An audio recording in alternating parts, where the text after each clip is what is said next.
Hello, everybody, and welcome to the second InfoSec Live Cyber Career Day, hosted by myself and hopefully very soon, Jax. Jax is traveling at the moment on some maneuvers before her big training event this weekend, so she'll be joining us soon. So I'm going to cover a few things off before we begin.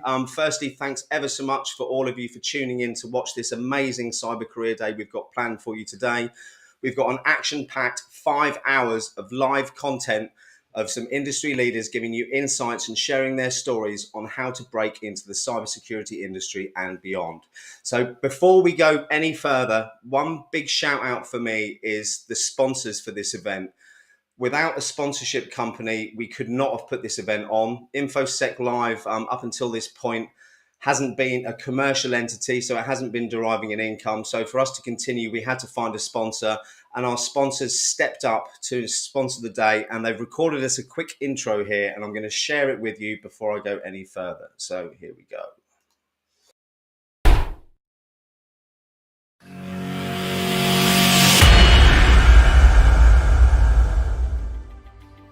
Good afternoon and welcome to the 2022 InfoSec Live Career Day. My name is Greg Tomczyk, CEO here at Valor. Valor partners with business leaders to tackle their most challenging cybersecurity risks. We are extremely proud to sponsor this event and bring together community, expertise, and passion. One of the main challenges we see organizations facing today is talent. Our ability as organizations to attract and retain top talent in such a rapidly changing world. Over the next few hours, you will hear from some of the top names and experts in our industry who are going to deliver their unique experiences in cybersecurity to empower yours forward. But keep in mind, we're all in this together. Over to you, Jeff. So on behalf of the entire team here at Valor, we want to personally thank you for joining and your contribution to growing this great community. We look forward to you helping ensure the internet of today is more safe and secure tomorrow. So without further ado, we'll hand the reins off to Simon. We hope everybody enjoys this great event.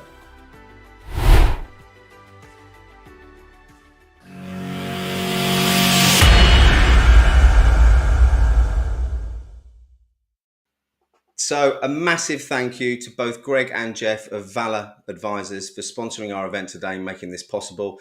Let's start digging into who we've got on the show today. Firstly, please like and subscribe our content if you enjoy what we're doing, and drop any questions you may have in the chat. If you've got some questions, please mark them with a Q so my middle-aged eyesight can identify them as a question. So if I just quickly bring up the agenda for today.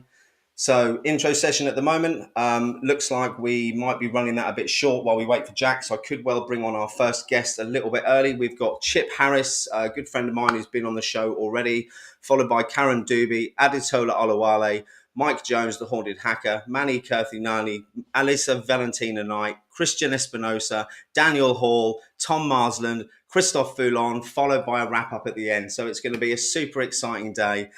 As I said, any questions, drop them in the chat. And I think as Jax isn't here yet, why don't we crack on and bring our first guest onto the stage? I know he's been a very busy man at the moment with the issues we've got going around globally. So without further ado, Mr. Chip Harris, please come and join me on the stage. How are you, sir?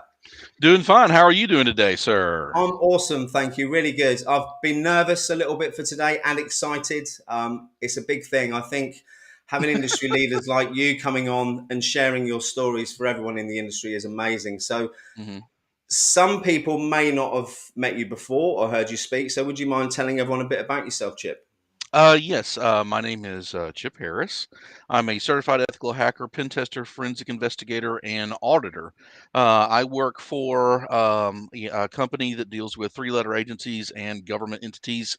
My specialities mostly are healthcare, and banking industry. So those are, the two most highly regulated things we have here in the United States across the pond.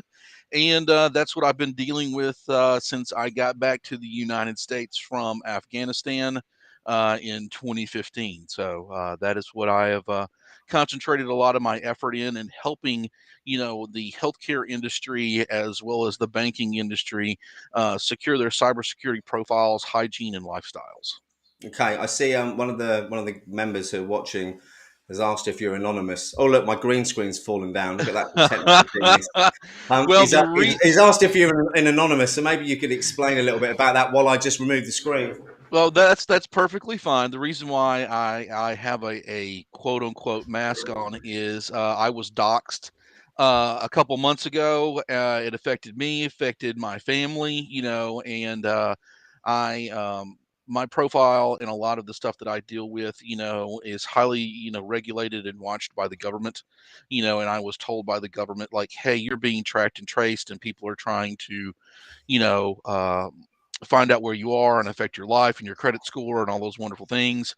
And, most of this is coming from China, and China has some really good, facial recognition software, and they've got a lot of ways of tracking and tracing, your IP and where your geolocation is. So I had to go in and on, the two social media platforms that I use, which is LinkedIn and Facebook, go in and do some serious cyber hygiene, you know, uh, about myself, and my resume and stuff that you can see online, because they're building that repertoire against you. So one of the things that the DOJ has asked anytime that I do a podcast or anything that I do, that's on streaming media, is that I basically either turn my camera off or disguise my identity. And I don't believe in wearing the Guy Fawkes mask. That's kind of gotten a bad rep. So I use this, which is a blackout mask, that disguises my personality, so people cannot find my facial recognition and so forth.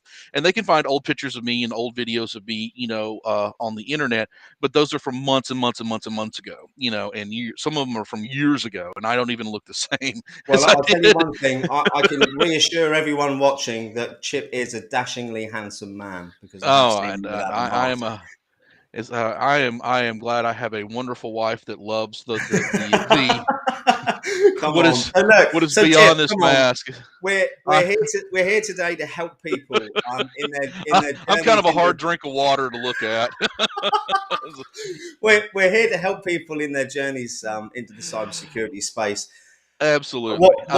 What we hear a lot about is red team and blue team, and I know you're not going to Right. talk about that today, which is good. So please tell us a bit about the opportunities you see in the marketplace at the moment.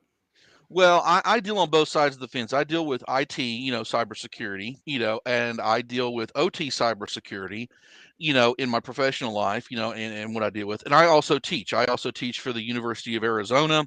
I teach grad students, and I'm working been working for 2 years with them to build a curriculum to take them from a degree, from a certification based program to a degree based program.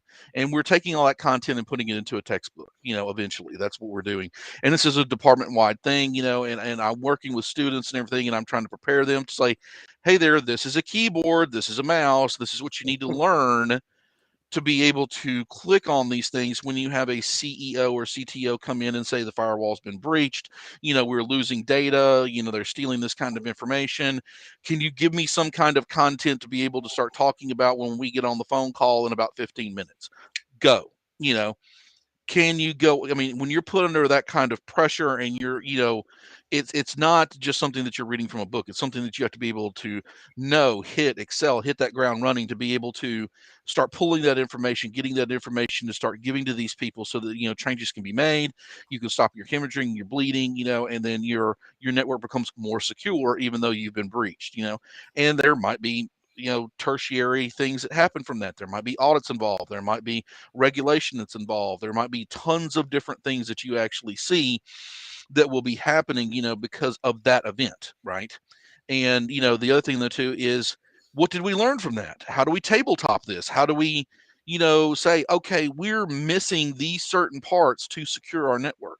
So that's kind of what I do, in my teaching, aspect, as well as my professional life, and my professional career with the company that I work with. I think I've just seen. Thank you so much for answering that. I'm distracted because I've seen that Jax has jumped in at the bottom there. Hey, Jax,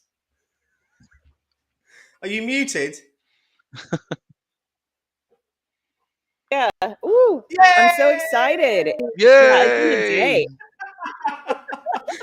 How's the journey? Hello, Cyber family and InfoSec Live family. Chip, it's always great to see you. And Simon, This is awesome. I love this. We're off with Chip.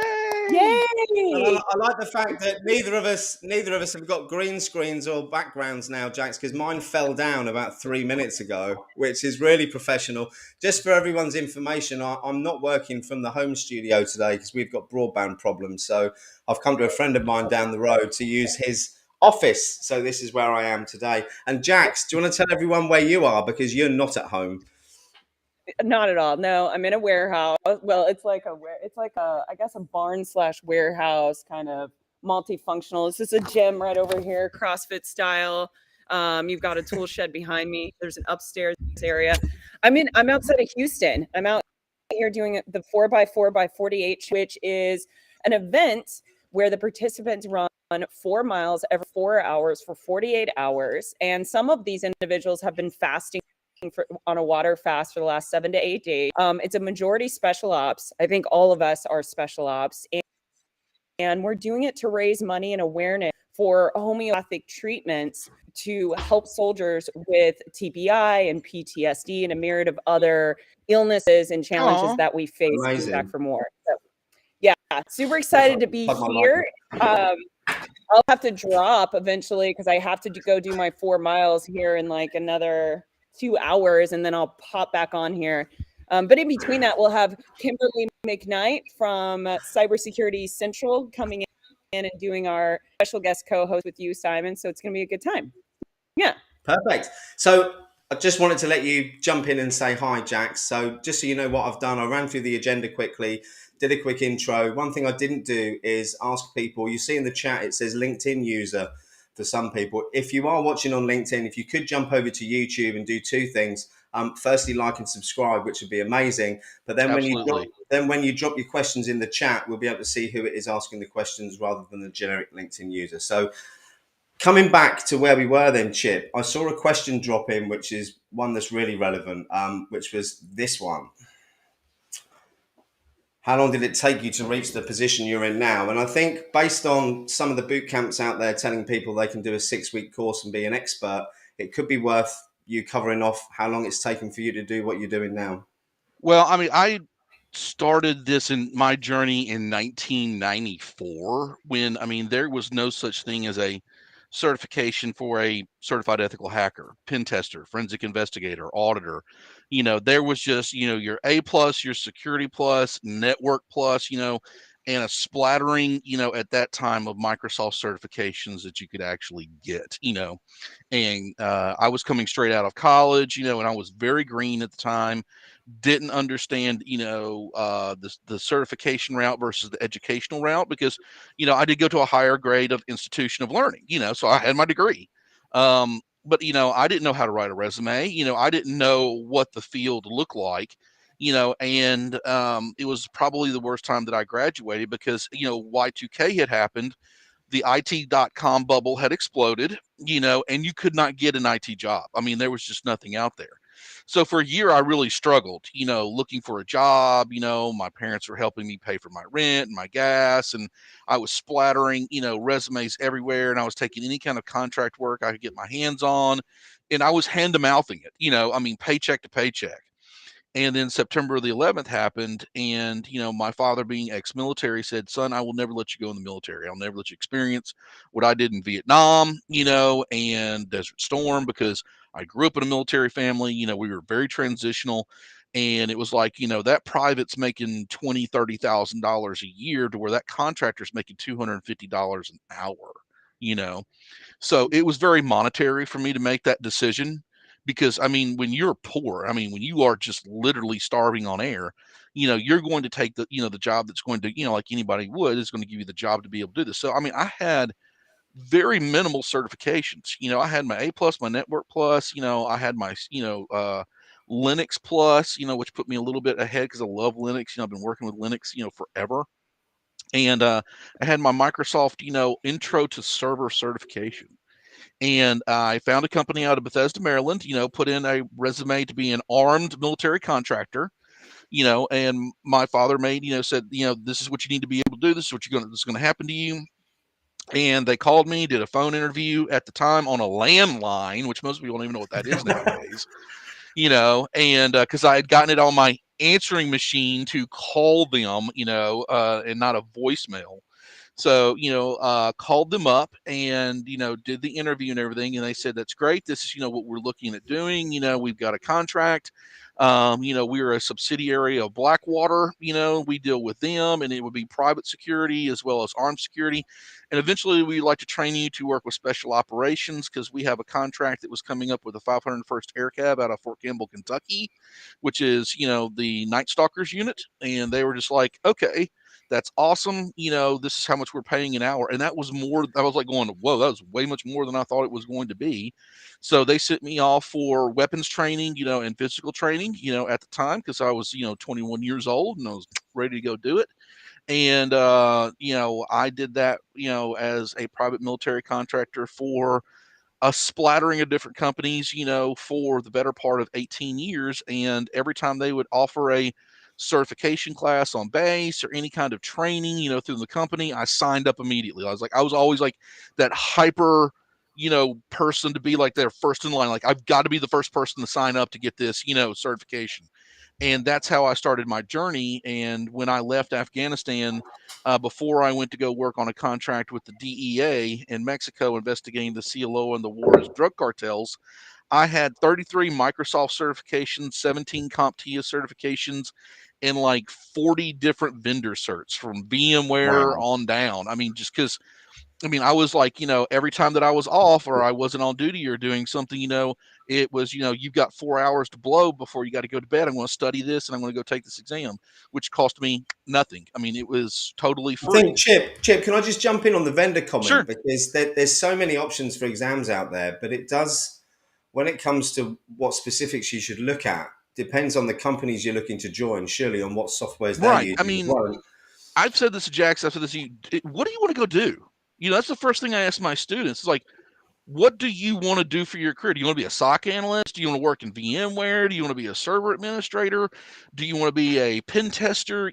There's a road for everybody. And we have more information now on the internet and YouTube and these shows that we do to talk about these things than I ever had in 1994, in 1996.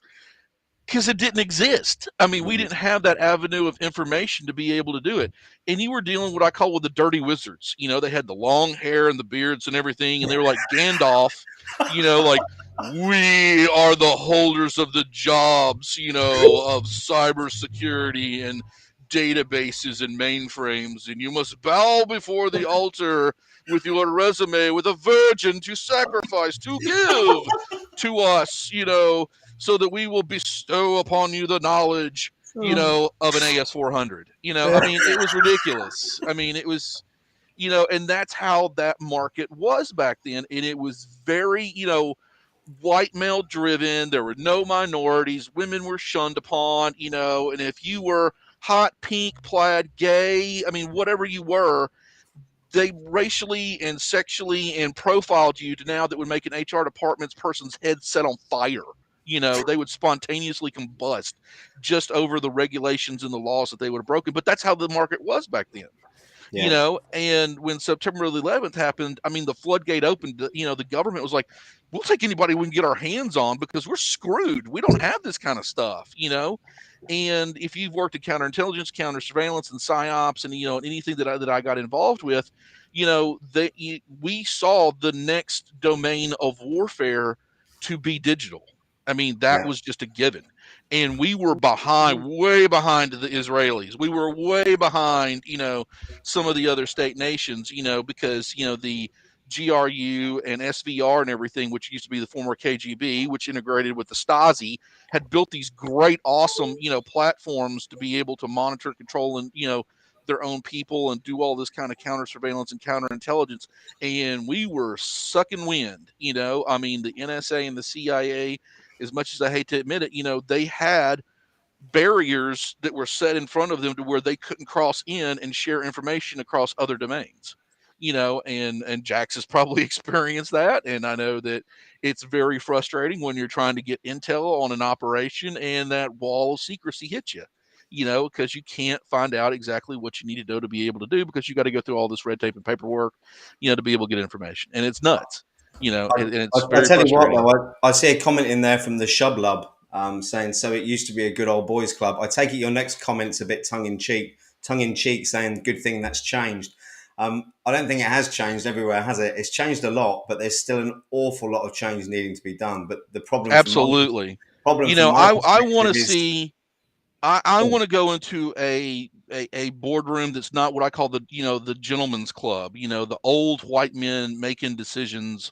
I want to see people of color, people of ethnicity, women involved. I mean, like, give me different certain points of view, because the more information in the data that I have and the more different opinions I have, first off, that stops groupthink, which, us red team leaders are really against, and we get a different opinion and a different view on what we call abstract forward thinking, because people are thinking outside that little box. They're thinking outside that worldly domain that we call creativity. Wow. Something that we've kind of smashed, in our industry is, we don't want people to be creative. We want them to follow the ABC 1, 2, 3 doctrine, where my job daily is to think up, of different things that could happen, to our clients and our services that the bad guys are going to do. Well, the bad guys aren't going to follow any rules, and they're going to think completely different than the ABC 1, 2, 3 follow everything in a line kind of architecture. They're going to find change of ways how to mindset. bob and weave kind of through that, I saw a question in the chat there. I want to go back to it and find where it was. It was about breaking in and what certs to get. Here we go. It's this one. So it's a question that comes up a lot, and I think it might be relevant for a lot of people in here. I've got my own opinions on it. It is difficult to get into cybersecurity. I completely agree, depending on how you're getting in, perhaps, or where you want to get into, and also depending on your background as well. But what kind of certs do you need to have to get at least a junior position? I think, again, depending on what that junior role is. I mean, for me, if you've got no kind of IT experience at all, I personally would start off with the trifecta of CompTIA exams. But what would your opinion be on that? Absolutely. I mean, like your A plus, your network plus, your security plus, your pen test plus, Linux plus, your CASP, your CYSA, those CompTIA courses build into, okay, now that I've got that kind of under my belt, do I want to deal with VMware? Well, I need to get some VMware certs, right? Because I'm going to be dealing with VMs and ESX and all of that kind of stuff. And that's vendor driven, right? Is saying I want to be somebody that deals with backup and tape drive or backup services. Well, I might need to be able to go get semantic backup exec, or some vendor search to be able to do that, because I want to deal with SAN and NAS backup systems, and so forth. So like I said, it's depending on what you want to go be able to do in our industry. And now we have more choice, because back in the day it used to be you're a bench tech, you're a server administrator, or you're dealing with mainframes. I mean, that that's what it was. And then those fields kind of splintered into the stuff that we have now today, right? And then, like, wow, I want to deal with cloud. I want to deal with AWS and Azure and all I want to, there's cloud certifications and vendor certifications. Most of them you can get for free, from the vendor. So it's, like I said, it's depending on what you want to be able to do. I mean, I've always just wanted to work with technology, ever since because I grew up poor. I didn't have a lot of choices in life. It was funeral business, farming, and I chose the military, and I chose, something completely different for what, was laid out in front of me that was guaranteed. And there was no guarantee that I was going to succeed, but, I kept pushing that envelope. It's like, I mean, there's nothing that you can't. I mean, I love it when people say no, because it's, oh wow, you're underestimating me. Well, that's Like a red rag to a bull. That is yeah, Chip. yeah, that'll be fun, and let me go out there, because I mean, and I'll never forget it. The day, that I lost. Well, the day that I'd gotten my degree, and they said, okay, everybody's moving out of the dorms. I was kind of like, well, where am I going to go? I'm not moving back home. They're not going to let me move back in. And I was practically homeless. For 6 months. I was, living out of my car and everything. And I was like, look, I got to get my career lined up. I got these degrees now. Woohoo! Nice sheet of paper that says I know what I'm doing. Well, now I got to go figure out where to go do it at. Well, Chip, let's stick on that, because there's been so many questions about what exams to take, and then Jay comes up with the question that was on the tip of my tongue before I put it up, which is certs are all very well, as are all the other vendor courses, the Try Hack Me's, the Hack Your Boxes, but you have to demonstrate what you've learned from it and how you can relate that to a job. So listing certs, listing courses that you've done, Right. you're not differentiating yourself from anyone else by doing that. It's amazing you've got them, but you've got to go that step further. Right. Whether it's setting up a GitHub, showing what you're doing on there, Yep. doing walkthrough videos, being more involved in social media. I mean, that's my very non-technical take on it. I can answer that one right now. I have a guy that I work with that is one of my, it's on my red team, and he's a senior level network administrator. And he knows everything and anything about Cisco. He's got 30-something Cisco certifications, knows everything about Palo Alto, whatnot. And he has a GED, okay? Because school was not really for him, but he has all these different vendor certs, and he had 7 years experience. And they're like, why are you going to hire this guy? Well, he does, he only has a GED. I'm like, yeah, but look at all the vendor certs and look what he's been doing. I look at the history of what you've done on that keyboard. What can you do for me? And I'm really good at DDoS attacks, but I'm not really good at password sprays, and I'm not really good at password hacking, because that's just not necessarily what I do. Because my job has been to attack and destroy and tear down for years and years and years. And he's a great network admin because he knows ARP and RARP tables, in his head. He knows this stuff inherently, and he can do subnetting without a calculator, where it takes me freaking forever to figure that kind of stuff out. So everybody has their own lane, right? Everybody has got their their own little story and the stuff that they've done, and you just don't fall into these higher level positions without having done some of and getting the time, the effort, and the experience behind it. If they do, they're using you as a patsy and as a fall guy, and you need to get out, Yeah, and I want to add to that too. I think it's really important to highlight that there are more than technical roles in cybersecurity.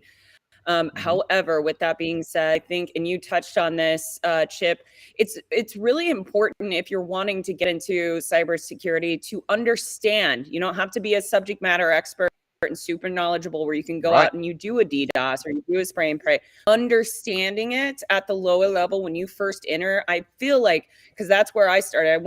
I was more technical, not super technical, but technical enough. And now I've moved out of that technical role into a managerial leadership strategic level. But it helps you because that technical is never going to go away. And if you can understand it, you can speak to it. So I think that certifications can help in certain ways, but it'll never give you that technical experience without doing it hands-on.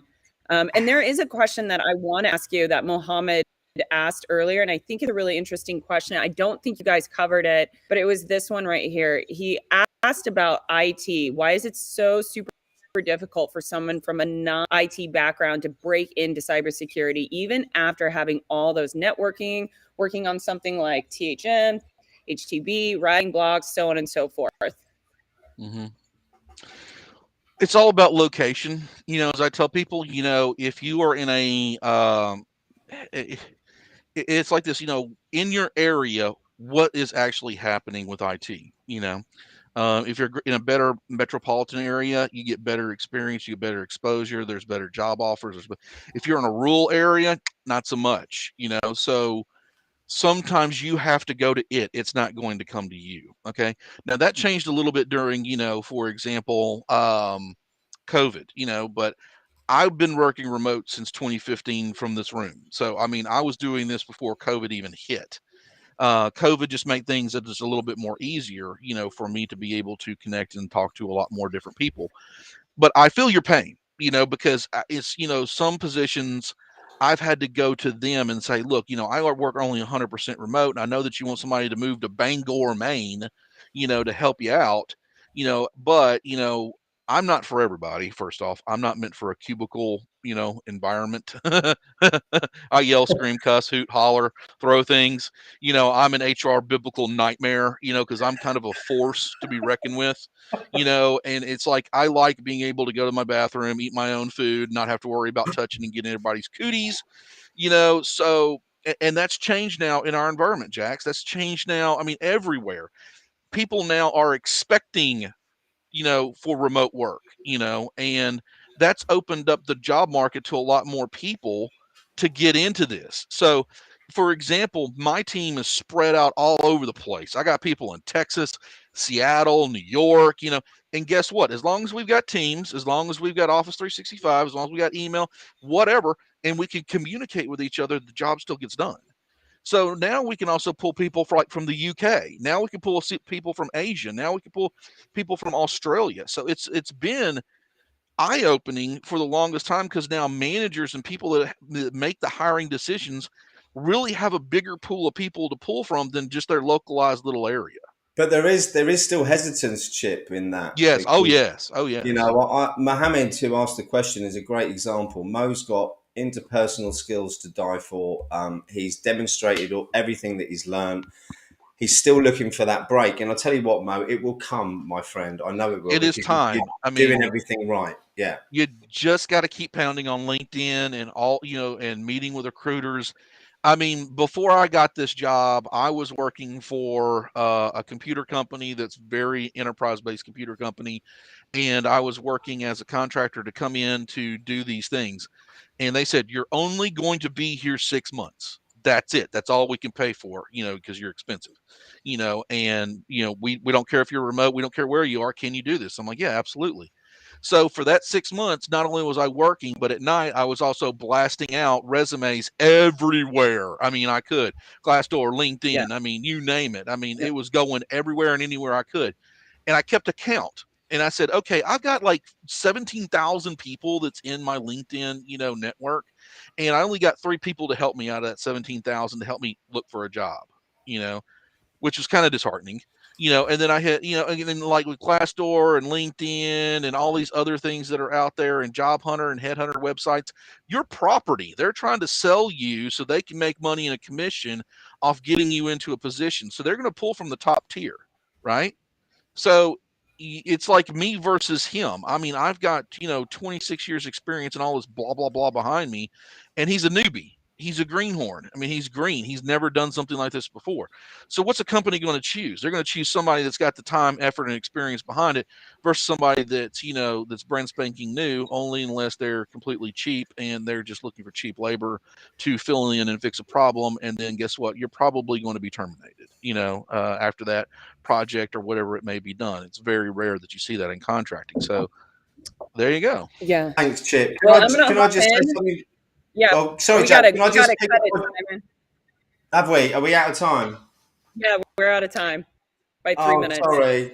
Just quickly before we do cut it. Thanks ever so much, Chip, for taking the time to jump in today. No problem. I just want to point out we've got a friend of mine, Lou Covey, in the audience as well, who runs actually Cyber Protect magazine, as a journalist in the industry, and his question is, do you need to demonstrate your previous experience? I think we've covered that. Absolutely. Up on screen. But yeah, I think that's an absolute yes, isn't it? So look, I'm being told off by Jax. Let's wrap this up.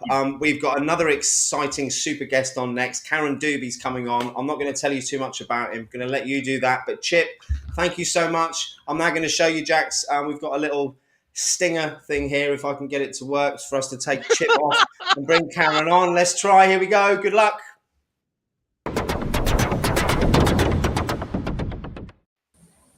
Just clicked on time there. Hey, Karan, how are you?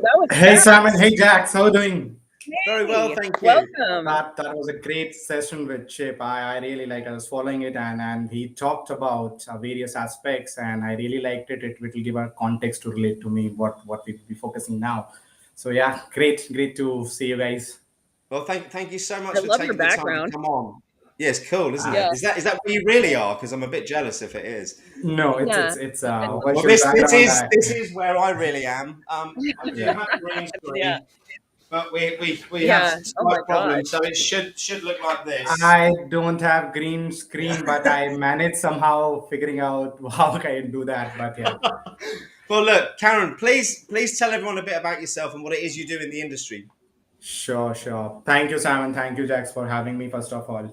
Yeah, so a bit intro about me. Currently, I am working at a product side, focusing on Microsoft products, specifically M365, where I am focusing on developing programs for M365 roadmap. And that's the kind of work I've been doing, but that's not how it is.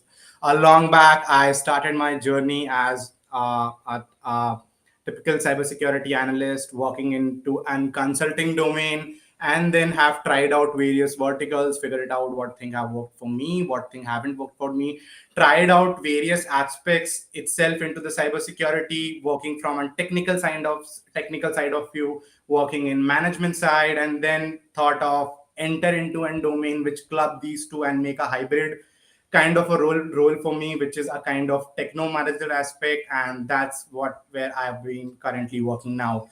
So that's a kind of intro. But yeah, we will discuss more on this, like how I've ended up, what kind of roles I've tried throughout this journey, and that is. Sorry, I'm just having all sorts of fun with the camera there. Jax is laughing in the corner. So what I'm trying to do, Jax, do you want to press these buttons so I stop pressing them, because I can't sit here and not press these buttons. So I want to try and get you back on with both of us, Karen. So let me just sort this out quickly. Here we go.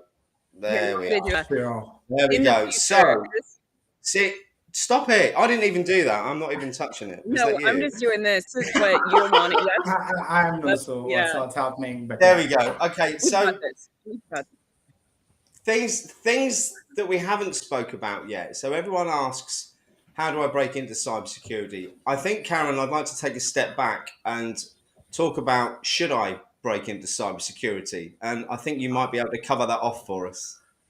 I think Chip has in the previous half an hour, Chip has given us a greater foundation on right what he has been doing, and actually what is the need of R in cybersecurity. And absolutely, cybersecurity is a need of R, and one of the hot topic which basically us discussed across forums, discussed across tech industry and everywhere. And one of the booming reason for cyber is itself looking from the bad actor point of view, increasing cyber crimes, increasing cyber threats, and this has been a growing menace for basically from an organization point of view, regulatory point of view, and government point of view. And everyone is running around actually to set up a foundation which can help them to basically chase on the bigger talent, and they can bridge the skill gap, which is absolutely a necessity for us to tap on.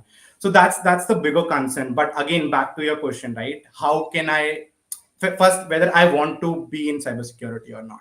I will say yes. And again, it depends on the alignment you are working in. What are the various roadmaps which we will be discussing, in which any professional coming from, let's say, from an intermediate role point of view, initial role point of view, or in mid of career who want to enter into cybersecurity, we will be covering both all the aspects around it. So first is one foremost factor is to understand cybersecurity itself, right?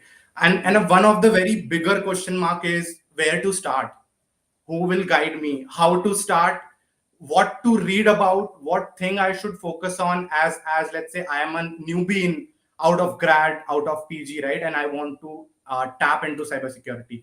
What is those few principles which I can follow and directly enter into cybersecurity? So believe me, there is no principles. You have to try out. You have to hit and try. Things which are working for me not necessarily will absolutely work for you. So we have to be very cognizant of that fact. But again, always ready to explore, learn, and always be curious.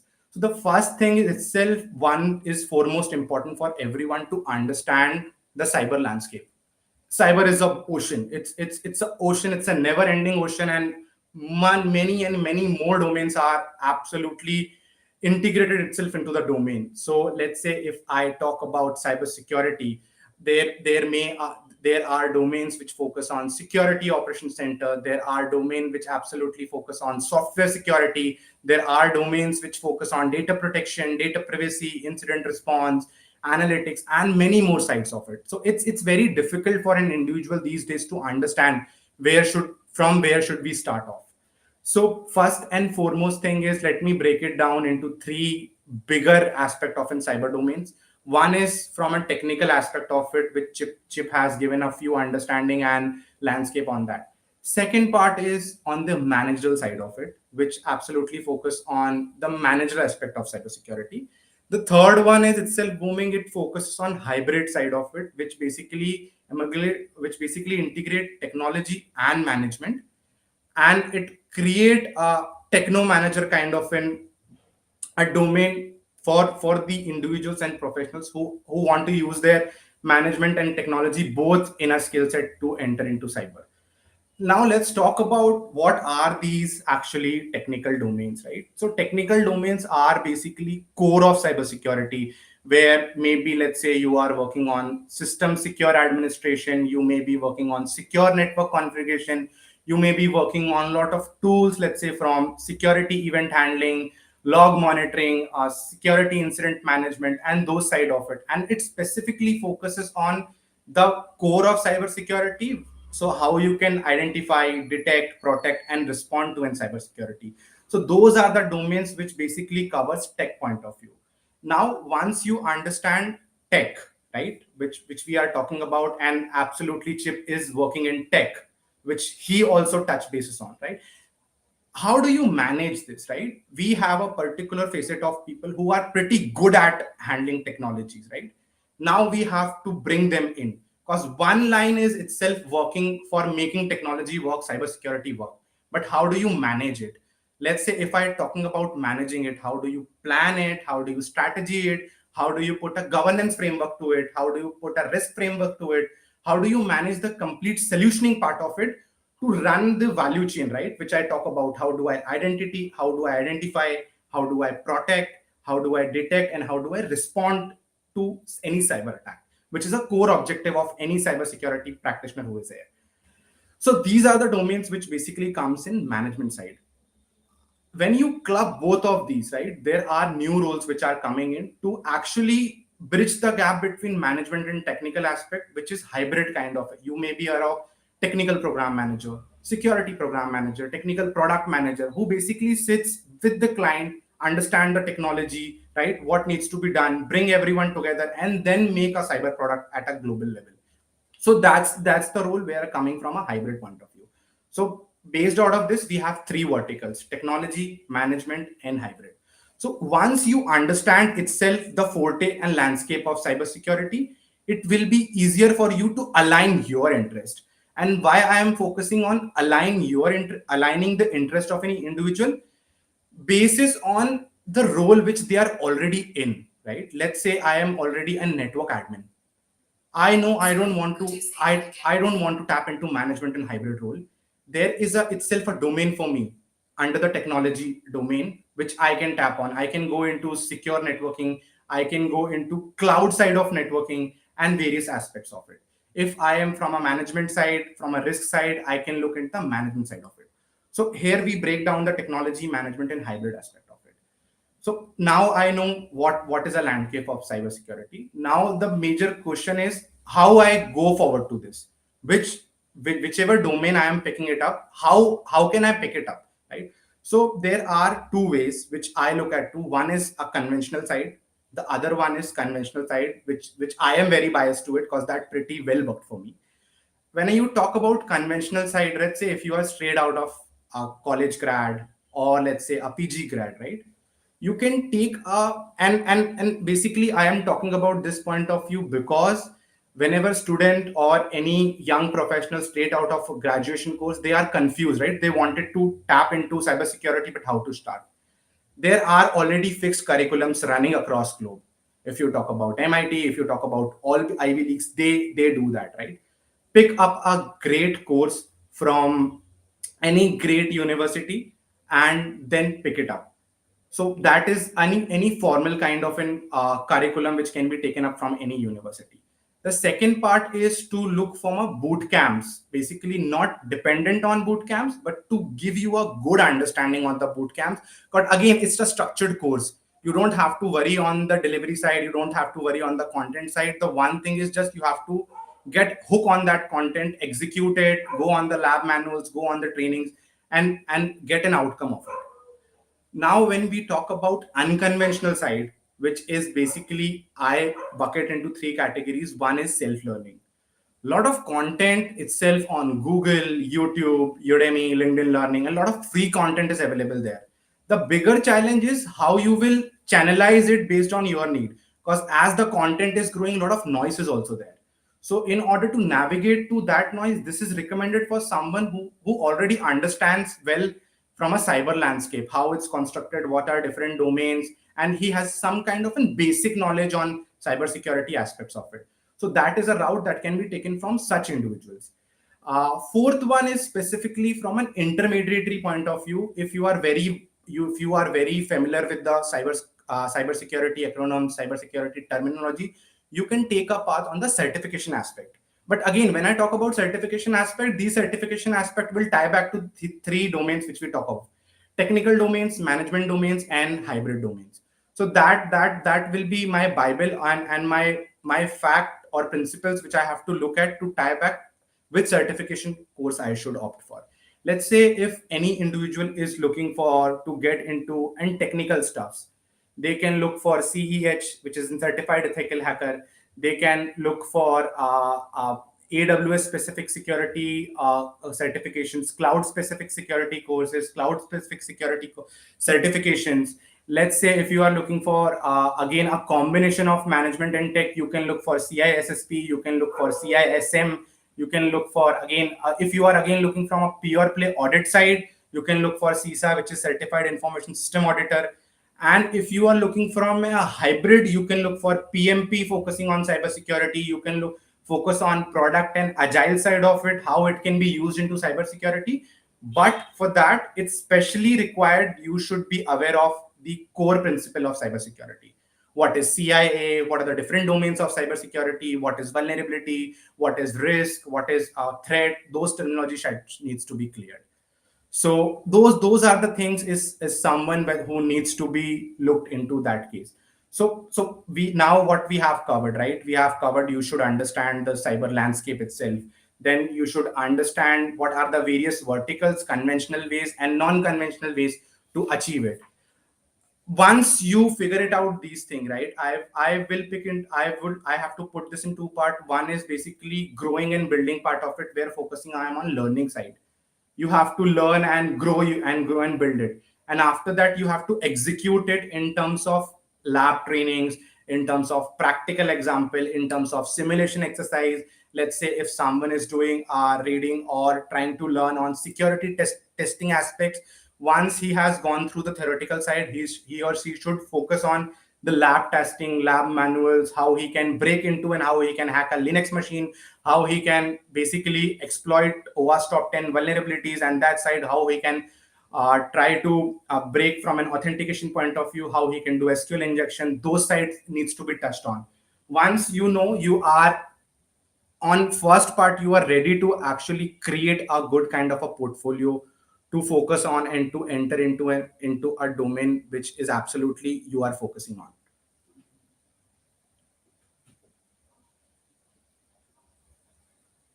So that's the point which actually relates to everything.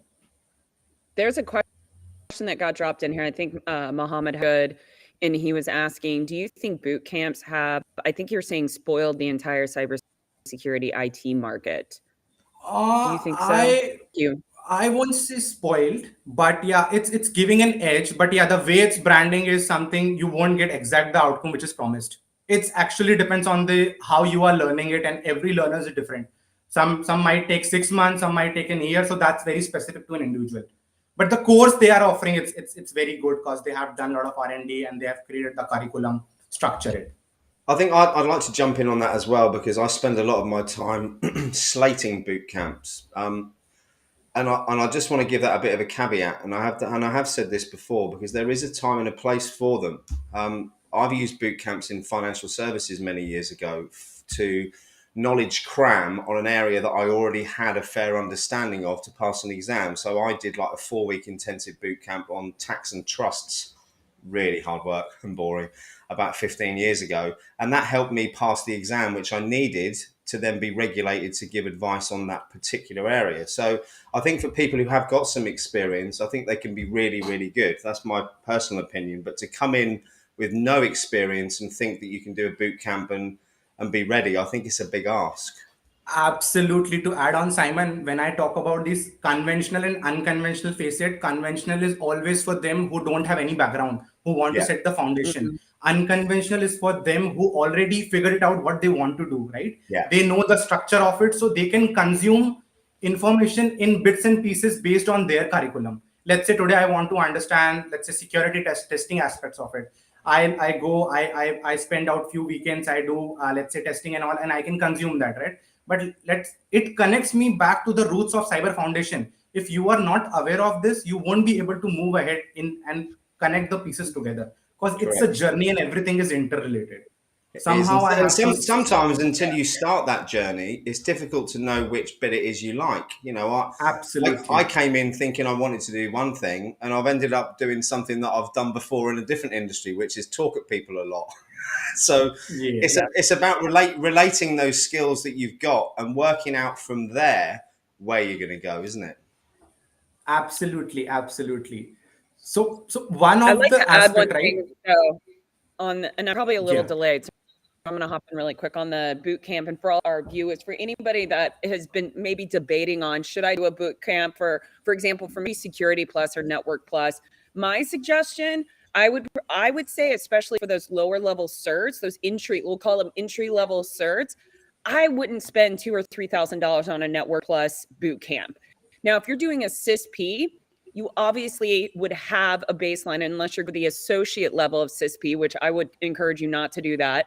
And then I might do a boot camp because you already have a baseline. But if you're listening to this, you've been debating on doing a boot camp for one of those entry level certs, I'd say reach out and start networking in the ISL community, meet people who have taken the certs and ask them what they did. And then there's so many resources. I know Stuart has a lot also of resources. you've got Cyber Bytes Foundation offering free training for people on, I think, Network Plus and Security Plus. So again, like you said, Jax, there are those free options out there for people to find, aren't there?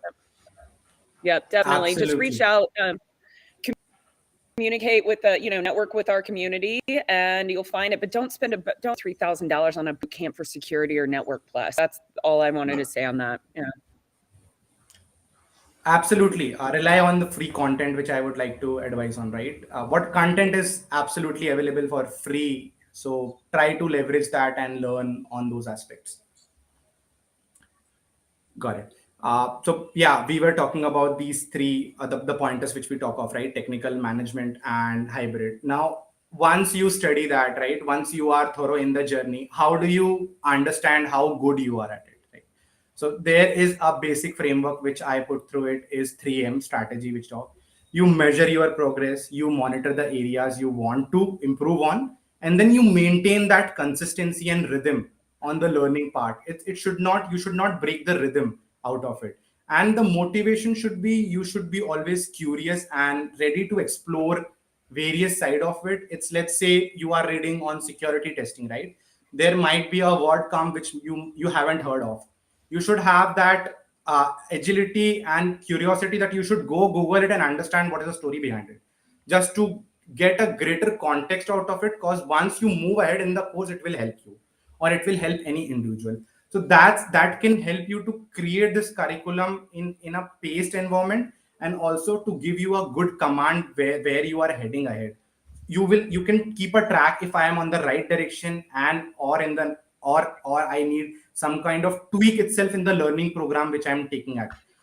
The second part is connection networks, right? Seek guidance from specific individuals whom you are looking at it. And if you are following someone's journey from starting, if you are take any guidance, because they can give you the tips which have worked for them well, or the tips which didn't went well for them, but you should not go for those kinds of hit cracks like we talked about, right? Paying money for those boot camps. And again, the boot camps are marketed in a different manner, right? We can talk about so and so much CTC, so much so package, come here, like 2 weeks, 3 weeks. So the motivation is very different. They are not focusing on the learning aspect of it, but there is a different motivation by which people are attracted toward it. So always try to be aware of that and don't get attracted toward it. Instead, focus on the curriculum. If I have to understand what are they offering, who is the teacher, who is the faculty, what is the curriculum in those aspects, that can give a greater length and breadth to pick up a paid boot camp as well if you are planning to. Mm-hmm. Question for you, Karen. I'm curious because you've been in the industry for quite a long time. Have you reached a point in your career where you feel like you can just kind of coast and you haven't had to do a bunch of education? Or are you somebody you're constantly learning? I think learning will be never ending for everyone, I think, because the domain in which we are, it's changed drastically. You do a tick, it's changed, right? If I talk about authentication itself, which has been these days changed and shifted to zero trust, if I am talking about, right? So you have to learn, and you have to be in that continuity of learning. You have to unlearn, learn, and relearn. So that will be the point which I have to take on that, and obviously on a backbone of curiosity. Yeah, absolutely. 100%. Curiosity, passion, and this is a never ending educational field. You're always going to be learning because the adversaries are Absolutely. always learning and growing and everything. So I know we've got a few minutes before our next guest. But yes, in where you're at in your career right now, you are a senior program manager. Are you planning? Is this the path that you're going to stay on for the rest of your? You see yourself pivoting at all? That's a great question, I think. So the way I have started with a management consultant, right? I tried each bit of it. The cyber landscape, I have gone through it thoroughly, and then I thought of, based on, so I understand technology plays a very bigger role and confident role in whatever role you are trying to cut through. So keeping technology with me, and I had a management post graduation. I studied MBA finance. So bringing those learning cyber, and I thought, to the product area, being much more focusing towards customer and keeping my cyber intact, I can do much more wonders in this domain, based on the I understand technology and people aspect and management aspect of it. So I thought to and go in this line. And again, it's one of the booming area, right? We need people to bridge the gap from management side and technology side. So I think that's one of the booming area, because technology is booming and technology will continues to boom. That's amazing. Well, Karen, how can our viewers reach out to you if they want to contact you? What is the best way for them to reach you? I think, yeah. So currently, the best way is I do write some LinkedIn post, and the LinkedIn is the best option for everyone if they are if they are having any queries, any career path, bottlenecks and challenges. They can absolutely reach out to me on LinkedIn, and I will be happy to help. Thank you. You're amazing. Oh, Simon, you're muted. Simon, you're muted. Yeah. It's nice not to hear my voice for a minute, probably. I said multitasking isn't one of my strong points. As you can see, the irony of that statement. So, Karen, Yes. it's been so insightful. Thank you so much for taking the time to come and see us today. We're going to have to kind of move on through with the schedule. I'm going to bring this up while you're still on. We have got an agenda, Jax. I don't know if you've seen Sure. it. Thank you, Simon. So we've got the intro sessions done. Chip's been on. Karen's been on. Next, we have got Adetola Olawale, someone I've spoke to a couple of times now. And this is going to be absolutely fascinating, as have both of the guests already. So, Karen, I'm going to now... Any final words, actually, before we go? Absolutely. I think always be open to explore. Never always be curious and keep learning. And Thank you thank you so for much. this. Thank you, Simon. Thank you, Jax. Have a No, great day. thank you. So Jax, I'm now going to try and do this stinger thing again and move Karen Okay. off and bring Adetola on. So we'll see how this goes. So Karen, thank you so much. We'll catch up soon. Thank you, Simon. If I can find the video.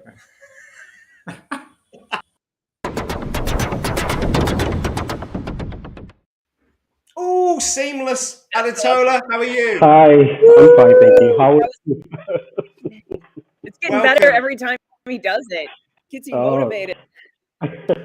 Thank you so much for taking the time to come on today and share your story with everyone. Would you mind giving everyone a quick intro on who you are and where you've come from, please? Hi, thanks, Simon. My name is Adetola, Tola for short. Tola Olawale. I'm a UK chartered engineer with about 24 years of experience focused on IT and OT. IT in terms of information technology, and OT in terms of operational technology, cybersecurity. I started my career by setting up my own cybersecurity practice when I was in my second year in the university, which I'm still running till today. And it's been a long journey, and I'm still on the journey. Yeah. So tell us how the journey started. How did you get into the industry? Like I said, it started with a curiosity. I couldn't afford a computer, so I tried to build one myself. So I bought different components and assembled my first 386 computer then. And my neighbors got interested. I built another one, the next one for my neighbor, and the next one, and the next one. And before I knew it, it snowballed into a practice. So I set up my own company, providing first um, IT slash cybersecurity consultancy. And also, but gradually I moved into OT. My first OT experience was from a mechanized or automated farm. And I was quite curious about the use of IT technology in the automated or industrial control system space. And from there, like I said, in my second year, I started, that took off real quickly. I was able to get to the top technically, but I learned a very big lesson. It's easy to get to the top, but very, very difficult to stay at the top. So in order to maintain my stand at the top, I decided to do some things to broaden my perspective, my horizon. I was one of the first MCSE, Microsoft Certified Engineer in the world. Oh wow! Yeah, so we got a special certificate from Bill Gates, and we got invited to the US by Bill Gates, and that was close to 9/11, so that was cancelled. But I still, after that, I got two. I was at the crossroad. I got opportunity to study at MIT, and I got a job offer for ExxonMobil. Wow! I couldn't afford MIT, so I went for ExxonMobil. I'm sure that had nothing to do with the money, Tola, did it? No, no. Actually, money doesn't is not my priority. My priority is about adding value in everything about my life, whether work, career, relationships, friendships. Everything starts from value. Can I add value? Is there any opportunity for me to add value? If there is, yes. And if you add value, money comes. So I don't chase money, I chase value. Yes. That is such a great way to put it. So let's spin that round then on helping people break into the industry. So how can they show that value to people? Like the other speakers said, this is we're talking about OT, operational technology, which is IT for the industrial control system. You have to have a passion, and you have to understand what's at stake in OT. Unlike IT, what is at stake is safety. You are trying to protect and secure safety critical systems, and the consequences, the worst case scenario is that there will be loss of life. In IT, there will be lots of finance, reputation, or loss of money. But in OT, the biggest loss is life. So you have to have that understanding, basic understanding that you are protecting lives, you are securing critical assets. So with that comes passion. You need to be able to wake up every day eager to go to work, even beyond before any certification, before any degree or formal training. What you need is curiosity, passion. You should be excited to wake up every day because things are always changing. The operation, you're working in real-time systems. Things are ever changing. And you need to have that enthusiasm to be able to address things as they change. So so I believe that if you don't, with the right certification, but with the wrong attitude, you're not going to succeed. I think it's a very, very valid point. And the industry at the moment, especially I know we're going to talk about boot camps again now. The simple reason that it's the money that they are showing people to get into the industry for. And I think sometimes some honesty is needed that the industry isn't for everyone, because unless you've got that passion, you have to, the continuous professional development you have to do, the constant learning you have to do. It has to be a passion, doesn't it, Tola? Yeah, it has to be. At the time, I had over 60 certifications in the industry. If I'm to do it all over again, I probably won't have half of them. Certification is not key. Passion is key. And you need to, adding business value. Cybersecurity does not exist for itself. It exists to provide value or to enable business objectives. So you need to understand that you have to have an awareness and an understanding of your business objectives in order to use your knowledge, your cybersecurity knowledge to enable that or to support that. People think of cybersecurity as hacking, technology. No. Technology, in my opinion, in my experience over the last 24 years, is all about maybe 30% of cybersecurity. You have the administrative controls and you have the technical controls. Administrative controls actually play a higher role in cybersecurity than the technology. With technology, you enable the administrative controls. So chasing after things, chasing after certifications, chasing after toys, we love toys. we love our toys. But chasing after that is not the key thing. Understanding business value, understanding business objectives is what will make you the right cybersecurity expert in OT, in operational technology, or some people say operational technology is a new term. It used to be called industrial control systems. Yeah. So you're looking at refineries. My experience is predominantly in the oil and gas industry, but I've also worked on power systems, national grids, and nuclear power plants, aerospace. So all of these are real-time environments that are safety critical. So technology doesn't cut it. You need to understand safety. You need to understand business value. You need to understand business objectives. Then you can use your cybersecurity expertise to support or enable those values. Yeah. Absolutely. Jax, do you want to mention one of the questions that's come Hi, in? Jax. Yeah. Can she hear us? Absolutely. I was actually, can you guys hear me now? I changed over my headset. Can you hear me? I can hear you. Yeah. Okay, good. I got some background noise, so I was like, it's time to put on the headset. Plus, I got it charged. But Tola, I was looking through your background, and I mean, you have a very robust background within the cybersecurity space. I'm curious, like my first question for you. I mean, you've got an background. You've had a few different roles, and through that time, has there been a more particular role that you've, or the other flip side of that, has there been a role that you were in that you just did not enjoy and you pivoted out of? One thing, you can never catch me in a role that I wouldn't enjoy. I wouldn't accept a job that I wouldn't enjoy. If you offer me the highest amount of pay and I don't see any opportunity to add value, I wouldn't take it. So the first thing for me is adding value, enjoying what I do. I feel like a footballer. Most professional footballers get paid a lot for doing what they enjoy. So I get paid for what I enjoy doing. If I don't enjoy it, I'm out. So back to your question, everything I've done, all my experiences, I'm very careful about roles I pick, right from when I started my own company to when I joined ExxonMobil to the next move. I'm always 5 year, I always have every 5-year revolving plan on a daily basis. So I'm careful about each role I take. I don't take a role if it doesn't fit into my overall plan.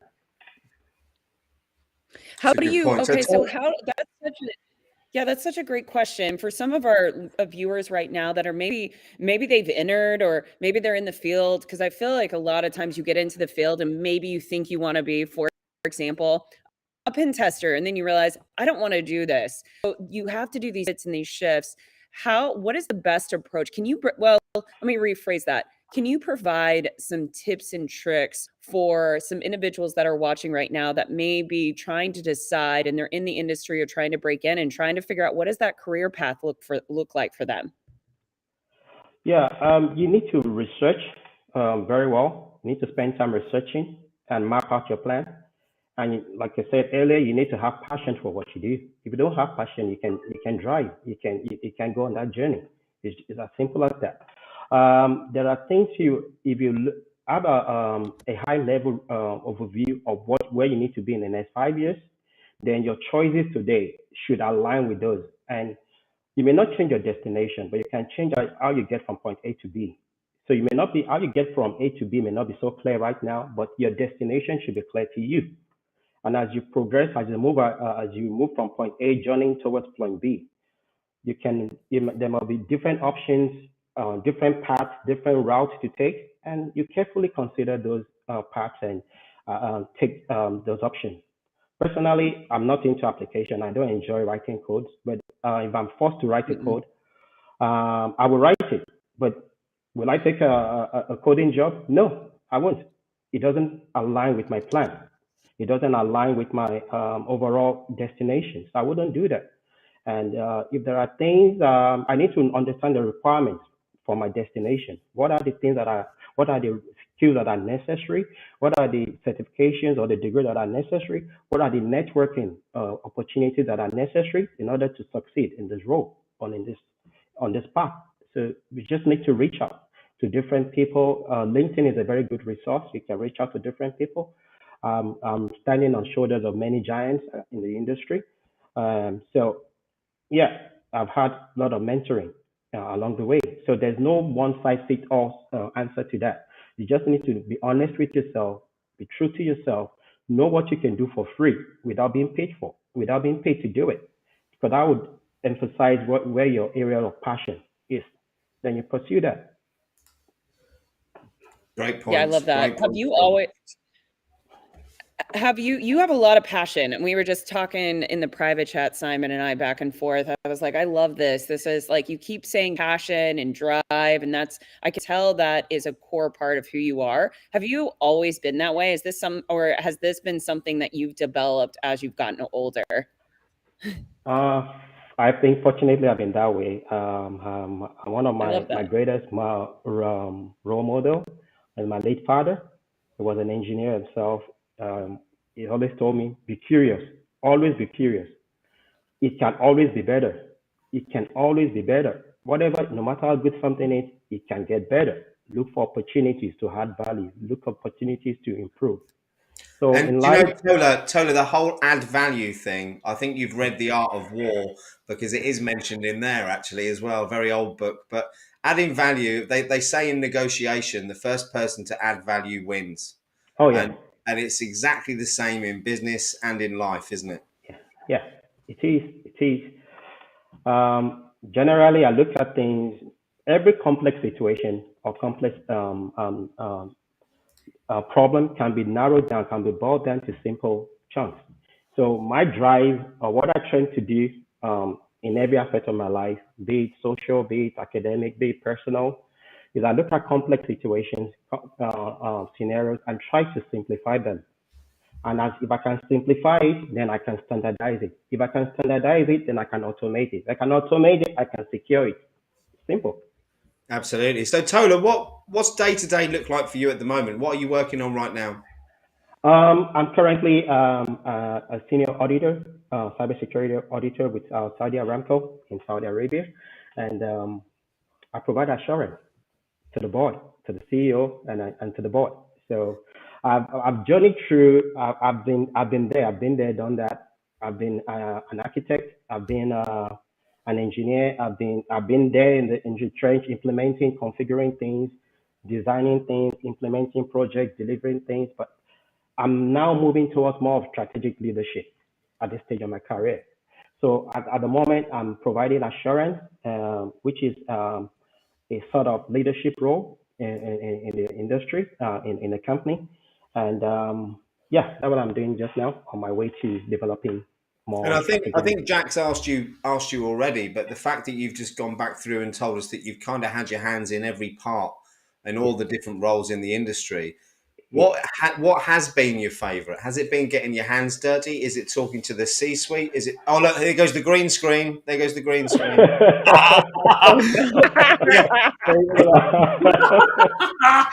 So is I'll remove the whole thing. There we go.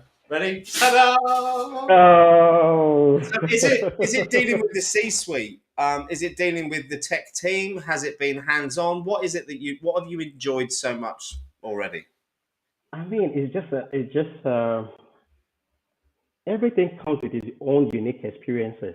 You know, I've had to deal with different stakeholders, very difficult stakeholders across the business, across different industries, across different cultures. I've worked in over 100 OT projects in 15, 17 companies, 37 countries.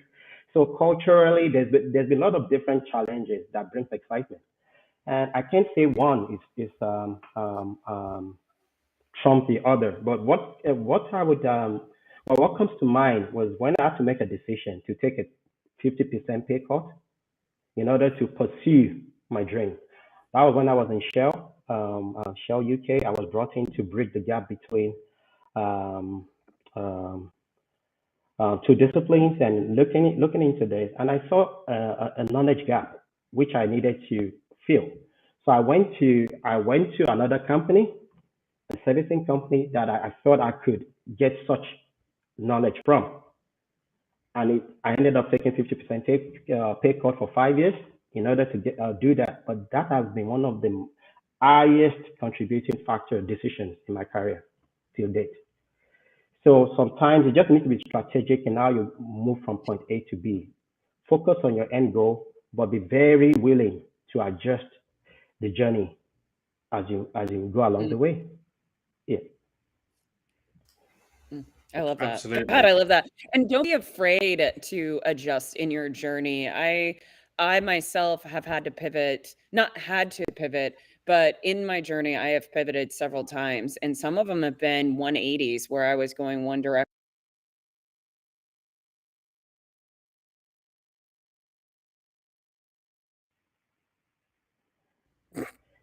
Oh, we're back. That was, I think that was clearly me clicking buttons again, wasn't it? I really should take my hands together while people are talking. So I'm just going to crawl back in my hole and let you carry on. Yeah. cracks me up. It's really funny too because we're in account, so everybody knows a little behind the scenes. Yeah. Well, sometimes we'll click on comments, and then he'll click when I'm clicking, and so we'll have double comments, and then Oh, okay. it's funny. Good times. Yeah. Yeah, but for the pivot and not being afraid to change and being willing, like knowing, like being able to do self reflection is very, very important in any field. But Yeah. speaking from the cybersecurity standpoint, getting in, let's use coding, for example, because I saw a comment in there from Lupa about this. So a lot of people get into this in this career field and they think they have to be a pen tester, a red teamer, or coding. And then they realize they don't like it, but then they're too afraid to pivot because they're like, well, this is what I have to do. So for all the viewers, it's okay to pivot. Try all kinds of things. It's only going to make you better. I promise you. Try new things, understanding different roles, understanding purple team, red teaming, all of the team colors will only make you a better cybersecurity professional. And it will help you to learn what you're actually going to enjoy down the road. So give it all a try. Try it all. Yeah. I think diversity is crucial, and trying everything, as you rightly say. How do you know what you like until you've tried it? And there's so much to try. I just want to comment, Mike and Gerald, the Simon denial of service thing, it could become a paid for service. But I am going to just say something. It's because I was trying to message you, Mike, to say see you in 15 minutes when I pressed the button wrong. So it's an SMDOS. It's a Simon and Mike denial of service. I'm going to blame you as well. Mike Jones coming up next. Yeah, it's gonna be awesome. I'm gonna actually have to hop off here in a few. Might hop off while we're still talking. I gotta go run down the road to get prepared for this event that I'm doing. Then I'm gonna go run 4 miles, and then I'm gonna come back and help Simon close it out for the last hour and a half of the event. So I appreciate you jumping in. Appreciate you jumping in. Thank you, Jack. During the challenge you're doing. So thank you so much, and we'll catch you, Jax, in a few. Have a good run, yeah. All right. Okay, definitely. Bye. Yeah. Bye. So Tola, I'm going to keep my hands here and not press any buttons, so it shouldn't ruin. Let me just turn Jax's camera off. There we go. So it's just no. So it's just us now. I've asked for people to drop some questions in the chat. Thanks for dropping in there, Olivia, by the way. Lupe, nice to see you too. Tola, any advice for people? So we're telling people to look at all the options. We're telling people to relate their previous experiences when they found what it is they want to do. So I've seen a few people in here who want to say get into OT. What would be those first steps if they didn't have any previous experience? Okay, so it depends on where they're coming from. There's some that are transitioning from one career path to the other. They're already in the engineering space, and there are some that are just coming out of the university, out of college. So there are two different approaches. In OT, if you're coming, I'm fortunate to have an engineering background, which I've never used in my career. I've never worked as an like a electrical electronics engineer. I've always been in IT, but I was able to transition into OT because I have extensive IT knowledge with my engineering background. So I can understand what they say. I can understand the discussions. I can understand the problems. I can understand the requirements. I can transform business needs into technical solutions. I feel those coming from the other side, from an engineering background, they're already part of operation. They understand real-time systems. They understand critical systems. I think they will make a better OT cybersecurity engineers or consultants than IT coming into OT space. Because, like as I mentioned previously, OT is more about safety. OT is about safety. IT is more focused on confidentiality and integrity. But OT is more about real-time critical safety critical systems. So availability is key. So they have that understanding already.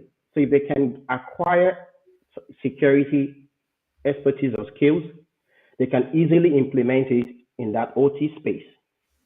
But IT, coming from an IT background, you need to have a whole reorientation in order to understand the OT environment before you can apply your skill set in that space. So that's one. Um, come if if you're a fresh starter in your career, I think irrespective of your degree, you can look at acquiring basic IT skills. You mentioned about A plus, security plus, network plus. Don't focus too much on any brand or any tech or any vendor. Be vendor neutral as much as you can. Understand the principle because that what matters. Yeah. If you understand how to drive a car, it doesn't matter if you're driving a BMW or a Mercedes or an Audi. You understand the principles of driving a car. Yeah. So try to get the basic understanding of the skills, foundational knowledge of IT and ICS, basic automation, control and automation, basic understanding. Then as you progress, you can now start looking at how to apply such skills in securing the OT environment. That would be my advice. It's really good advice. And you say about people coming from IT. I see we've got KevTech IT in the audience today. KevTech's massive with helping people train up in IT. I think he's got over 30,000 subscribers on YouTube now. And Okay. there's a lot of people looking to pivot from that area. And I think they underestimate what a pole position, in my opinion, that they're in, because especially help desk roles, the amount of information you learn to give you that broad scope or that broad width of knowledge, Yeah. it's not something I don't think you can do by sitting a load of exams unless you're actually doing the job. It's very, very difficult. So anyone in IT who's looking to break into cyber, I think there's some massive opportunities for them. So OT though, Tola, is very, it's under the radar, isn't it, compared to the normal cyber security, the kind of app development, the penetration testing, all these things. But it's going to be, especially with what we see going on in the world at the moment, you would think, and also with the bill passed in the States last year with regards to the regulation and the investment side, we're going to see a huge explosion in OT, in my opinion. Do we have the people ready for that? No, the short answer is no. And it's so difficult that it pains me that we don't have enough people, we don't have enough awareness about OT as a discipline generally. You know, when I talk about OT, people are like, what do you mean?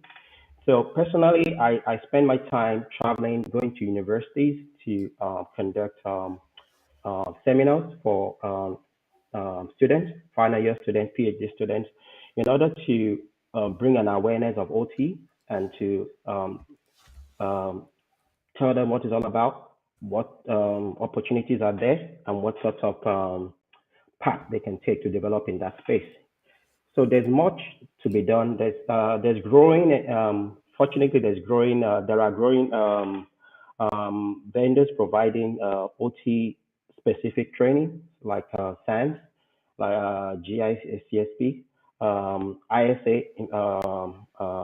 providing ISA 62443 cybersecurity certifications. So there are a lot of a couple of other companies going into that space that more and more awareness are coming. But I think the future is OT, and there's a lot of there are a lot of opportunities that are available in that space. I think Now you're and right. going forward. We've got only a few minutes left. I want to bring up a quick question here because Yeah. Olivia, I think, might have dipped out to go back to work because she was on her break. But the question is, why did you decide to go cybersecurity? I know you mentioned the fact of your journey in. What was it that excited you? You say about adding value, but why cyber? Why not something else? Naturally, I'm protective. I try to protect. Naturally, it comes naturally to me, and I see opportunity for safety and to secure. So it was an easy decision for me to go in that space. Anywhere I see opportunity to ensure safety or to improve safety or to secure something, an asset, whatever that asset might be. I think Sounds easy to me. it's down to what your character is as well. You said there that Yeah. you want to protect people, you want to look after people. Mhm. You've got the other mindset of attacking people. Well, not attacking people, but No. well, sometimes maybe depending That's on a how secret. bad That's a today's been. secret. But I mean more the mindset. So my mindset, I've always tried to break everything or improve things. If I can bend the rules in any way throughout my life, I already have, which is why penetration testing or red teaming was so attractive to me. The problem is the glamorization of it and the reality of what that day-to-day role is. I'm not actually going to be like James Bond at all, and that's what I thought was going to happen. Yeah. Well, you can attack to protect. Yeah. Yeah. There's So a good question. There's a good question here, actually. Are cloud security skills useful in the transition into OT from Habib? well, yeah. There's some drive in towards cloud solutions, cloud-based distributed control systems or SCADA systems or ICS solutions.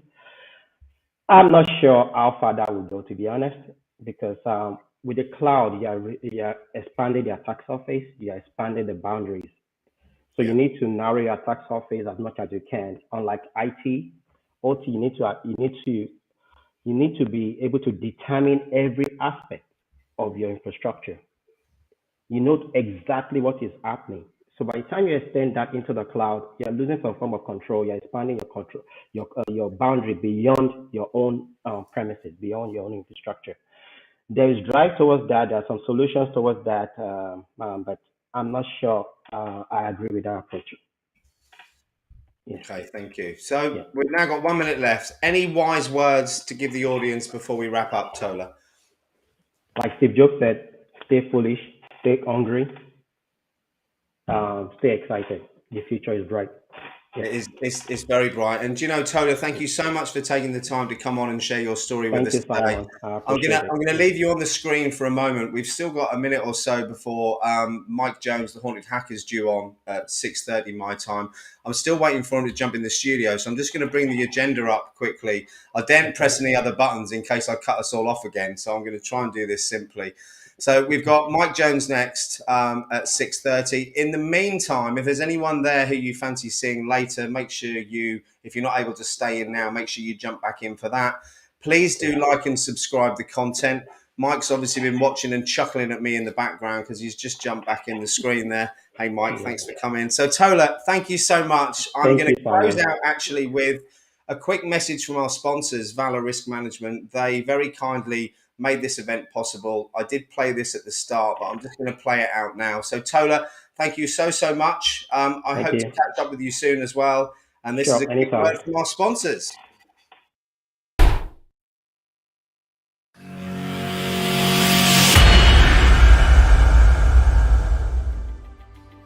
Good afternoon and welcome to the 2022 InfoSec Live Career Day. My name is Greg Tomczyk, CEO here at Valor.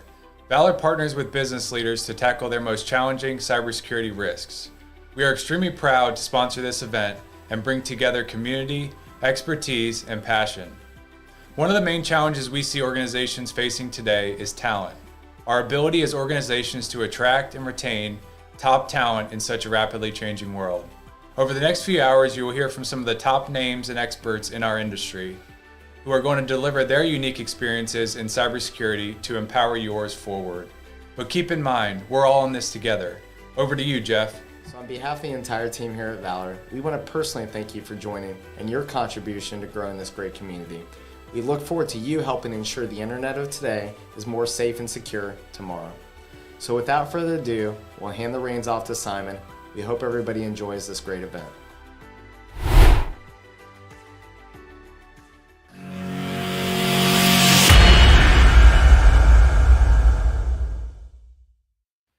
Thank you, Greg and Jeff, and welcome, Mike. Mike, we have internet this time. So Mike and I were on a meeting last week. He very kindly joined me as my first ever guest in breaking into cybersecurity, and my bandwidth collapsed. So Mike propped up the show all on his own by answering questions in the chat. I still haven't had a chance to apologize to you for that.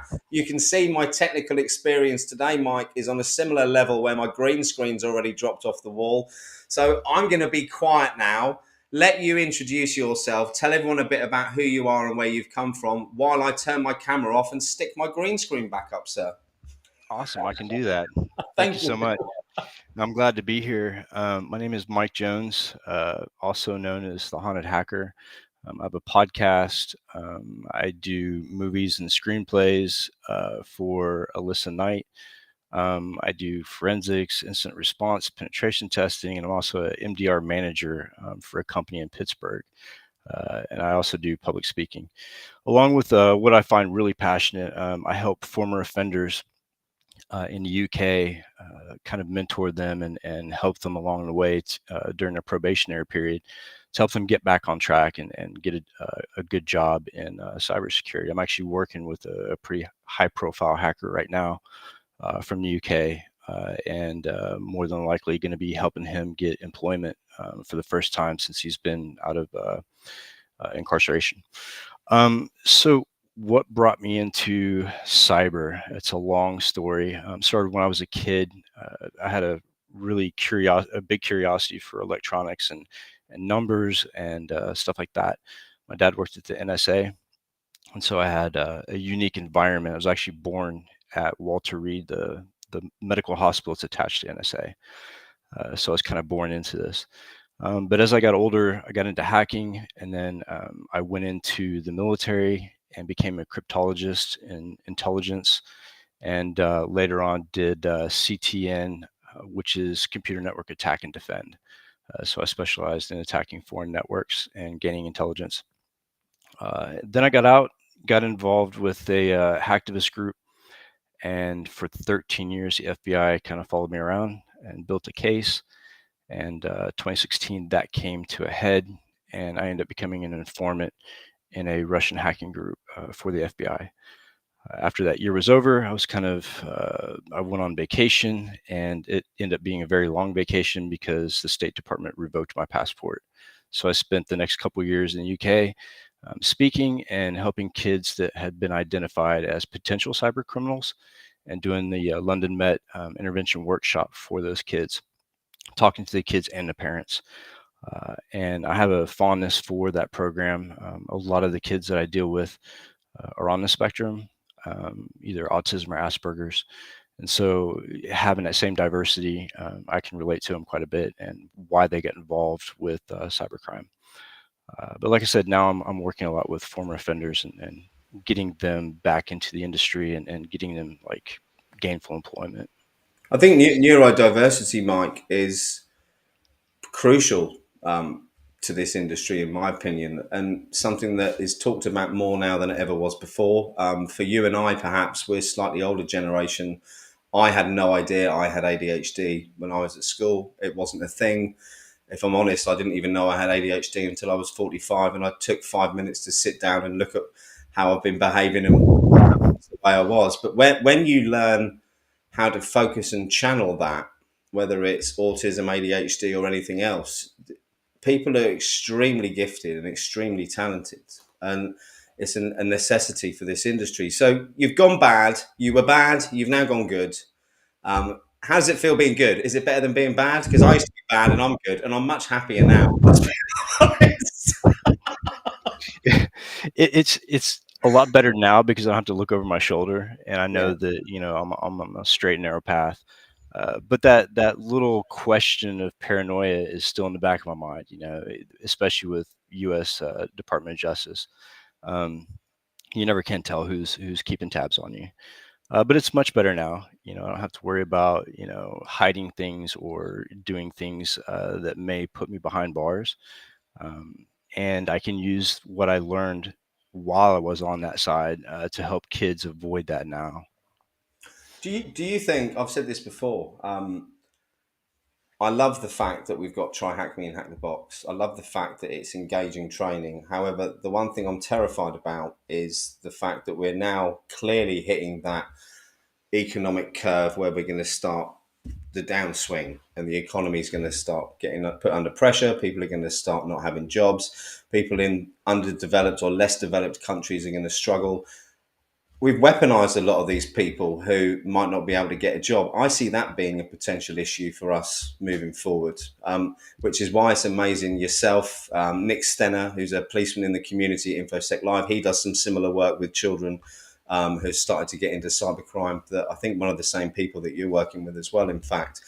But the event today is about helping people break into the industry. And Tola, I think, hit the nail on the head about the passion side. And whilst there is a lot of money to be made in this industry, unless you have got a real passion and a real interest in it, I think there are easier ways to make money. So for anyone who wants to get in just for the money, go and be a salesman or go and do something that doesn't require constant professional development and learning. Because if you don't enjoy it, you're not going to do it, are you? That's very true. And I can't express that enough. But on the other side of the spectrum too, you have that passion, you have that drive. It's really easy to burn out too. It's really easy to get involved and not know how to say no. I take on so many projects and there's so many things in cyber that you can do that have nothing to do with red team or blue team. Alyssa Knight brought me into her creative team, and learning how to write screenplays was something that I never thought I would do. But there's that many opportunities in cybersecurity that you can dive off anywhere you want. Please, can I be an actor in your movie? Sure, but your screen is froze a little bit, so that might be an issue. Oh no, not again! You're joking, aren't you? Please don't No, say that. Is it all right now? Yeah, it's fine now. It's fine now. Oh, But don't say that. yeah, So, the creative part of it Okay. is really awesome. it is, and there's more and more creative people getting in the industry as well. And I think there's a guy, I can't remember his name, but he posted a lot on LinkedIn about cybersecurity and marketing. And from my perspective, I've had 30 years in sales and marketing, and the tactics used, the messages used by some of the bigger companies need a bit of work, I would say. And perhaps the whole thing needs an overhaul as to how we start approaching companies to get them to engage. But let's take a jump back to the questions on how to break in. So for people who have got that passion, they've got the certificates, what next? Well, take a look at the industry. Look at the various parts of the industry. The industry is huge. So, like we said, there's more opportunities than just red team or blue team. A lot of people want to get into cyber. They come to me and say, how can I be a pen tester? And I ask them, why do you want to be a pen tester? And the answer I get varies, but a lot of it has to do with what the media is portraying as what we do as pen testers. They kind of glamorize it and make it very appealing for entertainment purposes. But it's really not that sexy or just eccentric. It's really a lot of work, and it's a lot of writing reports. It's a lot of paperwork, a lot of statements of work. So it's not that hooded hacker behind a computer screen with green text floating, from the ceiling. It's not like that. So I give people a day in my life and show them what I do and how much time it takes me and all the technology that I stay on top of. It's a lot of work. But you have to have that passion. What is it that got you into it in the first place? Well, it's kind of a natural transition. So when I got into cybersecurity, there was no quote unquote cybersecurity. The industry had not yet really became what it is now. It was very small. A lot of us were ex-hackers that got into securing networks. Yeah. And with the training I had in the military, it was kind of a natural transition. But again, like the industry is fairly new now, but we're talking, back after Commodore 64 and when the internet first came out. A lot of people were still surfing the triple X sites, and I was learning how to crack them.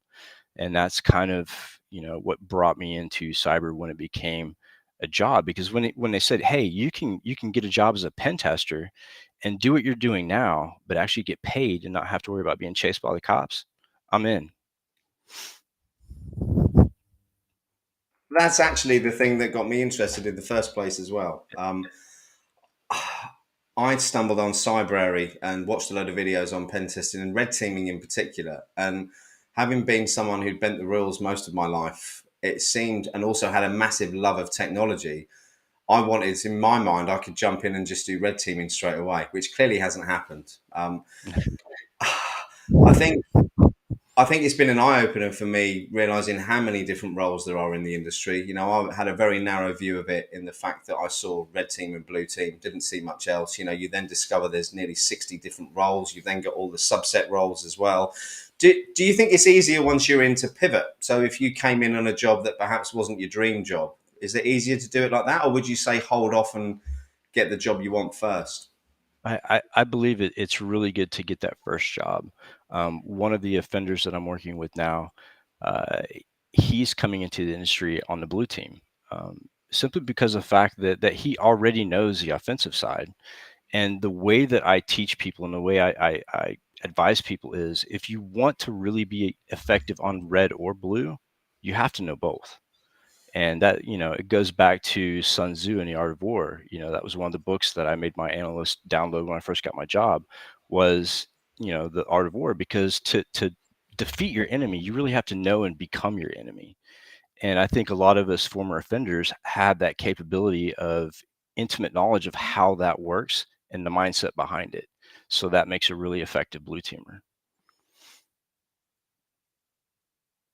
I'm muted again, aren't I? I completely agree. And I was actually just trying to find a link for the book, because obviously it's not the original copy. I think, was it 5th century BC it was written originally, Mike? Yeah.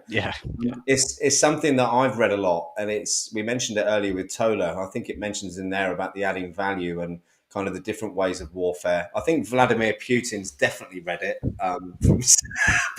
but this week he could probably do with a refresh on a couple of chapters.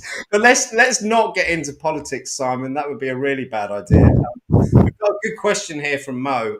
How do you control your burnout? It's a brilliant question, Mo. So I try to find balance. I got, into all these projects, and I keep having more projects, brought to me. But I'm the type of person, if I feel like I say no, I feel like I'm letting somebody down or not staying relevant. And I think that's one of the key factors, is learn your threshold. And I think with what I do, I have to find that balance. So I do have other projects and things that interest me outside of cybersecurity. I still do a lot of RF testing. I still do a lot of radio operations, signal intelligence outside of cyber. And that it gives me peace, and it kind of gives me a break from the ones and zeros. Even though it's still a technical hobby, it still gives me that breakaway. And I really enjoy it. What about a lot of people talk about the importance of exercise, the importance of fresh air, the importance of a break. As you said then, your break there is slightly different. You're channeling your brain to think about something else and work on something you enjoy. For me, I'll get out of the house and try and go for a walk and get some exercise to clear my head. Big thing for me in life in general is music. And I use music a lot as a way to either pump myself up, relax. There's lots of different ways to do it, but I think it depends on what's right for you, doesn't it? Because the only way we truly relax is if we're doing something we enjoy. And as KevTech rightly says in the chat, work-life balance is so important. And it's something that I destroyed myself through overworking many years ago, and it took me 2 years to get back from it, even to be able to kind of go into a shop and have a conversation with people. So it's definitely a danger, and it's definitely real. For people who have been on the wrong side of the law before then, this makes coming into cybersecurity a little bit more tricky. I've never, whilst I've got a slightly small criminal record, it isn't for anything fraudulent, theft related or anything like that. It's never caused me any issues in a regulated financial services environment. It's kind of stuff from my youth and a few things from a few years back when I went on a bit of a wobble. But for people who have made mistakes in the past, it's a very hard industry to break into because security clearance issues. So for people like me then, and other people who have made mistakes in the past, is there an area of cybersecurity they can work in, Mike? Yeah, I suggest people to go blue team with those types of backgrounds. That way you can rebuild that trust a little bit. And plus, looking at being a former offender and then going to protect people and protect people's networks, I think says a lot about that person and where they're at in that journey to be, a legitimate cybersecurity worker. But again, there are companies out there that will take that risk. My company took a huge risk on me with everything. And I was really lucky to get the job I have. And the people I work with are awesome, that they understand that people do change. You don't stay a criminal forever. You don't, but it's also, I had a conversation with my 13-year-old son about this, not about hacking, but about behavior and how it impacts. So he's a bit of a joker at school, as I was, a bit of a class clown. And I overheard him on his Xbox chat yesterday with a friend of his, where he was saying how funny it was because he'd been walked into someone else's classroom, sat down, new teacher came in, kicked him out. They were laughing about it. And whilst it did sound slightly amusing, I know what happens there because that was me. And what happens is you then get blamed for everything. And you've then got to do reparations to make that better. And for me, part of those reparations was helping people, and it has been helping people. So for me to become not just a valued member of the community, but also to be a valuable member of society in general, I think for me, therapy has been helping other people and trying not to do things for myself anymore and more think about others. And that makes a difference, doesn't it? Yeah, it does. And that's kind of why I started the Haunted Hacker community and podcast, is to give people a voice. I have a very diverse group of people who come on to the podcast, and giving them a voice is really important to me. And also opening up the community to more diversity. I've had, like I said, I've had a wide array of guests on the show. And really, if you watch my activity on LinkedIn, I really pump those groups. Because I think diversity is important, and giving them a voice makes them more powerful, and they're able to accomplish more things. So that's why I started the group. And I'm also starting a 503, a nonprofit group for veterans. It's called Hackers for Veterans. And it's to help them get money for certifications that they'll need to get into the industry, as well as equipment, because I know what it's like coming out of the military and not really knowing what my next move was. It's a good point. Okay, so lots of change for you this year. Lots of change for you the last few years. What does the future hold for you, Mike? What are your big plans? Man, I'll tell you what, everything that I've planned never pans out very well. So I just kind of go with the flow, to be honest with you. The only goal that I had last year was to reach 1,000 subscribers on YouTube, and that happened. And now I'm just looking at new ways to make waves. And I think the screenplay writing is really cool. And my work with the former offenders and the kids in the UK, that to me is accomplishment within itself. So I don't really have any huge plans. Just keep doing what I'm doing and spreading knowledge. I think I'm a complete agreement with you about the whole plan thing. There's sayings about it. What is it? Fail to prepare to fail. There's one. And it's true. If you're embarking on anything, you do need to plan. But when it comes to life, I was given some really good advice by someone a lot younger than me a few months ago when I was at a junction. I'd finished working as a sales basically for a penetration testing firm. I was trying to work out what to do next. And Tom said to me, my green screen's now going to fall down again. There you go. Tom said to me, ride the horse that's running, which I thought was a really good expression, because best laid plans can go to waste. You've got to adapt, and you've got to be malleable enough to adapt to what happens, haven't you? Yeah, absolutely. And the military helped me learn that. So with Asperger's, I'm pretty routine driven. And I've learned to cope with those things that change on a whim by being in the military. That really helped.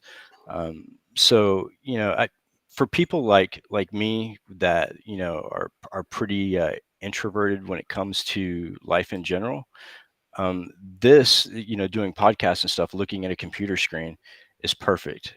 So I would encourage anybody who has children that are on the spectrum or that may have Asperger's to push them towards cybersecurity because it's really helped me a lot.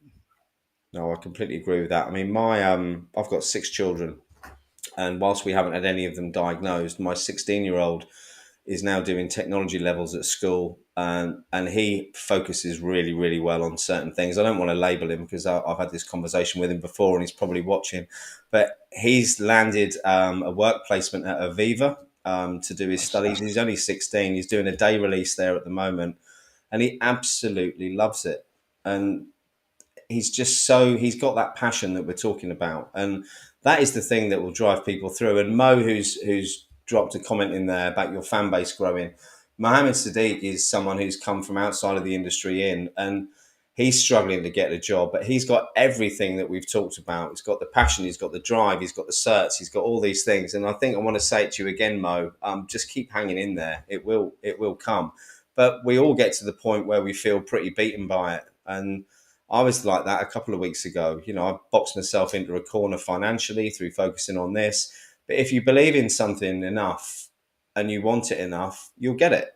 And the power of your mind is an amazing thing. You can achieve greatness through setting goals, sticking to them, and those small steps that achieve greatness. But you can also achieve some pretty awful devastation if you're thinking the wrong way as well. And having a negative mindset is probably the most damaging thing for anyone's career, I think. And I can say that because I struggle emotionally. I'm ADHD.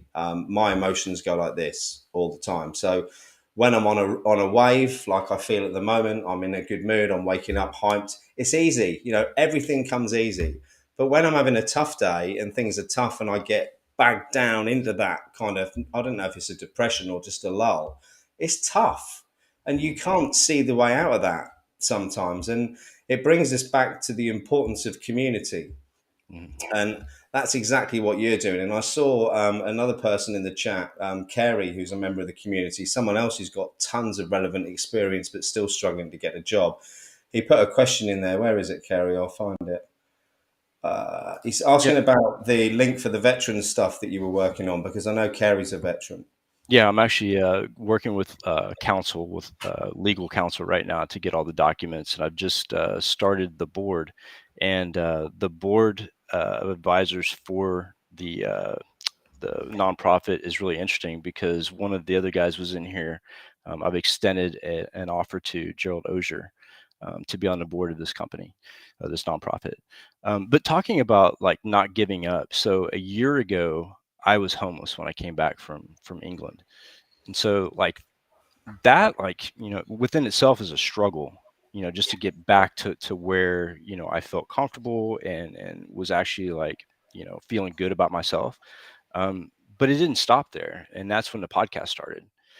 So, I mean, really like don't ever give up on yourself, period, because there's going to be times in life where things happen that are like completely unexpected.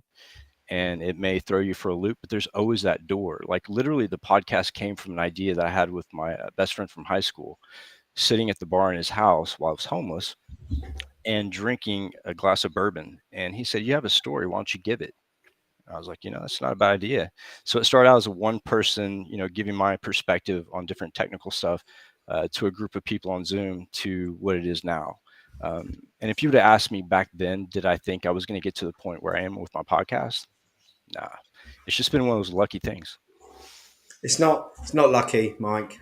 I disagree with that. Your content is amazing and very engaging, and you've hit the nail on the head. Your backstory is also awesome, and there's so much that people can learn learn from you, it's untrue. So how long have we got left? We've got 5 minutes left before our next guest. I see that she's just jumped in below. Kimberly from Cybersecurity Central has offered to jump in today and give me a bit of a hand because Jax is obviously doing her run. Kimberly, nod if you're ready for me to bring you up on stage. You are. Here we go. Let's bring her on. Hey, Kimberly, how are you? I'm doing great. Are you able to hear me? We can hear you loud and clear. Perfect. Great. All right. No tech issues so far, so that's good. That's awesome. Thank you so much for jumping in. At least you've got a tidy background. My green screen keeps falling off the wall, so I'm just going to leave it where it is now, I think. My luck, I would have the same issues, so I had to go with something that was, static, that would stay there, Kimberly, I would have the same problem. Have you got a question for Mike? We've got a couple of minutes, 4 or 5 minutes left with Mike. Is there anything in particular you want to ask him? Mike, yeah. So Mike Jones, I feel like I know you already, right? We see you all the time. So, I've heard you last week. I'm trying to think of something that we could ask. How about, I know you've given advice to people already. What about starting a podcast and your branding? Like, is there any tips that you would give to people that are looking to do something outside of just, coming into cybersecurity, but maybe building something like that as well? Yes, absolutely. When it comes to starting a podcast, make sure you trademark your brand, because there are people that love to steal from people who are succeeding. So make sure you protect that. And getting into the industry, starting a podcast, starting a blog, starting a GitHub, doing research and posting out online and talking about it on a podcast is a great way to get involved and actually get a job in cybersecurity. I really push that with some of my analysts and my interns is that, if you want to, move your career and really get seen, start working on something that you have passion about and put it on a podcast or a blog. That's a really, really good point. What if you don't have the skills for that? So for me, it's been a really steep learning curve. Whilst I've been in sales a long, long time, online sales is something that I've never been involved in. So for me, I've always loved creating. So I've always drawn a lot, painted. So when it came to making videos last year, I kind of started on that. It's become a real passion of mine. So that's what led me into making the content. I never for 1 minute thought I'd end up standing up here and speaking. I just thought I'd make some videos and sit quietly in the background, but I don't seem to be able to keep my mouth shut for 5 minutes. So that's what happens when you have a passion for something and you work hard at it. It comes to fruition. Speaking in front of people was never something that came natural to me. Being social with people never came natural to me, but being thrown into public speaking and then podcasting, I've learned ways to cope with that. It all depends on the personality. Like for me, I know there's people watching, but I'm with a computer, so I try to block that out and be genuine. I think that's the biggest tip I could give anybody is just be genuine. My podcasts aren't edited. We talk how we want to talk, and we talk real. So I think that's why people like it. At least you have an internet connection and a green screen that works. Right. So Mike, we've got 2 minutes left. Any words of wisdom? So we've got lots of people in here who are nearly giving up trying to get work, and I speak to people all the time. It is a tough process. We've talked about the passion. How do we not give up? What can people do to keep that focus? Well, I don't think it relies on people that are trying to get into the industry. I think we need to make changes in the industry. Like when you look at entry-level requirements for jobs, those are not entry-level jobs. Expecting a client, someone to have 2 or 3 certifications before they get an entry-level job is ridiculous. Yeah. And I think that the certification companies are making millions at the expense of people really trying to help the industry and work. And I think that needs to be changed. People like EC Council and charging $5,000 for a certification is absolutely ridiculous. I completely agree and could not agree more, in fact. And that was one of the fundamental drivers for me setting up the InfoSec Live community in the first place is I spent an awful lot of money on trying to get qualified because I didn't have that network of people. And actually, let me just diverse back. We've got 1 minute left. Let's go back to LinkedIn profiles. So everyone who's trying to break into cybersecurity, their LinkedIn profile looks the same, in my opinion. They're putting the same things on there. What can they do to stand out? Well, start a research project, put your banner up behind, the banner at the top, make that your research project, or start a podcast and do what I did and just throw your brand up on LinkedIn. I think that's the most important, is to be unique and stand out. I never had a problem with that. I was always kind of unique, but in a weird way. So Me and you that both. helped. So it helps. It helps. If you're unique, people remember you. And if you're doing something worthwhile, they'll absolutely remember you. And that's what I hope people are, who are looking for a job, be yourself, be unique, and make that your brand. Make yourself your brand. I think that's the most important part. That's amazing advice. Don't try and be like everyone else, because that seems to be what people are doing. Mr. Jones, it's been an absolute pleasure. Thank you so much, sir. I look forward to catching up with you again soon. I'm going to take you off screen quickly now before we bring on our next guest. So thank you very much. See you soon, Mike. Kimberly, before we bring our next guest on, just say hello to everyone and tell them who you are, please. Well, hello. I'm Kimberly McKnight. So I am the co-founder of cybersecuritycentral.org, as you can see here on my title. Michelle Murphy, who some of you may know as well from LinkedIn, is my co-founder there.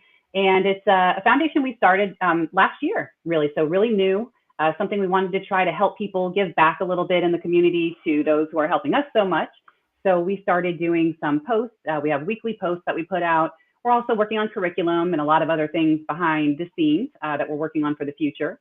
We have a book club that is coming up, and we're going to feature the Cybersecurity Career Master Plan, which I'm sure also many of you are familiar with, which has the authors, Dr. Gerald Auger, Jack Scott, John Helmus, and Kim Nugent, I believe. I got all those. Well done. So yeah, a great book there. We love it. Cybersecurity Central, Michelle and I have both read it. It's really a great book you can go to and keep resourcing, a lot of information. And because it has all four of those authors, it's really a good, good perspectives that are put in there. So it's not just kind of one focus. You have a lot of those insights. So that's going to be our first book to do for our book club. So we're excited about that. So that's where I am right now. I've just started in the industry with a position. I'm not really announcing it yet, but just starting off here kind of temporary as a part-time role, but it's really in marketing, going to be in marketing and kind of social media, really touch on a lot of different things, more of a project type role in those areas, and then kind of go from there. But it's with a cybersecurity company. That sounds exciting. And I also think you might even be doing your own podcast, I'm hoping soon, through InfoSec Live. Yeah, so we'll, definitely talking to Michelle about that. So we are going to definitely look at trying to do something. I don't know if it'll be a podcast form or not. We're thinking potentially with a book club. It's still up in the air, but we may do something that's more of an audio version. So that way, we can interact a little bit more, maybe use, bring in some things that were kind of a surprise, don't really want to give away, but we'll make it a little more interactive with people that are in the session. So yeah, it'll be great. Well, thank you for sharing, and thank you so much for jumping in to give me a hand today. It's really, and everyone should know this is actually the first time we've met, isn't it, Kimberly? It is, yes. We've talked a lot, via the messaging, things like that, but never in person like this. So it's great. It's a pleasure to meet you, and I don't want to keep on hanging on too much longer. So I'm going to try and do my little transition thing where I do a video transition and bring her on. This might go wrong. If it does, we'll see. But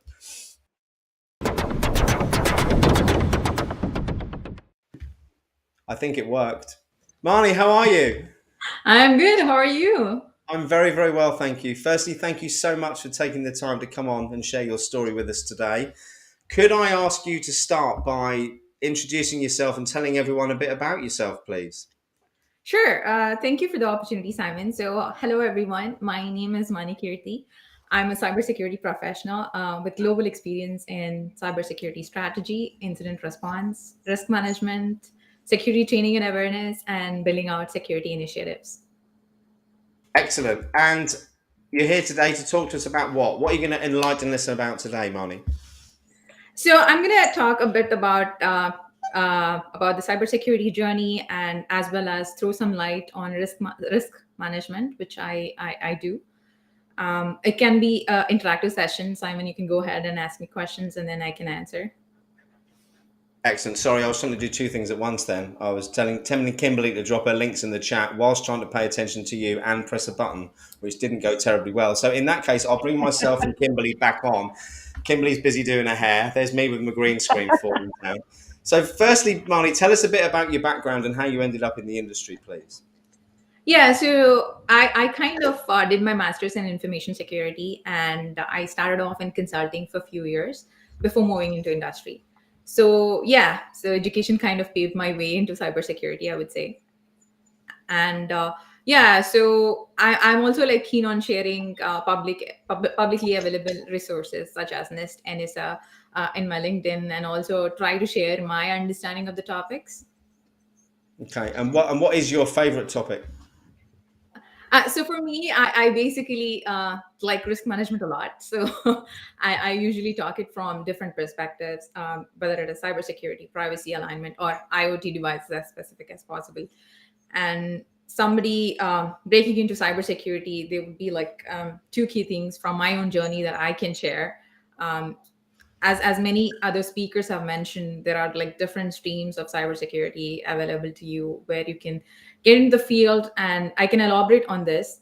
So I usually, for my own purpose, I usually refer to the picture from SANS CISO mind map. So Yeah. it keeps updating every year. So if we specifically talk about different areas, because I recall everybody saying that it's very big and there are different streams and fields in cybersecurity that people want to get into. So if we talk specifically about the different streams, we have security operations, which includes data protection, network, application security, endpoint security, patching, web, email filtering. And then you have legal and regulatory side of things, which is like PCI, SOX compliance, HIPAA compliance. And risk management side, it's NIST, Octave, FAIR policies and procedures. And business enablement includes product security, emerging technologies, cloud computing. Governance deals with security strategy, posture. You see the ISO 27001 initiatives. Identity and access management is basically looking at the implementation such as single sign-on, multi-factor authentication.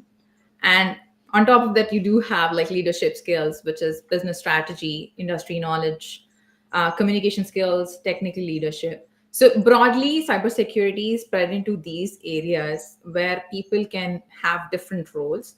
So the list keeps on updating as we see more emerging technologies come into picture. And these streams kind of don't stand alone, and there are many overlapping roles that you would see. So how does it relate to job roles is basically you're looking at product security person, or you're looking at a GRC specialist, you're looking at an IT auditor, or you're looking at a penetration tester, or somebody who's into cyber strategy and risk management. So we've got a lot of people in the audience today who were involved in project management before they tried to break into the cybersecurity industry.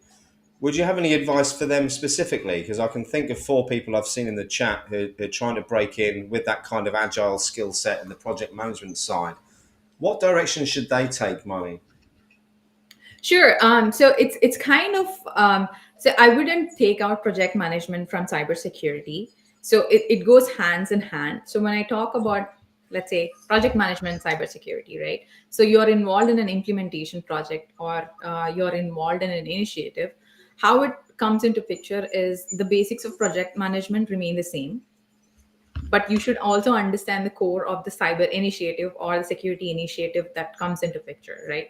So let's say you're implementing a multi-factor authentication into an organization. So you should be aware of different nitty-gritties involved in how can people enable MFA from the user perspective. So you have to manage the expectations from different stakeholders. That's where your project management experience comes into picture. That's how you can relate. So I would say that you could start with understanding the initiative itself if you're already part of a project, and you can, if you're not, then you can relate to implementation projects, how the project management skills can apply. One of them, as I said, understanding the stakeholders' expectations, in what timelines they have to be achieved. Okay, and what is your biggest challenge at the moment for your day-to-day role? So as I said, like most of or the most interesting topic for me is risk management. So managing those expectations across different streams and people are very key. So as a security person, you would be aware of different terminologies, right? What you use in your daily life, like as simple as confidentiality, integrity, or availability. It's not expected that the user community would be able to understand those terms, breaking those terms in simpler ways so that everybody can understand and embrace it. That's one of the key aspect. And the other ones is managing expectations. So there is always a necessity where operations come into picture, not being like secure enough. So you have to manage and make that balance possible, and also catering to business needs. That's very key. Okay, thank you. So for people who are trying to break in then, especially those who feel like they're banging their heads against brick walls at the moment, which is a few people who we've got in the audience, we've given them lots of different advice from previous guests on what they can do to make themselves stand out. From your perspective, what is it that would make a candidate stand out for you? Sure. So I can take my own example because there is no one size fits all approach. And I always feel that every time there is a lot of information available to you, but what is your perspective? What is your take on the subject is more important, because everybody brings in a unique perspective to the table. So with that note, I would like to say, like, looking at what interests you. So how your personality skills align to the job roles. So if I quote myself, so I used to be, I'm still curious, but I'm a very curious person. I want to learn something new. I look at different resources. So for me, it worked out, the progress worked out in incremental portions. So every day I kind of committed myself to read at least 20 pages related to cybersecurity, and a part of business books as well.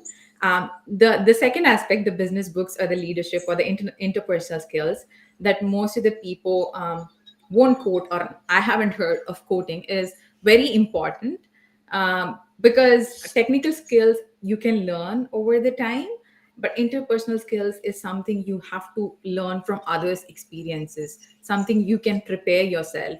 So reading and learning opens many doors, and I'm saying that not as generic as everybody say, but what I'm trying to say is that focus on your strengths and read that helps you in building out your career. So I consider mine as a tool. So whatever you feed your information, you can get the dashboard reporting out of it. So it's basically works like that. So one other thing I also suggest is consider reading books. One of the books that I kind of feel helped me was 20-minute networking meeting by Nathan and Marcia. So it's rooted in two core values, collaboration and community.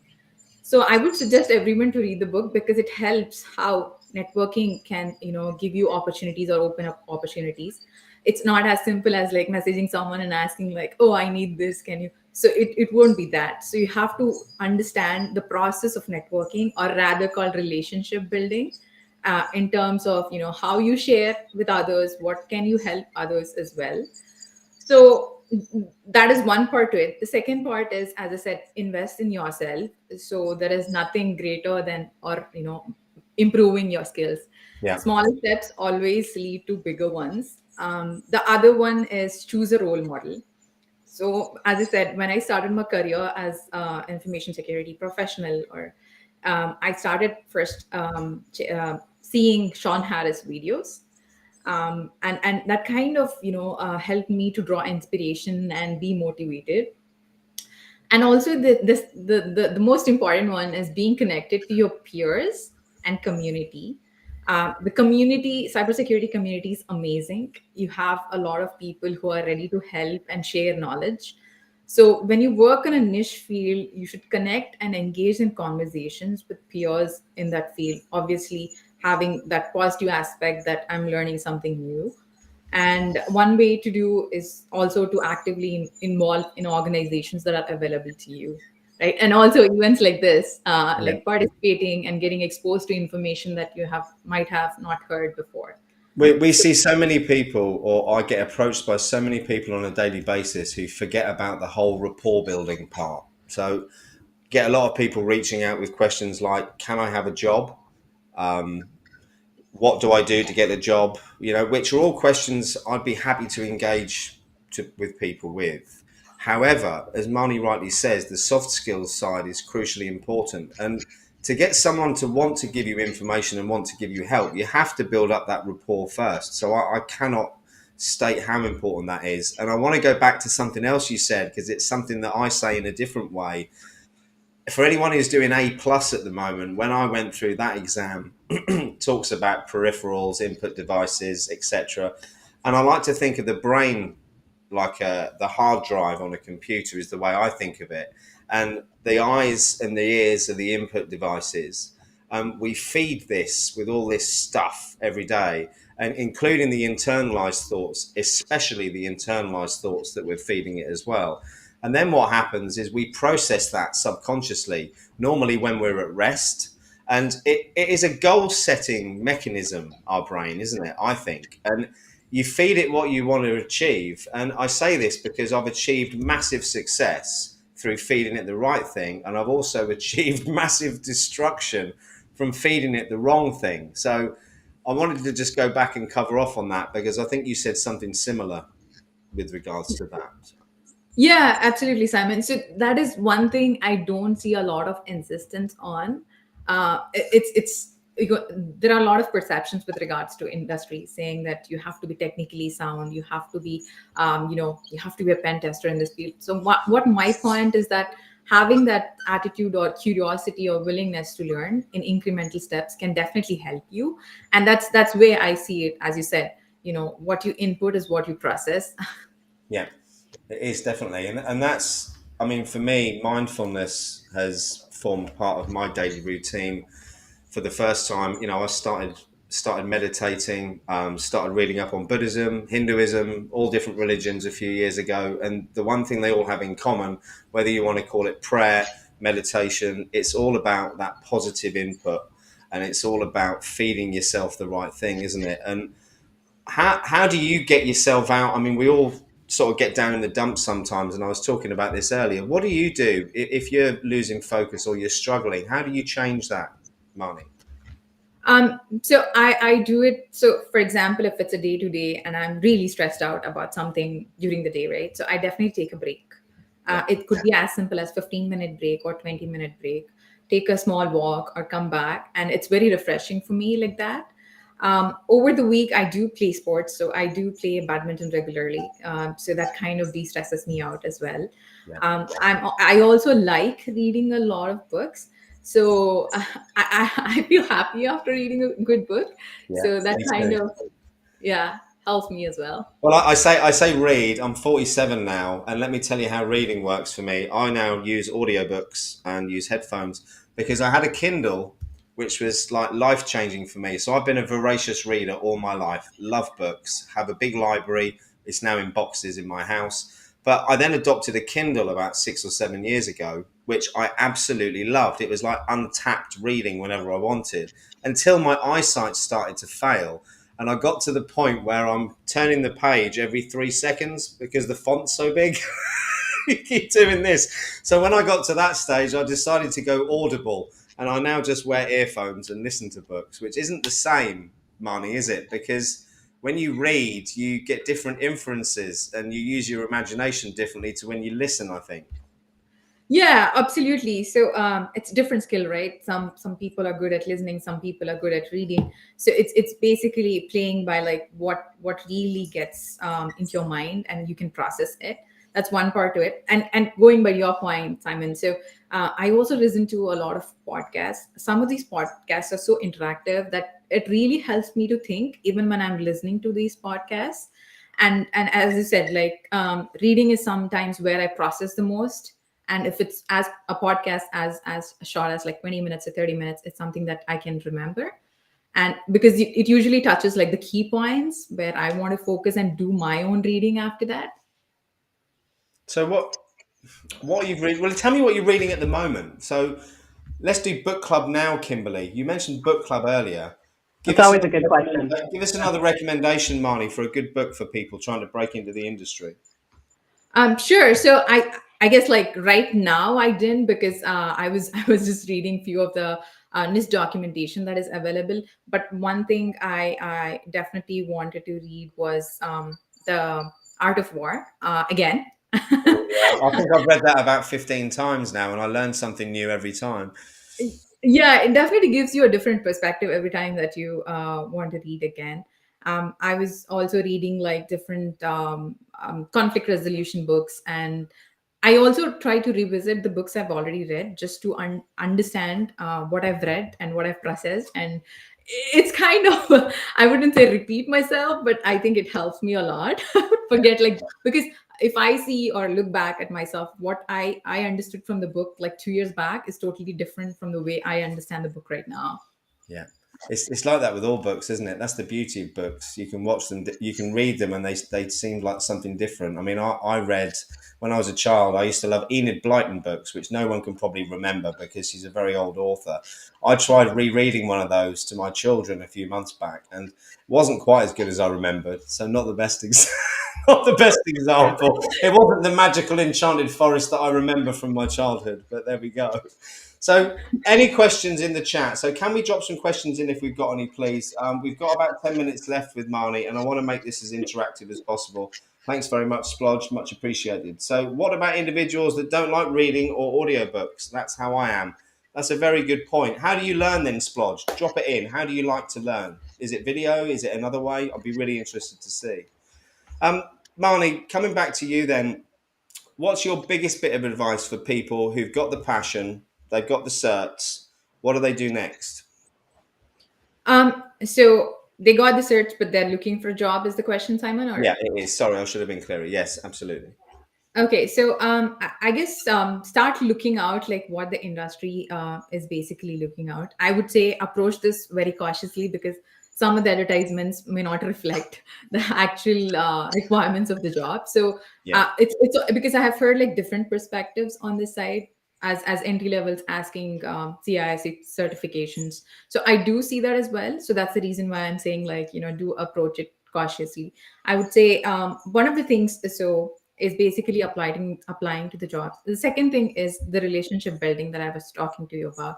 So if there is any job available in your network that they can share, they can refer you to, that certainly helps. I think you're absolutely right. And as Paul Rogers, good friend of mine, hey Paul, hope you're well, as he said, network. Absolutely. And you don't mean network plus there either, do you, Paul? I take it you actually mean social networking. But again, it's learning to do that properly, isn't it, Marnie? Because not everyone does, and it's very, very difficult. I've only been on social media for 11 months, I think it is now. I've been on LinkedIn, and I've made loads of mistakes, like loads. And I was posting 7 or 8 times a day. I had no kind of game plan for it. And it's been a complete evolving work in progress and a learning process throughout as well. I think networking as well and social skills don't come naturally to everyone. And I hear this a lot. So I hear, well, it's all right for you. You're natural at it. Well, the only reason I'm natural at it is because I've done it for 32 years. And it's learned, whatever way you want to look at it. I wasn't always an outgoing person who liked talking. It's something that you learn through your own experiences, isn't it? So you don't have to become an extrovert. You just have to learn enough to get you through those processes, those awful interview processes that some firms seem to have at the moment. And while we're on that, actually, you mentioned it a moment ago, unrealistic job adverts is something that I don't talk about too much because everyone else talks about it every day on LinkedIn. But it's definitely a huge issue. And how do you think we can change that? Is the recruitment process broken, or any suggestions? Sure. So I would just like to quote something on the network piece of it. So everybody says the term network, but it's not that simple. And how you approach it totally differs person to person. And when you approach to that person as well, how they take it is also totally different. So this is something that you can understand from others' experiences through books or how to network. And that's why I was suggesting the book before when I was introducing. So always in networking, it's not always about asking something to do. It's about sharing knowledge and engaging in conversations, how you're passionate about presenting that.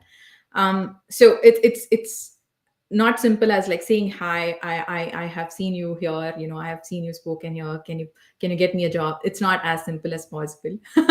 so I mean the mode of communication, the messaging everything is included as part of that package. So that is one thing. And the second question, as you said, Simon, about recruitment and as well as the requirements, right?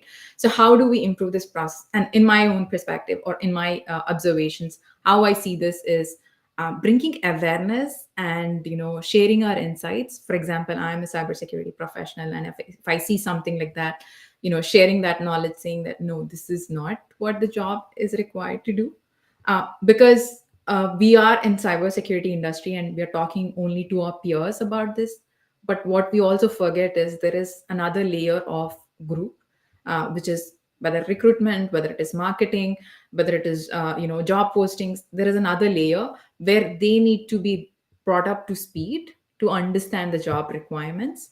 And the reason why it's happening only in cybersecurity, because this is a field that didn't exist before. It's an evolving space, right? Yeah. So as evolving happens, you cannot expect everybody to be at the same level of knowledge or insights that you would have as a professional.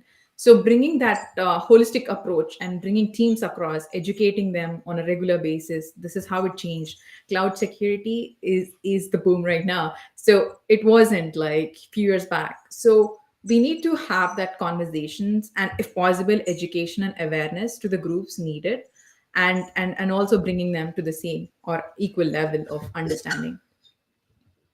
Thank you. Sorry, I'm trying to do two things at once again. I'm trying to type a message to our next guest whilst talking to you. It clearly isn't one of my skill sets, and it brings me nicely on at the point about the importance of diversity within any organisation. I've got a very narrow band of skill sets. When I was an ego-driven businessman a few years ago, I thought I was an entrepreneurial genius. It appears not, which is how I lost everything. I was just an arrogant, ego-driven businessman who thought he was an entrepreneurial genius. And it's a humbling lesson to learn sometimes when you realize that you're not what you thought you are. But what it also is a great opportunity to grow something even better. And what I mean by that is the InfoSec Live community has taken off so much, I think, because it's just been so much fun.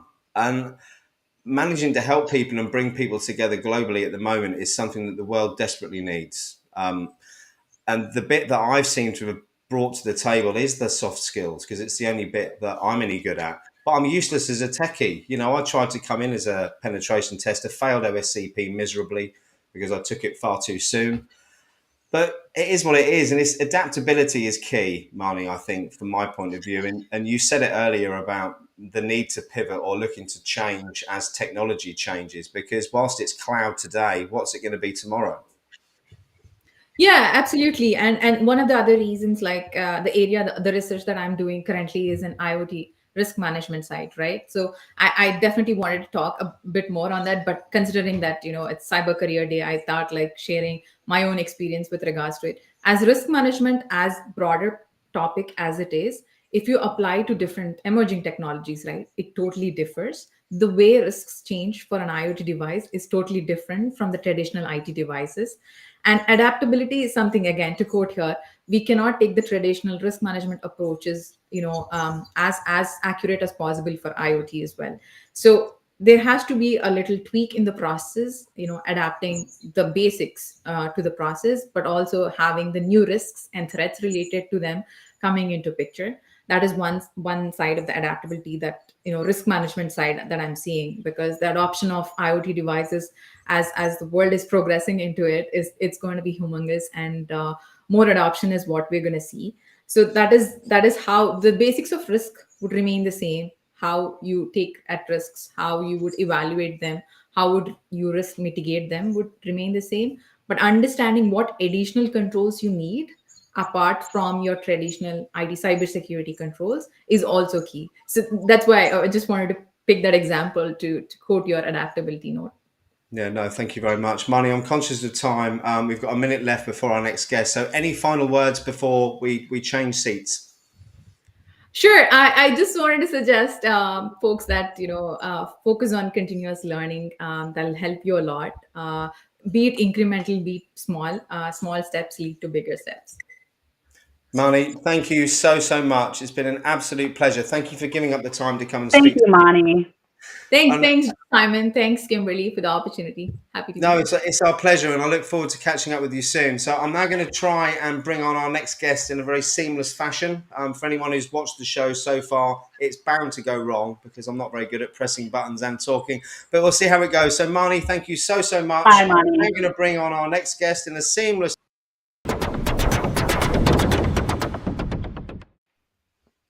And luckily, Marnie dropped off there quickly because I didn't have time to press her button. Alyssa, Valentina Knight, thank you so much for coming on the show today. Hello. Welcome. Hi, Simon. Hi, Kimberly. Hello, audience. Again, we haven't met before. It's a bit like Kimberly and I meeting for the first time on here. I know you know Jax very well, who's currently running around a muddy field, I think, on some 4-mile run. She'll be back with us soon. You're very well known in the industry already, but please, for those who don't know you, tell us a bit about yourself. Hi, everyone. Good morning. I'm going to warn you, I'm only on my first cup of coffee. So, gosh, I like to say I'm a recovering hacker of 22 years. I started at a very different time in cybersecurity.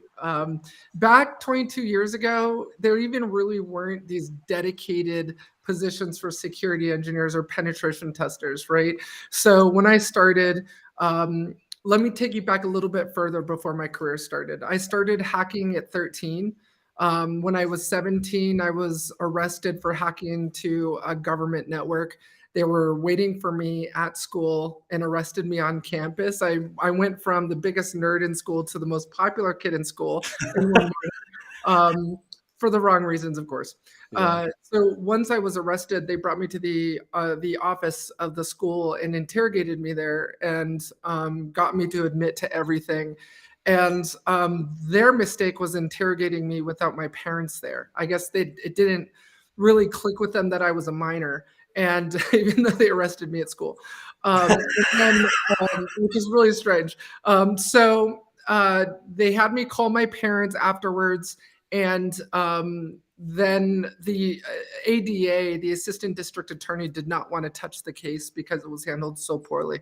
And if you think about it at the time, this was 1996, right? Things were really different back then. It's not this, hack for money. It was very much a more elite than now, world of hell website defacement groups, and all those defacement mirrors. So it was a different time. But basically the charges were dropped and I went to go work for the US intelligence community in cyber warfare. I am a serial entrepreneur. I've started multiple companies and sold them in M&A transactions. When I was 27, I sold my last startup and then retired and then became a fashion photographer, believe it or not. And then, long story. Then I went, then that's when I was recruited by the intelligence community. I basically traded in my keyboard for an AR-15 and M4, went to close quarter combat training and SEER training, first woman to go through private SEER, and sniper training.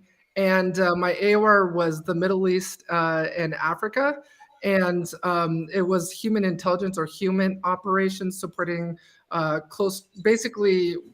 human intelligence is intelligence collection through humans. So I was supporting the counterinsurgency and advisory and assistance teams in Afghanistan and the counter IED contract in Iraq. For those of you who remember private military, the Blackwater days, that's basically what we were doing.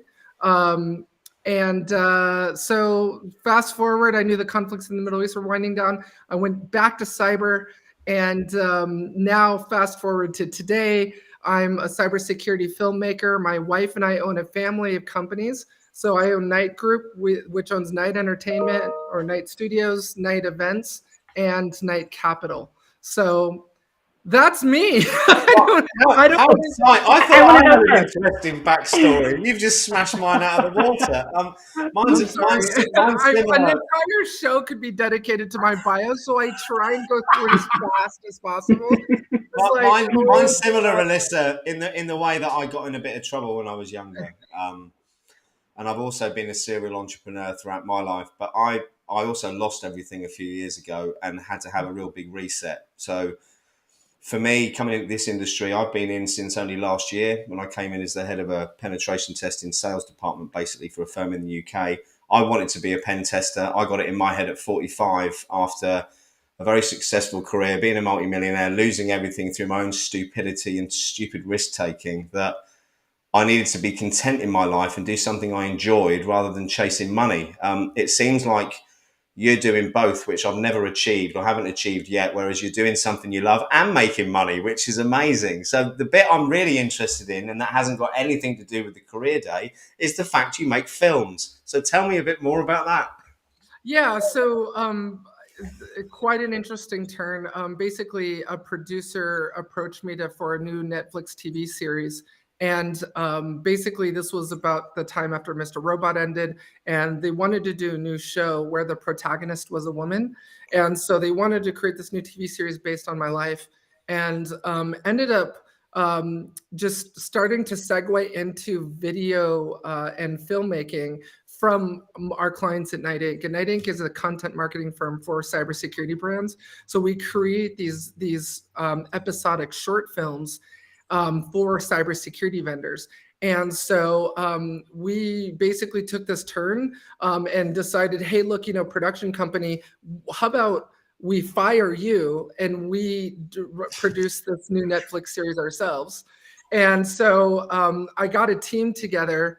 I guess that's probably to a fault, an issue of mine, where I look at other people and say, well, why should I hire you to do it when I can do it myself? So that's a good thing and it's a bad thing. And I basically, pulled a team together. We got a director of photography, cinematographer, animator from DreamWorks, lighting gaffers, all these people. We pulled this together, invested in Red cameras, which I don't know if you're familiar with those, is like $40,000-$50,000 cameras. Yep. We just I can't even get a green screen that works, Alyssa. I'm a way off on So I basically just like cybersecurity, taught myself everything, and went to the school of YouTube. And I feel like we're so, and I apologize, I'll bring this back to cybersecurity, but we just published our new film, Underdog Games. For those of you who are interested, it's on my YouTube channel. That's basically a cyber thriller of two gaming companies who are in cyber warfare with each other. And so that just premiered yesterday. So if you want to take a look at it, but that's basically what we're doing. We're working with cybersecurity vendors to tell the product story in a story arc, in Hollywood cinematic story arc. So instead of, I feel like none of us want to be advertised or marketed to anymore. So what's happening is we're taking their product and we're weaving it into a story arc. So, I feel like people just don't want to be marketed to anymore. And so what we're doing is we're creating these short films for these cybersecurity vendors that just basically weaves their company and product. And which is why I look so ridiculous. I'm about to walk on set after this. So I apologize, but we're filming our new film. Today is the first day. It's called Heat for our client called Menlo Security. And today's day one of filming. So it's cool. We're working with Hollywood actors. We put out casting calls. There goes my next question on, can I have a job then? Hey, you got that actor look. I tell you what, I could make a cracking British villain if you need one. There's something about the British accent that just makes you all look like actors. I don't know. Right. Let's go back to what you said about you were talking. I've forgotten what I was going to say now. A question for you, Alyssa. I looked up. So Michelle and I were actually checking out, your page and all of your stuff. I love Hacker Valley Studio and media as well. I know you're connected with them, so that's how we actually found you. And I wanted to ask. I saw also, in addition to what you just talked about, was the API Secure. That's like the first of a conference coming up that you did. Yeah, so thank you for bringing that up. So basically, in addition to Knight Studios, which is our film production company, my wife and I also own a company called Knight Events, and we've started our first security conference. It's an API security conference that premieres on April 6th. That's going to be the inaugural conference. That's virtual. all of you, please register. It's a free event. It's a security conference dedicated to API security. And we've got amazing keynotes who are going to be speaking, like Rinky Sethi, Dave DeWalt from Night Dragon, Nicole Perlroth. But next year in 2023, we're actually going to in-person. The plans to do it in Las Vegas. A lot of people, I think, are experiencing that Zoom fatigue. So we're going to try and do it in person in 2023.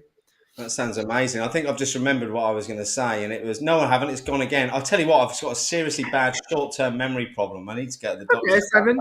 We're all figuring out. It's all good. I mean, if you want, just kind of like the audience is probably wondering about my journey in cybersecurity, and if you want, I can start there. That would be amazing. Yeah, I mean, the one thing I remembered what it was I was going to say. It was about people being sick of being sold to, and yeah, I think the pandemic has had a big part in that, from my point of view. Yeah.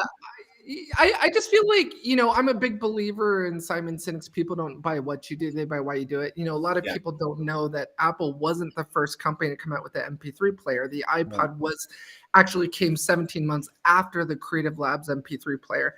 And the only reason we're not walking around with Creative Labs MP3 players in our pocket is because Creative Labs told us what it was, and Apple told us why we needed it. That's what Apple is so amazing at with marketing, is they tell us why we need something versus what it does.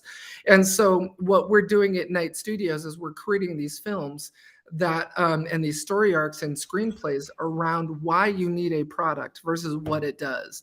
So that's basically what we're doing. But yeah, it's really exciting. But if you want, I can take a step back. So for those of you who are wanting to know about my cybersecurity journey, if you're already in your journey or if you're wanting to break into cybersecurity, please understand that in 1996, in the mid 90s, early 90s, when I was hacking, I actually started out in the BBS days. For those of you who are probably too young to know what a modem is, I started out at a very different time. So please understand that my journey is going to be different than starting in cybersecurity today. So I started in the BBS scene, dialing into BBSs with my 486 SX25 with 4 megs of RAM and 40 meg hard drive that I built, and 2400 baud modem, and got this local magazine that told me BBS phone numbers, and you would dial into these numbers, upload, download files, and just interact with the system operator and download files. And then I got interested in what was called phone phreaking. For those of you who don't know what that is, at the time you were hacking phone systems, hacking the phone network, building black boxes, blue boxes, banana boxes, red boxes to make free phone calls, to hack the phone system back when this worked. And so today, obviously a lot of that doesn't apply anymore. But at the time, that's how I got into it. Then I got introduced to what was called Internet Relay Chat, or IRC. And think of this as like thousands of chat rooms around the globe. And so I joined this hacker channel, and I got initially, sorry to say this, but I was making a lot of bad decisions, but I got into software piracy. I started a software piracy group, and then got into hacking. So then I met hackers on IRC, and everyone at the time understand there was no YouTube, there was no securitytube.net, there was no Google, right? So at the time, the internet was VT100 shells, BitchX IRC client from VT100. These were just different times. And so you had to learn on your own. There was no such thing as a cybersecurity influencer, right? So at the time, you kind of just went out, downloaded exploits, you traded exploits on IRC. So if you had like a Woo FTPD exploit or an Apache exploit, you would trade it for something you didn't have, like trading baseball cards, right? So I would go on IRC, I would trade exploits, I would download them, I would look at the source code, understand how they worked. And remember, there was no Metasploit either. So hacking was a lot more difficult back then than it is now, where it's point and click and GUIs and sexy web interfaces and point and click exploits. Back then, it was very different. You had to actually GCC compile exploits. So I would compile the exploit, you would pray that it worked and it compiled, and then you would use it. So, at the time though, you weren't out there searching for data to steal and profit from or ransomware. At the time, it was just finding the website and defacing the website. And it was a game. yeah, and then hoping you would show up on a defacement mirror site. So that things were different back then. So then I got arrested, like I mentioned, and then this was my opportunity, my reset to say, you know what, I want a different life for myself. I want something different for me. So I ended up actually getting my first job as a system administrator for a startup called Galatia. It was a web design company. I was doing server administration, and I would do vulnerability scanning at the time with different vulnerability scanners like Nick2 from Rainforest Puppy and some of these other tools. So that was kind of like my foray into doing security work and being paid for it. And then fast forward, I ended up leaving Galatia. I went to go work for a telecom company called SBC Datacom, which was later acquired by AT&T. And then I headed up their penetration testing group. SBC was excited about the idea of hiring a former hacker. This was very taboo back then. This was like, back then you didn't walk into a job interview and say, I was arrested as a hacker. You would be thrown out. Now it's like, cool, right? You walk into a job interview and you're like, it's almost like you have no street cred if you weren't a former hacker. But back then you didn't really, you weren't quick to admit it to people. So I got my first job heading the penetration testing group at SBC, did penetration testing for them at the time. So my career started out as a sysadmin. I was installing Cisco PIX firewalls, for those of you who remember those, and just, you know, doing just generalist security work, and then became specialized and became a pen tester. And then fast forward a few years, I then said, you know what, I don't want to do this full time. I want to get into forensics. So I got into incident response and forensics. And at the time, there was a site called securityfocus.com, for those of you who remember that. And you just kind of went there and you learned what you needed to learn and read white papers. You know, you didn't reach out to people on LinkedIn or Twitter and say, can you teach me how to hack? You learned it on your own and you did the required reading. And so I started reading papers and learning, and then going to SANS, took the GCFA course, took the GCIA course. And then, you know, these training institutes and training companies started to pop up. And then, you know, then started my career. And if I won't go over every company I worked for, but basically just along my career, I bounced between doing the different things I was interested in at the time, like forensic analysis, penetration testing. And then fast forward to starting my second company after I sold my first company. I had been acquired by a company out in New Zealand called Endace. And we were an open source SIM software, a SIM software for open source software like Snort, Inline, Libre, Tarpit. And so at the time, I had actually won a contract with my new company called Briar and Thorn, which I still am chairman of the board of directors for that right now. And I'm in the middle of exiting and selling that company. So that's my third startup. I got a contract in Germany. Moved to Germany to support that contract to hack into connected cars, got more into the arcane area of cybersecurity, like hacking telematics control units and taking remote control of cars with my laptop. Published a book on it called Hacking Connected Cars. For those of you who don't know, I'm also a published hacker. Feel free to go to Amazon.com and grab my book. It actually is a field manual for hacking cars remotely. And then moved back to the United States, went through Mexico after living there for a while, and started hacking APIs.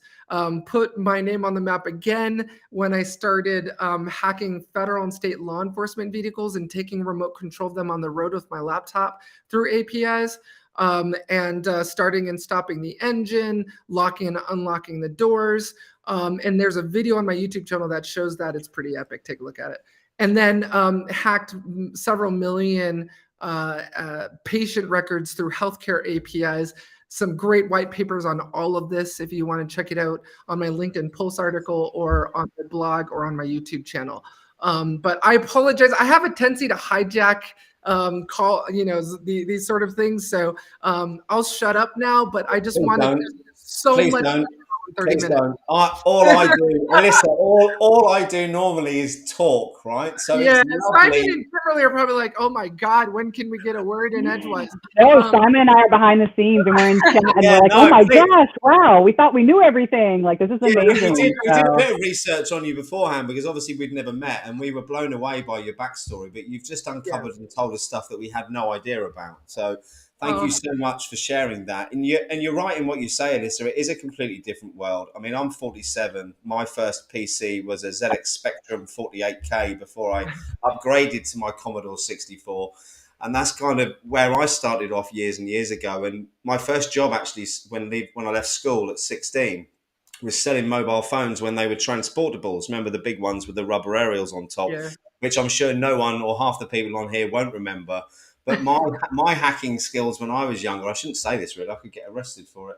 They only went as far as jamming broken matchsticks in the coin return slot on payphones and going back every night and collecting the change. So, oh my God. Yeah, not quite as technical, and that's an alleged offence that might not have happened. Allegedly, right. Yeah, it was a different time. I mean, this was back when you could record the sound of a quarter dropping into a phone and playing it back, and using carding. I got really big into carding. I'm not proud to admit that, but and that's just generating credit card numbers and using them to buy stuff. But we used to do the same with the sounds for free phone calls. Yeah, it used to. It used to work. I don't even know where you can find a payphone these days, so I don't know. You if can't. that They're all turned into internet Wi-Fi spots in the UK, but yeah. But so I've had a pretty interesting career. I tend to now these days, usually my vulnerability research is around content that doesn't really exist, right? So I like to for example, if any of you saw my View from the Attacker series where I hacked a network and then disabled EDR to prove how vulnerable you can be if you just rely on EDR. So there's a video on my YouTube channel of me doing that. So for those of you who are interested in doing a lot of this stuff or learning a lot of this stuff, that content usually shows up on my YouTube channel first. I tend to publish a new video every week, but right now we're filming every month now, so I don't have quite as much time as I used to. I do want to get back to publishing night TV episodes, but you can find a lot of those on my YouTube channel. Now today I'm pretty much branded as this API hacker. So, a lot of my vulnerability research into hacking every Ford on the road. This affected every Ford on the road, not federal and state law enforcement vehicles, but every Ford on the road. I could remotely start and stop the engine or remotely lock and unlock the doors from anywhere in the world. Amazing. I knew the VIN number. Ford won't admit to it, despite all the videos on my YouTube channel of doing it. But now, then I hacked healthcare APIs. And then recently I hacked 55 banks in less than a week. So for those of you who are interested, there's a new video on my YouTube channel called Scorched Earth. And it's and I keynoted at Money 2020 talking about this. But basically, I found that 55 banks and cryptocurrency exchanges through their APIs were vulnerable to a lot of BOLA attacks, broken object level authorization attacks. And it allowed me to transfer money in and out of bank accounts, change the PIN code of any bank ATM, Visa debit card, and also move money in and out and affect cryptocurrency wallets. So that's really interesting research. If you guys and girls are interested in that, it's on my YouTube channel. It's called Scorched Earth. As a matter of fact, the company No Name Security who sponsored that research, they're the producers of this new series we're filming in April called Scorched Earth, where I play out, it's going to be based on my life, and it's going to play out as this API hacker who hacks 55 banks and the story that kind of unfolds through that. So it's pretty interesting. Cool. I like Alyssa, I feel like I've got so much I want to talk to you about. I had the whole show with you, Alyssa. Amazing.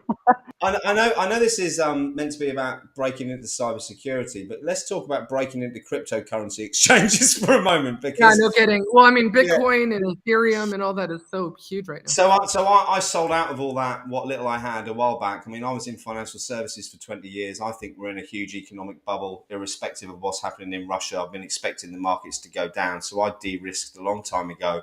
I personally think that digital currency is the future.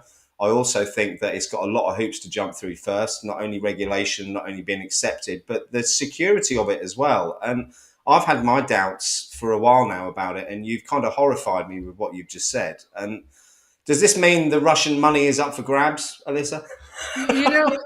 There's definitely more anonymous cryptocurrency exchanges. Maybe we need to do a whole show just on that. You definitely don't want to do anything illicit with Bitcoin, that's for sure.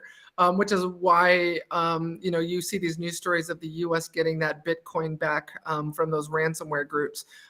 It's Bitcoin, just isn't anonymous. It's not like you don't want to be doing illicit activity on there.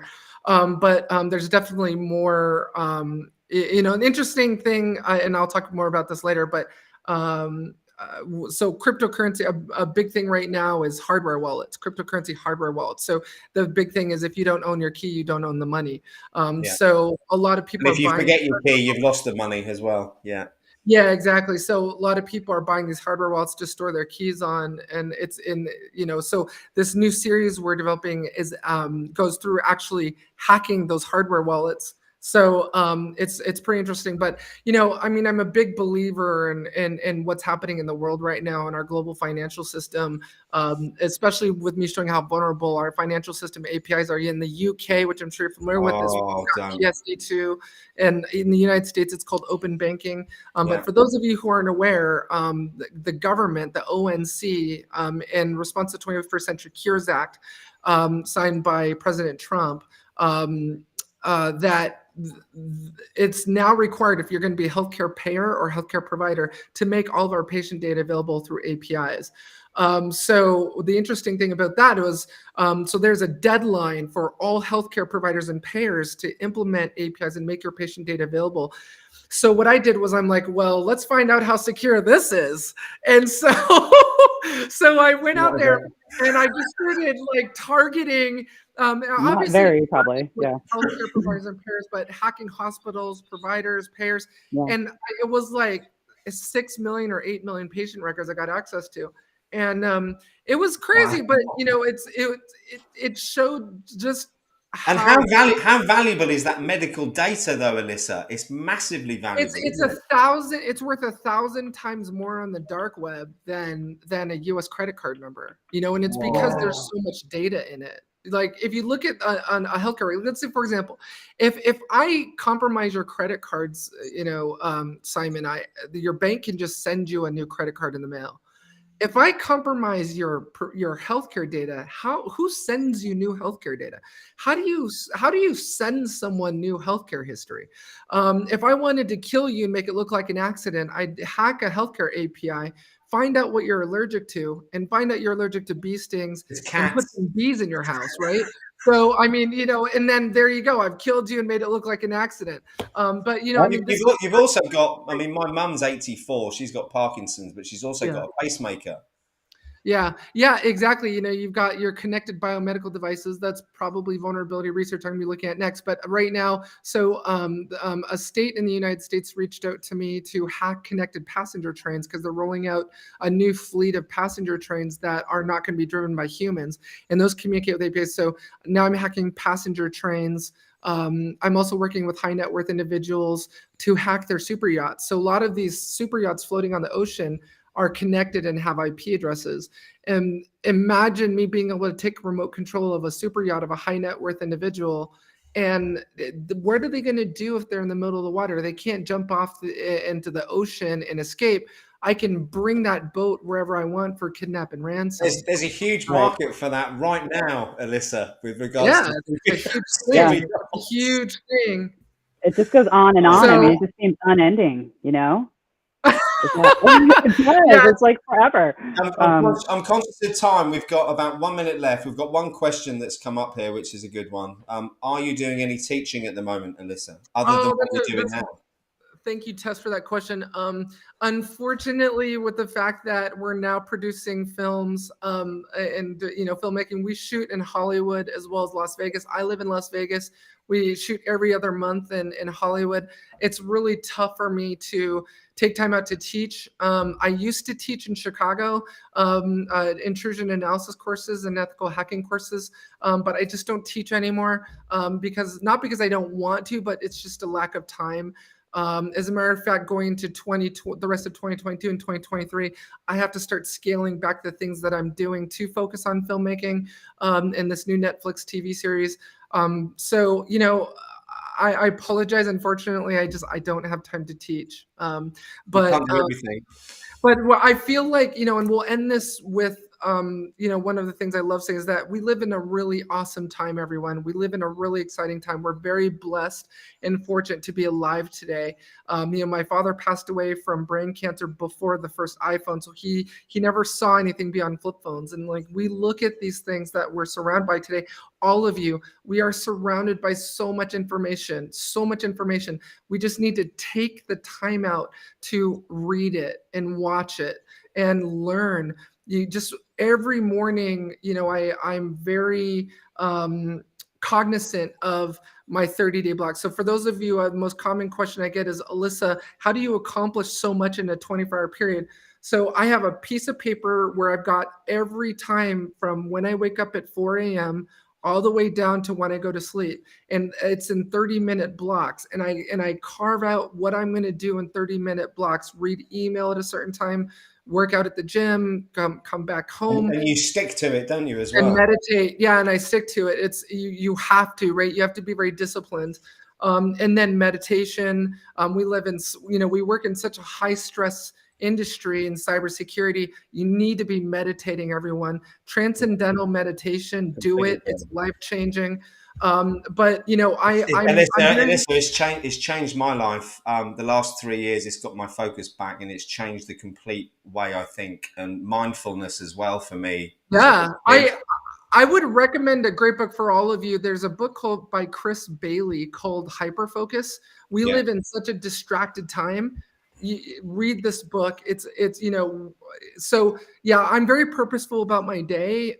It's which is why I'm able to publish so many white papers and publish so many new films and do all the things that I'm doing while also being the CISO for a bank and doing all these other shows. So I'm very radical about time management, and we all have to be. So we do actually, and that brings me to the point that we're a minute over, and I hate to interrupt you because it's been absolutely amazing. I want to say two things really quickly. One, you've humbled me and blown me away. Thank you so much.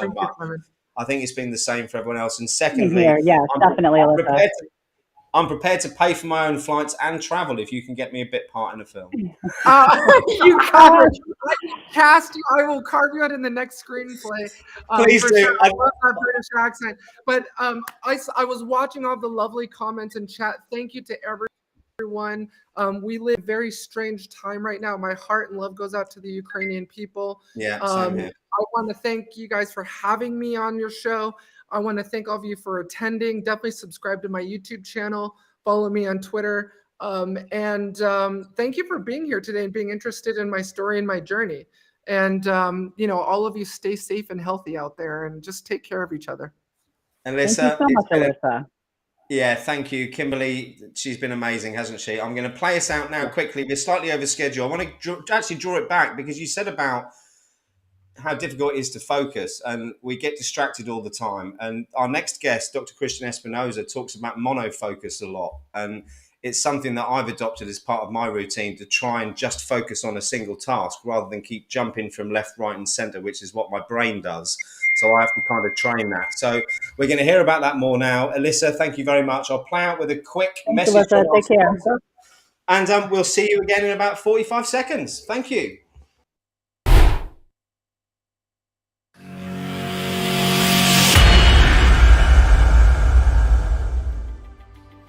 Good afternoon and welcome to the 2022 InfoSec Live Career Day. My name is Greg Tomczyk, CEO here at Valor. Valor partners with business leaders to tackle their most challenging cybersecurity risks. We are extremely proud to sponsor this event and bring together community, expertise, and passion. One of the main challenges we see organizations facing today is talent. Our ability as organizations to attract and retain top talent in such a rapidly changing world. Over the next few hours, you will hear from some of the top names and experts in our industry who are going to deliver their unique experiences in cybersecurity to empower yours forward. But keep in mind, we're all in this together. Over to you, Jeff. So on behalf of the entire team here at Valor, we want to personally thank you for joining and your contribution to growing this great community. We look forward to you helping ensure the internet of today is more safe and secure tomorrow. So without further ado, we'll hand the reins off to Simon. We hope everybody enjoys this great event.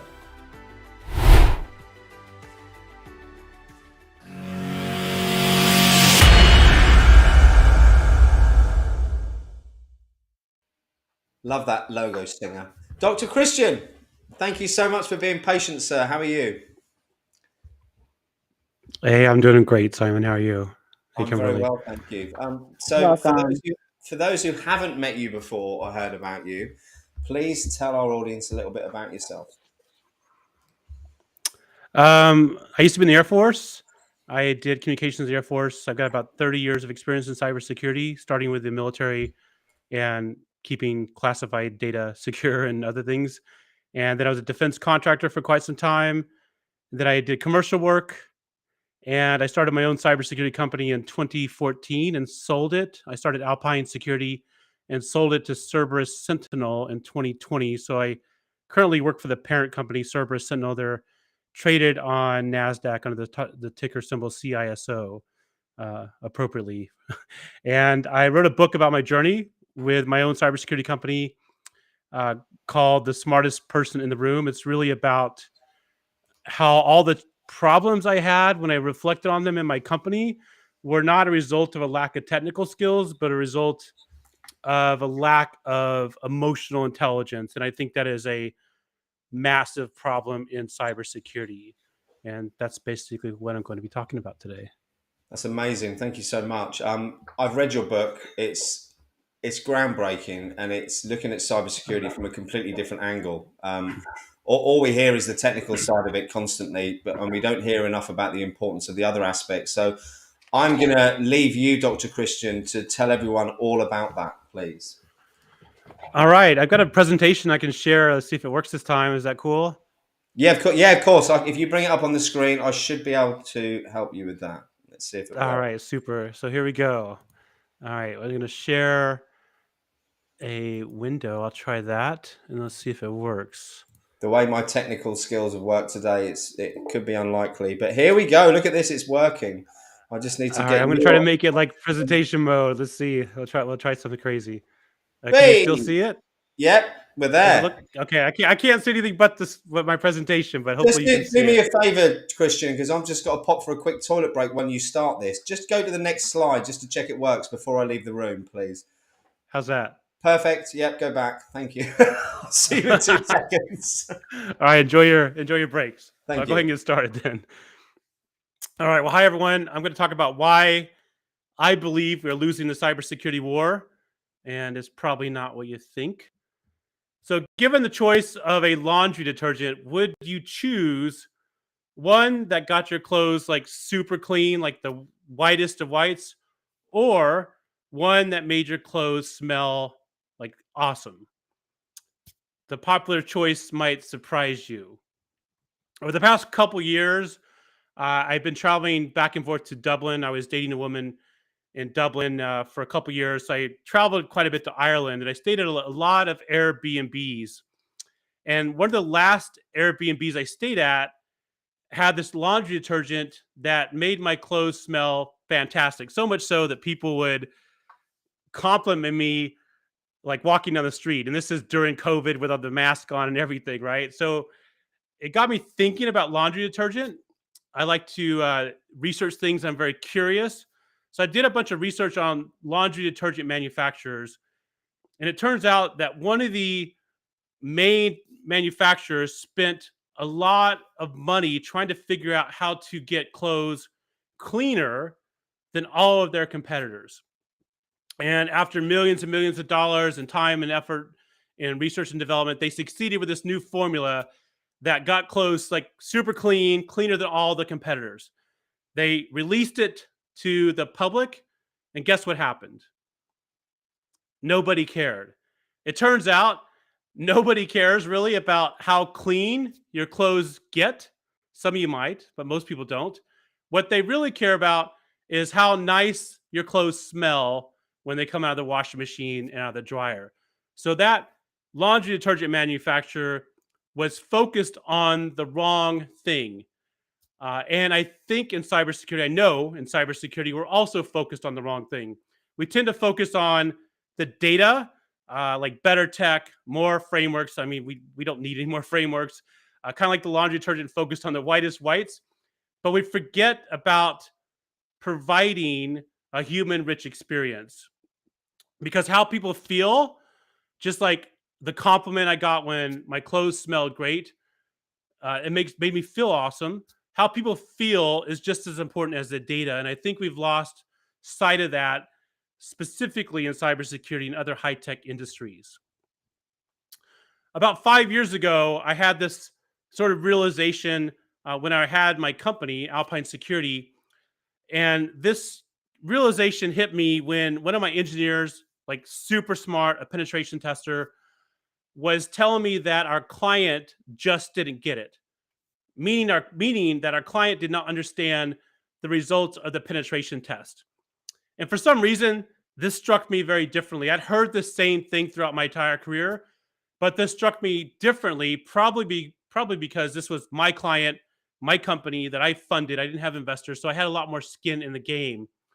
And it kind of occurred to me like, wait a minute, our clients need to get it, otherwise they're not going to be able to become more secure. And I realized, looking backwards in my career after that moment, that this is a common theme in cybersecurity. There's a lot of intellectual bullying and posturing, and it shows up with phrases like "they just don't get it," management doesn't understand, the users are idiots, we'll blame the users. It shows up even with managers that kiss up and kick down. So I believe that this bullying from this really a perceived sense of intellectual superiority is the main reason we are losing the cybersecurity war. And I thought, once I had this realization, like, why should I care?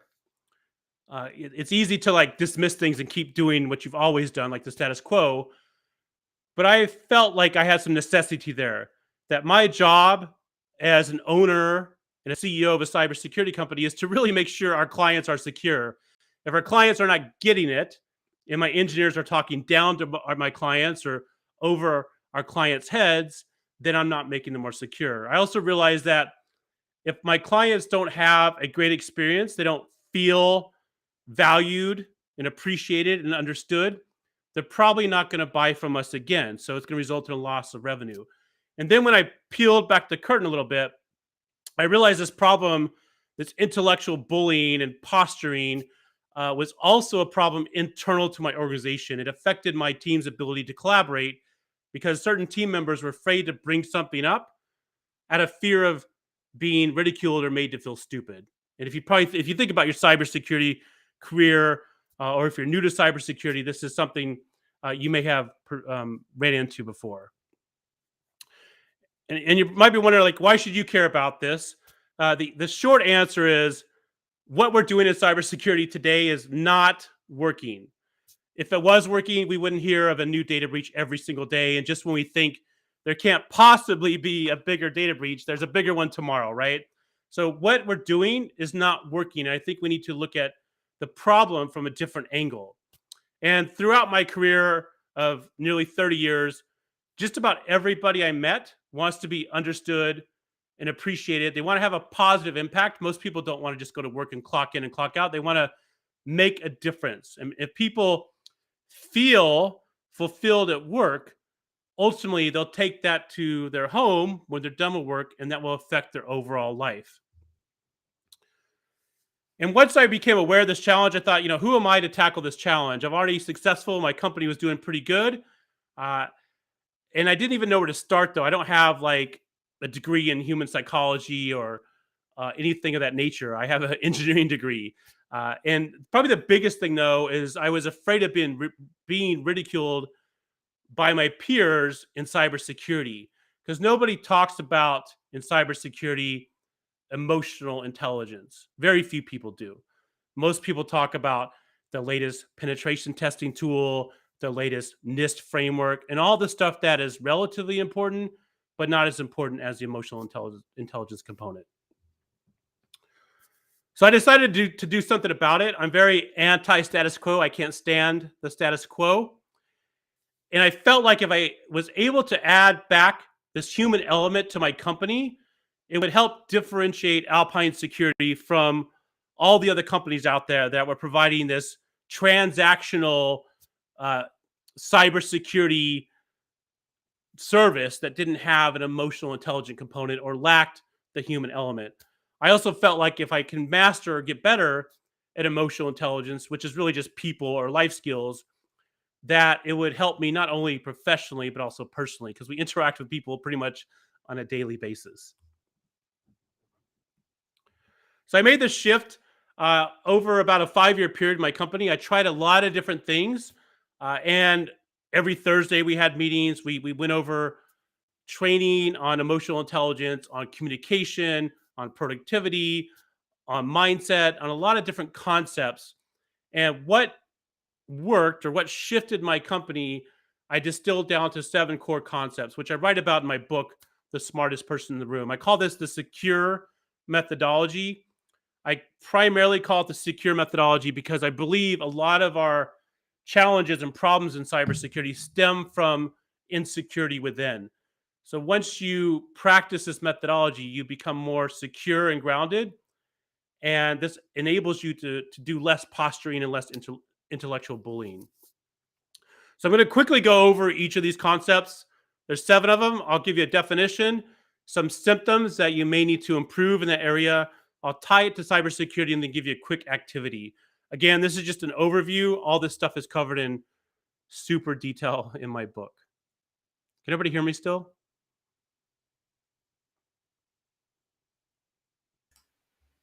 Everyone can hear you. I'm Yes. assuming so. Sorry, I'm just jumping back in and let you know that we can all hear you. All right, I can't see anything but my screen, so It's good. Cool. We're on slide awareness, if that helps.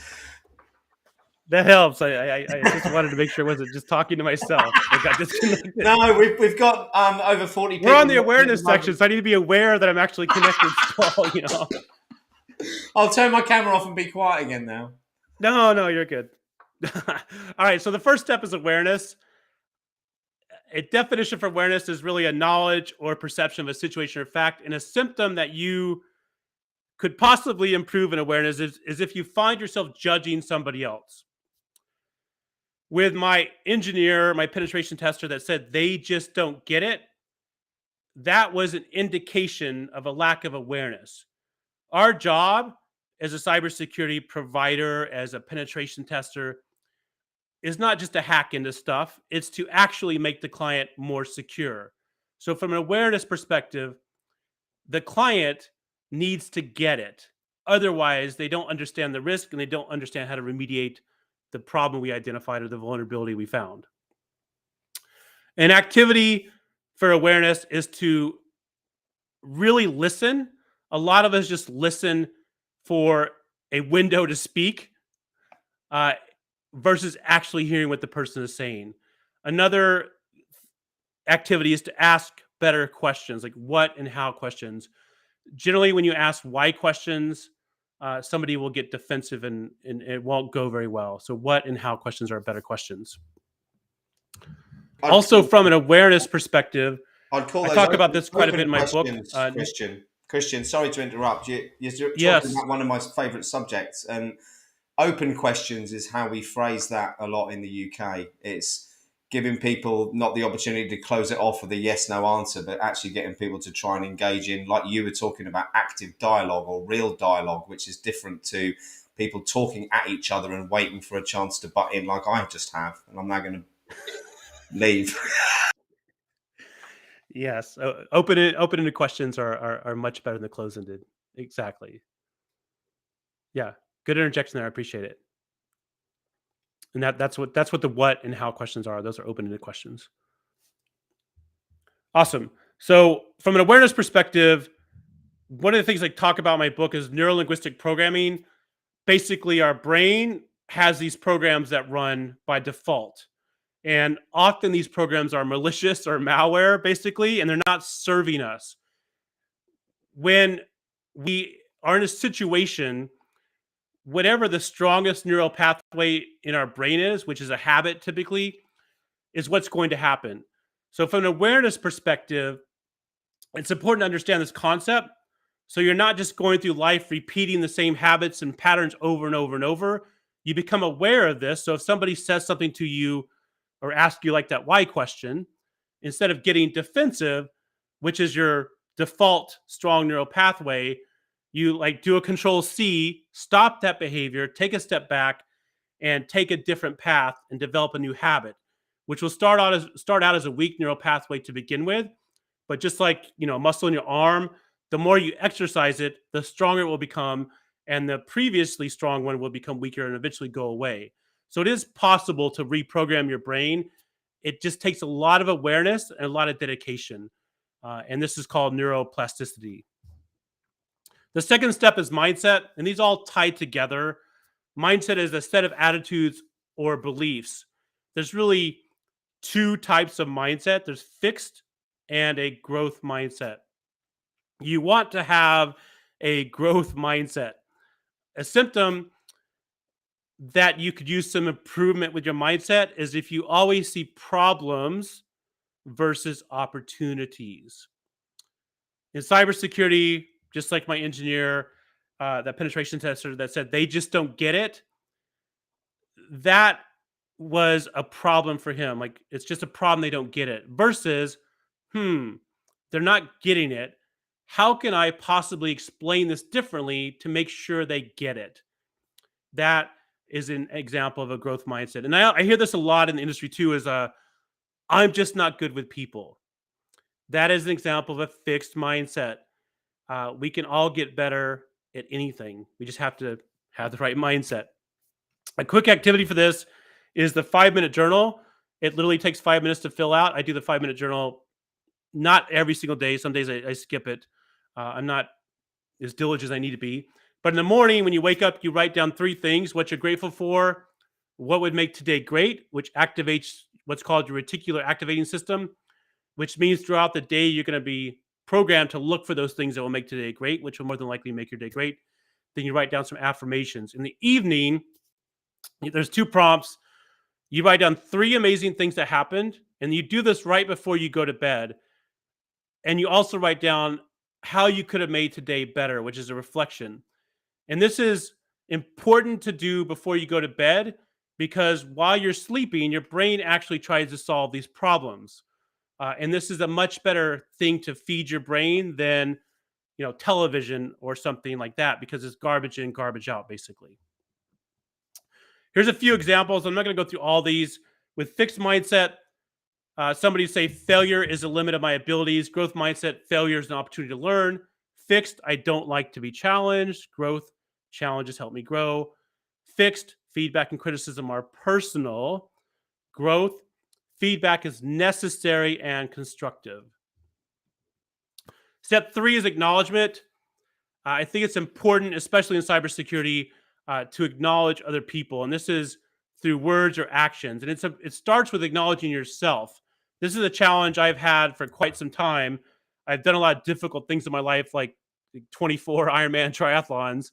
And when I finished one, I would just be automatically looking at the next thing to do. I never took a moment to just like exhale and say, you know what, that was pretty cool that I did that. And I realized as a leader that if I couldn't acknowledge my own challenges, I couldn't acknowledge my team as well. A symptom that you could use some improvement and acknowledgement is if you're quick to notice mistakes and slow to notice great work. And in cybersecurity, this is a massive problem, because as a cybersecurity defender or the good guys, we have to get every single thing right. If we miss one vulnerability, patching, for instance, the cyber criminal can break in. And we often focus on the one thing we got wrong versus the 1,000 things we got right, or the 999 we got right.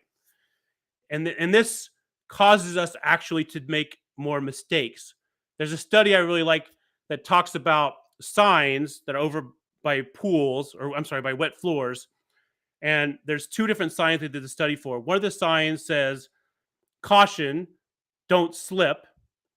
And another sign said, caution, caution, wet floor, walk carefully. Guess which one more people slipped with? The one that said, don't slip, because that's what you're focused on. So with cybersecurity, we should acknowledge the things we're doing right, not just the things we're doing wrong. An activity is to start a conversation with somebody positive. This has to be genuine, though. Like, if you don't like the color green, don't compliment somebody on their green shirt. Find something else. With acknowledgement, there's these 5 love languages, which have been morphed into 5 languages of appreciation. Most people gravitate towards 2 of them, but it's important to acknowledge somebody in the way that they like to receive the appreciation and acknowledgement, not in the way you like it. And this is important with relationships as well. So if somebody likes gifts, you should give them a gift. A gift could be a Starbucks gift card, quality time, you take someone to lunch, words of affirmation, you tell them great job, you write them a letter or an email that says how you appreciate their work. Physical touch in the workplace could be a fist bump or whatever, the elbow tap during the COVID days. And acts of service, you might help somebody clean out their office, for instance. But it's important to understand the 2 that you like me, I like acts of service and quality time. Not everybody likes that, though. So you shouldn't try to show appreciation to someone using your language. You need to do it in their language. Step 4 is communication. It's a massive topic. I'm a believer that the meaning of communication is the response you get. So if you're not getting the right response, the ownership is on you to alter how you communicate versus just continually blaming the other person for not getting it. A symptom of this is if you repeat yourself like 20 times over and over and over, then you are not communicating effectively. In cybersecurity, this is a massive issue. We have all this jargon. We have all these acronyms we have to memorize for like the Sec Plus exam. We got 4 pages of acronyms. So we force people to learn it and memorize it, and then we wonder why nobody understands us. And if people are not getting it, we need to alter how we're communicating. An activity for this is active listening.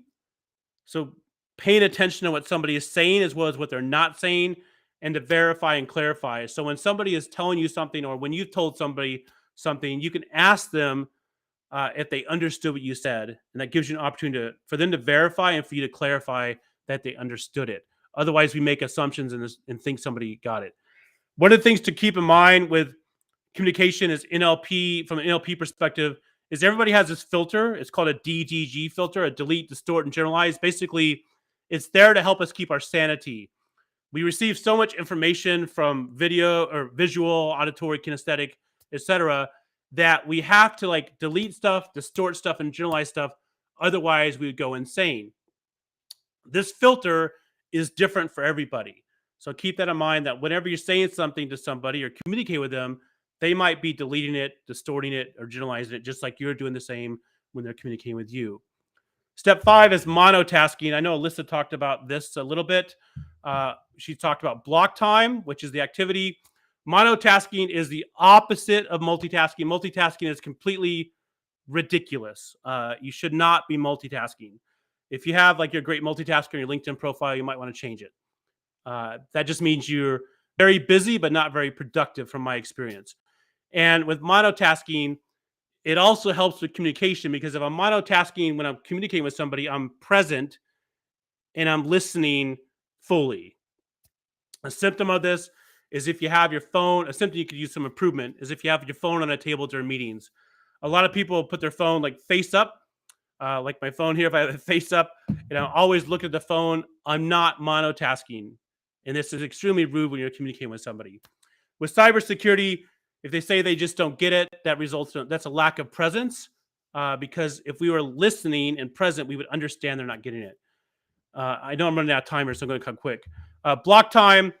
Alyssa talked about this. Basically, you set up a block of time, and that is literally all you do during that block of time.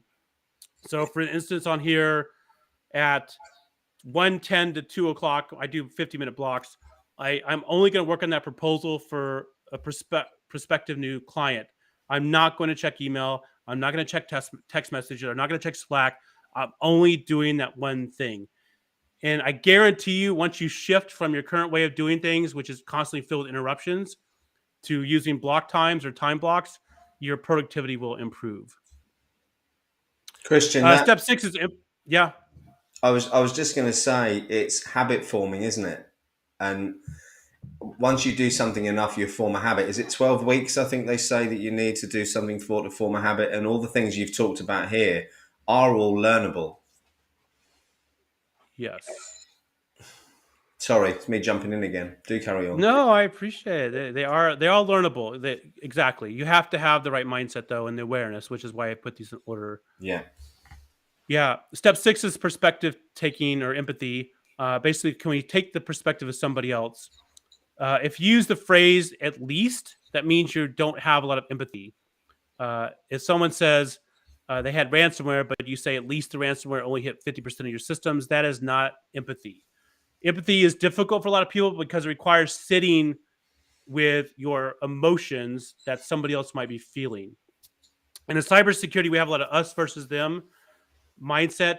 We like to make ourselves sound like this cool little club with all our vernacular and acronyms and all this stuff at the exclusion of other people, which is not very empathetic. It's much better to use inclusive language and work with other people in the business. There's really two types of empathy. There's cognitive and affective. This is covered in my book, but you want to have high cognitive empathy, meaning you can take someone else's perspective, versus high affective. Affective means you feel the same way somebody else feels. We don't really need that in a professional environment. And step 7 is Kaizen. Kaizen just means constant and never-ending improvement, or can I. Like Simon mentioned, all these things are learnable, but it's going to take you time to learn them. It's important to take the first step, realizing this is a journey, and it's not going to be like a light switch where you just like flip a switch and learn everything overnight. As long as you're taking the first step and making incremental improvements, that's what matters. And the cybersecurity criminals are getting better at everything, and we should be getting better as well. If you have the same problems last year as this year, you're not practicing Kaizen. An activity for this is the 5 why root cause analysis. I'll go through this super quickly. Basically, you want to figure out the root cause so you know what to make improvements on, and you ask yourself why 5 times. I'm running out of time here, so I'm going to skip over this one. So basically, when I did all this shifting in my company, I realized that I used to be part of the problem. I used to be one of the people that was doing the intellectual bullying. I also, when I made these changes, I slept better and had less stress because I used to worry about one of my engineers putting their foot in their mouth when they spoke with a client. And I stopped worrying about that after I did this and my company made this shift. And I realized we were at a glass ceiling. A glass ceiling is a glass ceiling because you can't see it. But I realized we were actually at a glass ceiling with my company because once we made these shifts, our clients turned into long-term clients. And I wrote a book on the lessons learned. And that's what I've covered in here. The 7 steps are covered in my book. But what I realized ultimately is how we feel and how we make others feel is really the key to winning the cybersecurity war. And if I didn't change anything, I don't know where my company would have been. My company was acquired, but we may have gone out of business. My clients may have left, been hacked, still not getting it, and I wasn't sure how long I would have stayed in the industry. So what next? I challenge you over the next 30 days to pick just one of these areas and try to improve in the area.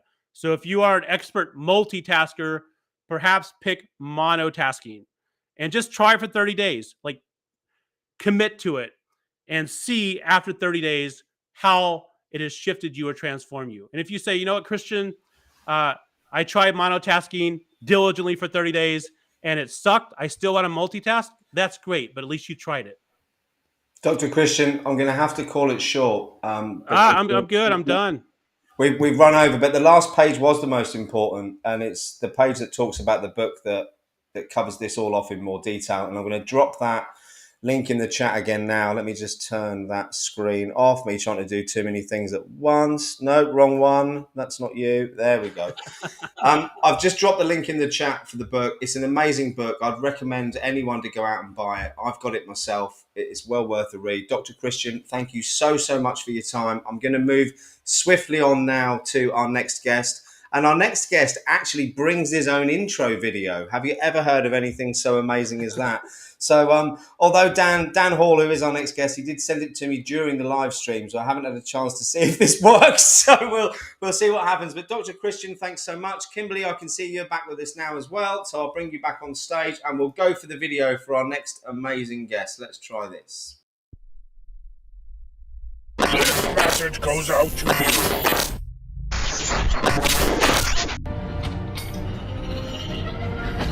This message goes out to you, all Autobots. If you see Dan Hall, seek to engage and destroy. Don't destroy him. He won't be there for long, because I will get to him first. Autobots, roll out!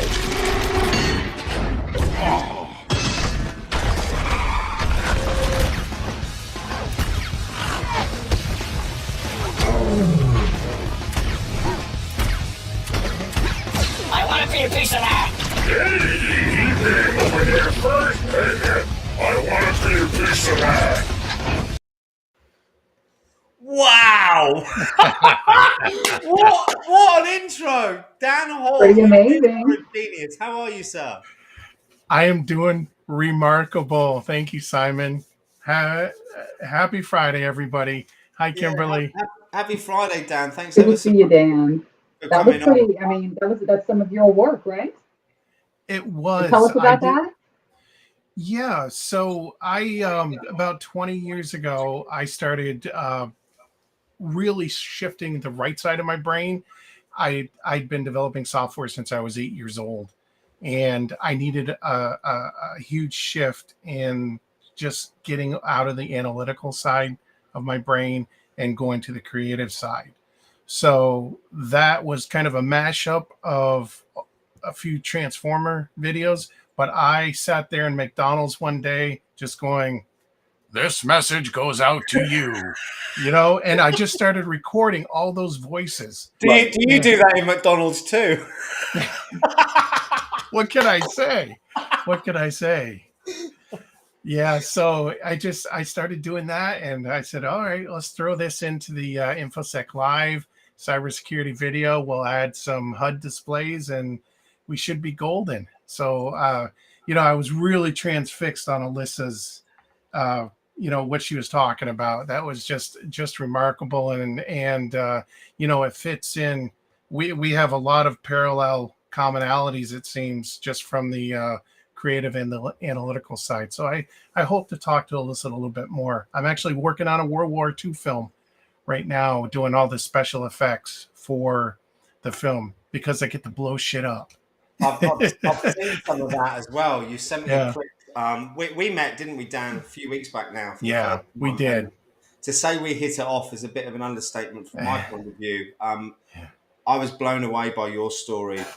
Whilst it's not the same as mine, there's definitely some similarities with regards to our history. And the other thing is, like myself, you have an awful lot of children. So that's something that we've definitely got in common. But please tell our audience a bit about your journey, where you've come from. How have you become the person you are? Yeah, from age 2 to 5, we had 5 siblings. I have actually 4 other siblings. From age 2 to 5, 2 of my brothers and I were put in a foster home. We were often beaten, tied down. I was backed into a corner, told I wasn't going to amount to anything in life. I was nothing but a piece of shit. And then the Hall showed up and they saved me from that home, and they would adopt me 2 years later. And from there, it was just, when I turned 8 years old, I was 5 at the time when they came in. So 3 years later, my mom would drop me off at this little college in Vermont, and I would sit there on the computers at 8 years old and start learning. I started learning COBOL and Pascal, and she didn't know it at the time. I didn't know it at the time, but that would become my balance in life. All through today, I've heard nothing but the same message. You peel away the cybersecurity, you peel away everything, and you're left with finding that passion, finding that balance that keeps you going. We have 6 amazing adopted children, all with various needs: autism, fetal alcohol, just a whole array of things. And that can get really crazy at times. But I know at the end of the day, when I come down into my office where I am now, where you see all this amazing artwork, it's the best backdrop. Yeah. I know it is. It's just it's a love for me that started when I was 8 years old.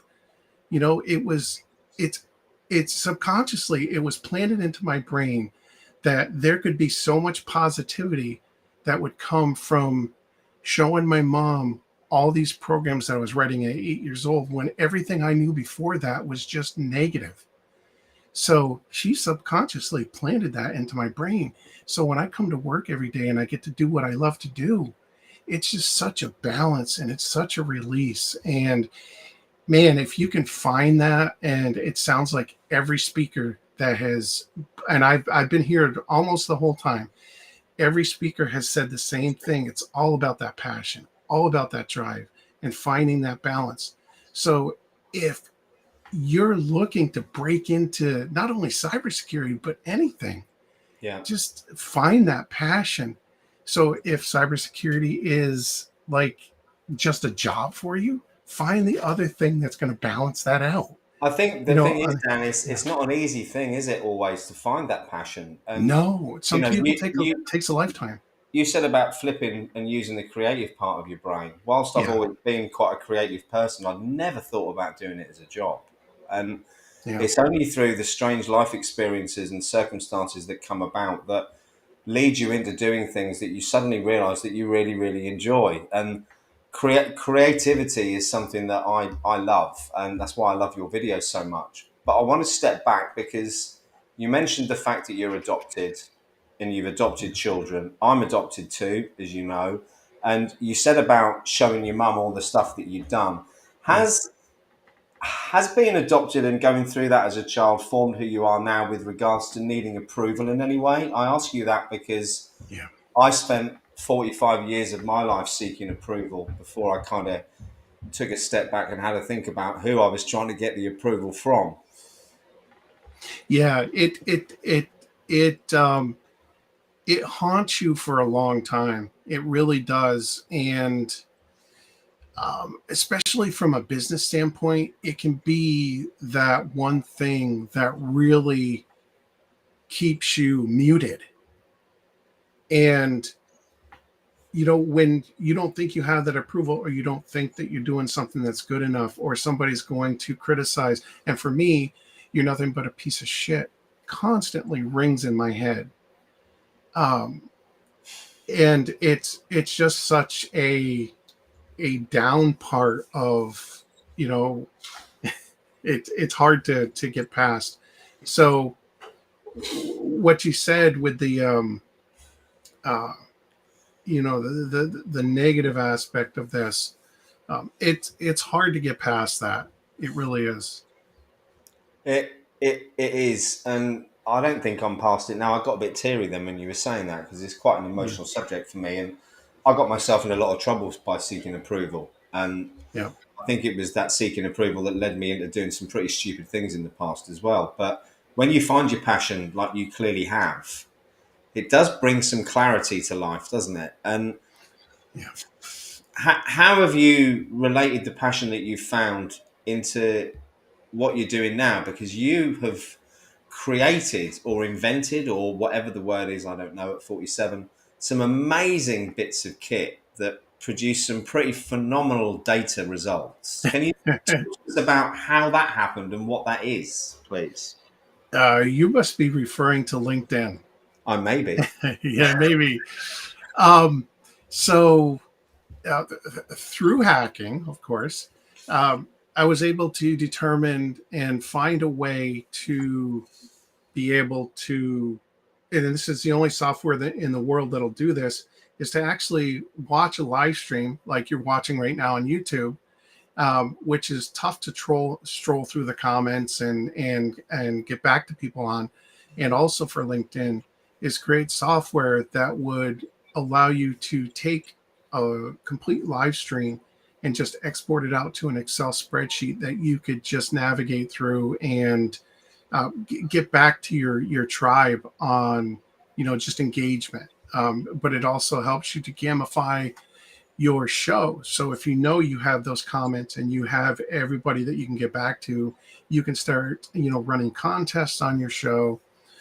So hacking, I'm not into cybersecurity. I've never been into cybersecurity, but I've always had a fascination on seeing how things work. And I got really good at looking at how things work. And I've gotten into systems before and exposed flaws. I use one simple tool to do it, and it's free. It's called Fiddler. And it just, all it does is inspects HTTP and HTTPS traffic, and you can just by doing that, it's not like Wireshark where you're getting everything out there. It's just the web traffic, and everything that I've built on just investigating and doing all that. Curious mindset, isn't it? Again, yeah, and that's the common theme, is that curious mindset. Yeah, I think it's got to be one of the key skill sets required to break into this industry. That's for sure. While we're on this, so let's relate it to today's event. So we had, I think, nearly 900 people register on LinkedIn for this event, and I would love to be able to go back to all of them and send them a message to say thank you. Is that possible? I can make it possible. I knew you'd absolutely. That. You're amazing. Yeah. So you say that you're not in cybersecurity, but I'm sure I've watched you on a live stream with Jax hacking Clubhouse live. Tell us about that, Mister. I'm not in cybersecurity. Yeah. Don't have me pull out my Rodney Dangerfield here on you. Yeah, I'm definitely notorious for hacking Clubhouse. When it first came out and everybody was, they had that fear of missing out, that FOMO going on. I was like, this came out too fast onto the market. So, I used Fiddler. I set up a proxy to my iPhone here and, just looked at the traffic. And I noticed that there were packets going through that were open, that basically it wasn't requiring authentication to get at. And I was able to, kind of get that magic link and bring it over into my web browser without any authentication. And I could sit there and just download an entire link or download an entire room, who went on stage, who came off stage. And that is still wide open today. And so I decided to get on Jax's show, and I walked through all the steps of how to hack into Clubhouse. I couldn't follow them all. I have watched it twice. You're obviously much better at it than I am. I need to work out how to use the pause button more to keep going back to see what you were doing. But it's absolutely enlightening. Dan, tell us a bit about your day-to-day life now. So what are you doing at the moment? I write EMR software, so electronic medical records, back end and front end.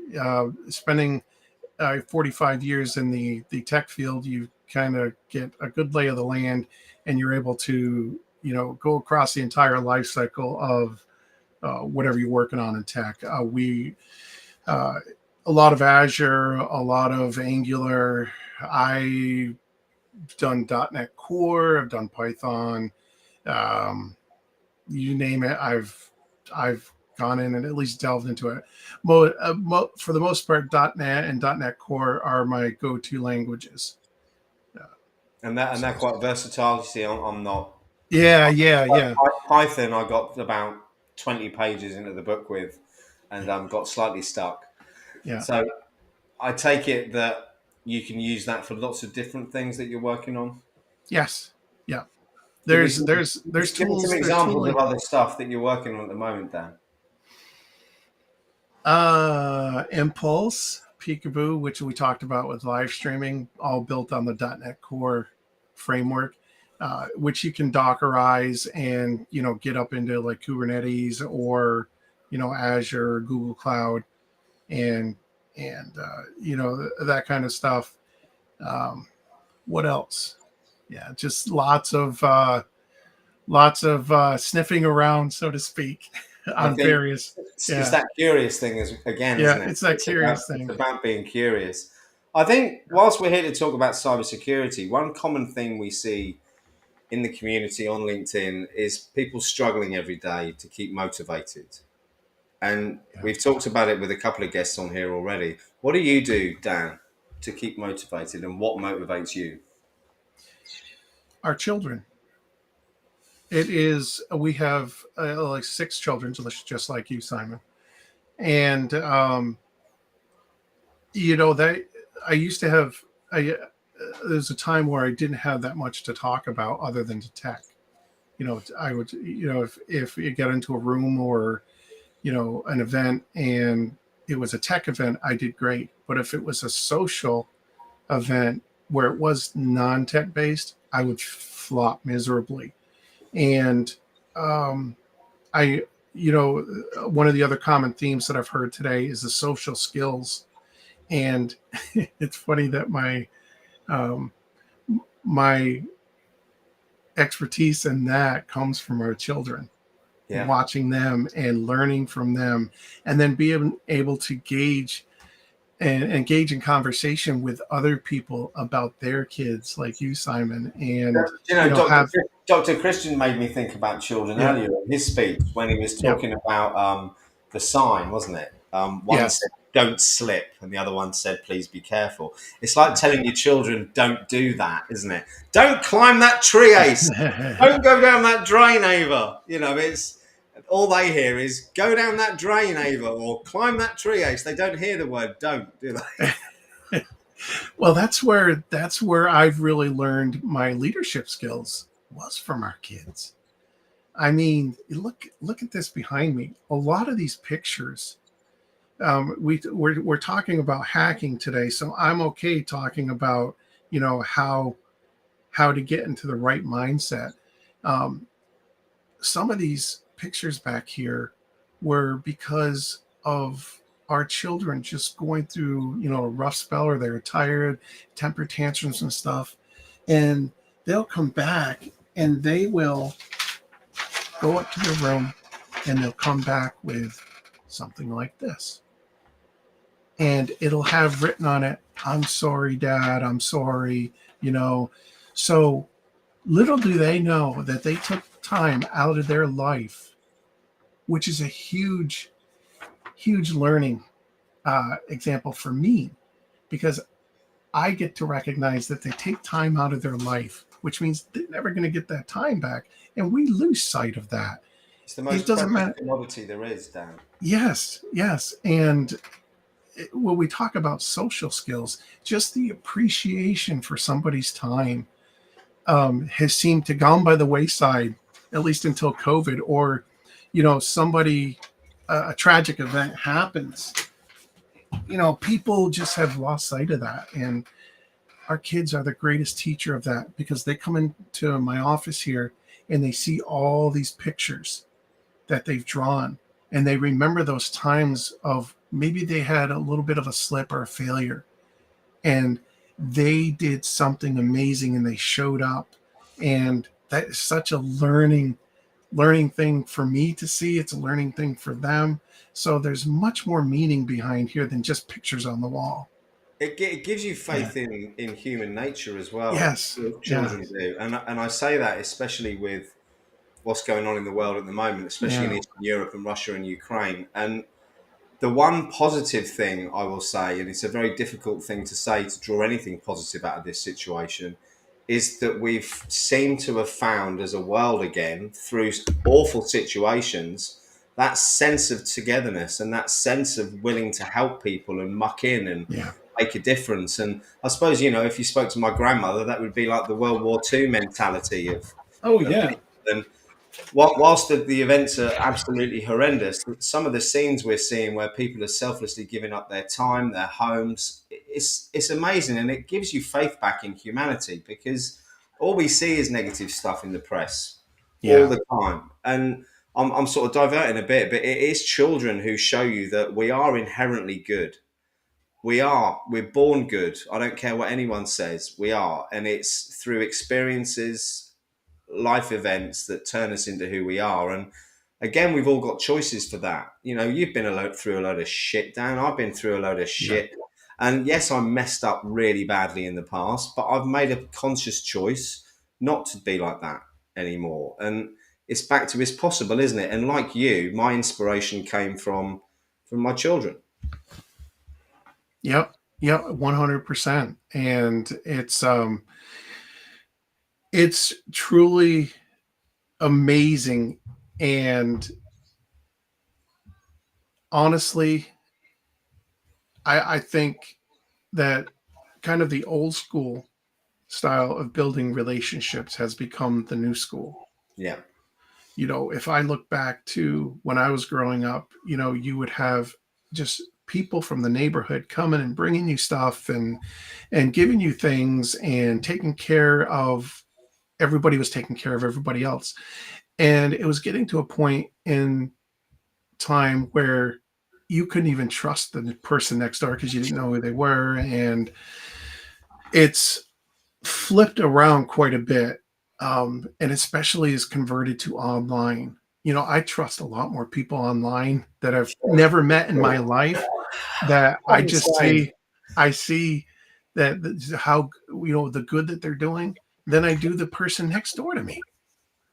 And it's become an amazing, like even on LinkedIn, it's been truly amazing just connecting with all these fantastic people and learning, you know, some cybersecurity stuff from, you know, people like you, Simon, and Kimberly, and I don't know anything about cybersecurity. Right. you know how to connect people.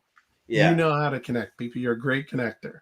But it's about finding and realizing what you're good at, and not only what you're good at, what you enjoy, isn't it? And I spent a lot of time chasing money and thinking that having shiny flash cars and speedboats was going to make me happy, and it might do. But wealth is a funny thing, and I was the poor kid at private school, which I think drove a lot of my behaviours as an adult, in that I needed to prove a point by having the best of this or being the most successful at this. And it isn't about that. It's about contentment, isn't it? And it is. I've proved to myself that I can be happy poor, because I'm quite poor now. You know what? There's a great book. I've heard so many people talk about cybersecurity books today, and the one book that I would really highly recommend is The 13 Steps to Riches. And it's not what you think. It's not about all the money, and it's not about, you know, real riches. It's about like my wife Tina and I, we are the richest people in the world because we are rich in love, and we teach our children to show up for each other every day, because when we're gone at the end of the day, the hack is to make sure we've provided them with the ability to just show up for each other when we're gone. I think it's so important. And being adopted is a funny thing, isn't it? And I was very lucky. I was adopted by a lovely family. You know, mum was a solicitor, dad was an accountant, but I never felt like I fitted in. And I don't think that was their fault either. You know, I think until I was 45, I didn't feel like I fitted in anywhere. Again, it's back to that finding yourself, isn't it? And finding out who you are before anything else. It is all that self-reflection, that, you know, and that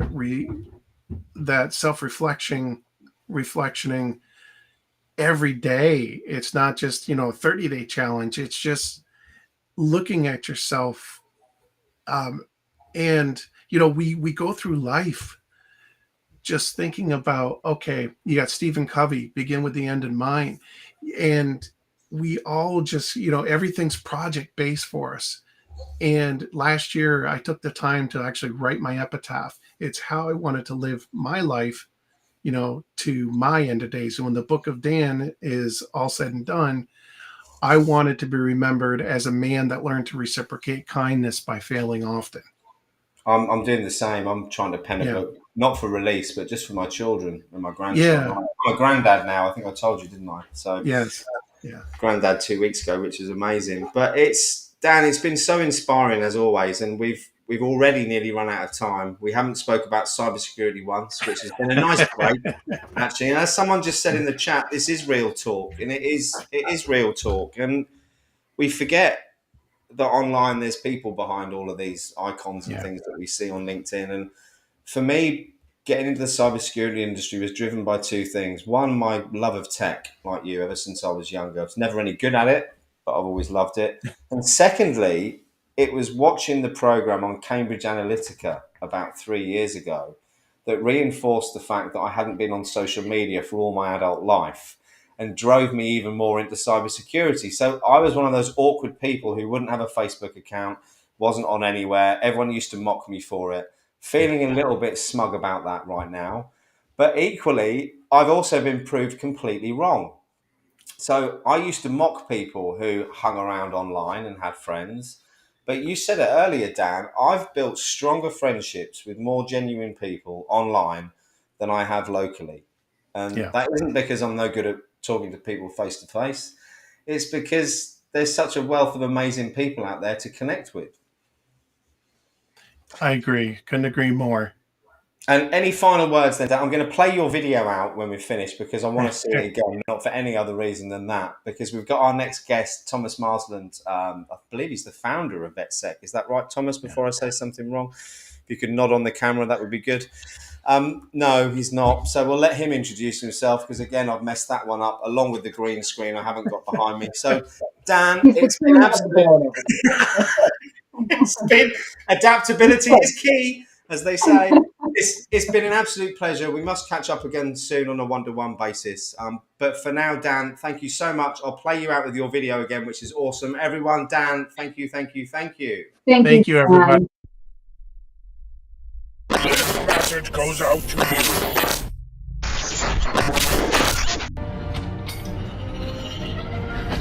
This message goes out to you, all Autobots.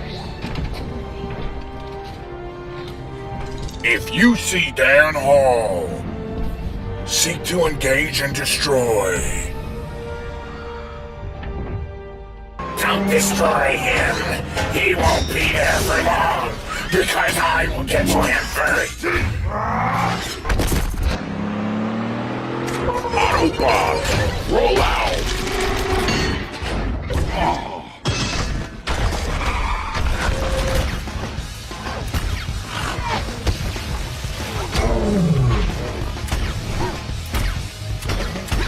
I want to be a piece of that! He came over here first, I want to be a piece of that! Whoa, I love that video. And look, Jax is back. Hey, Jax. Oh my God, I am back. Dad.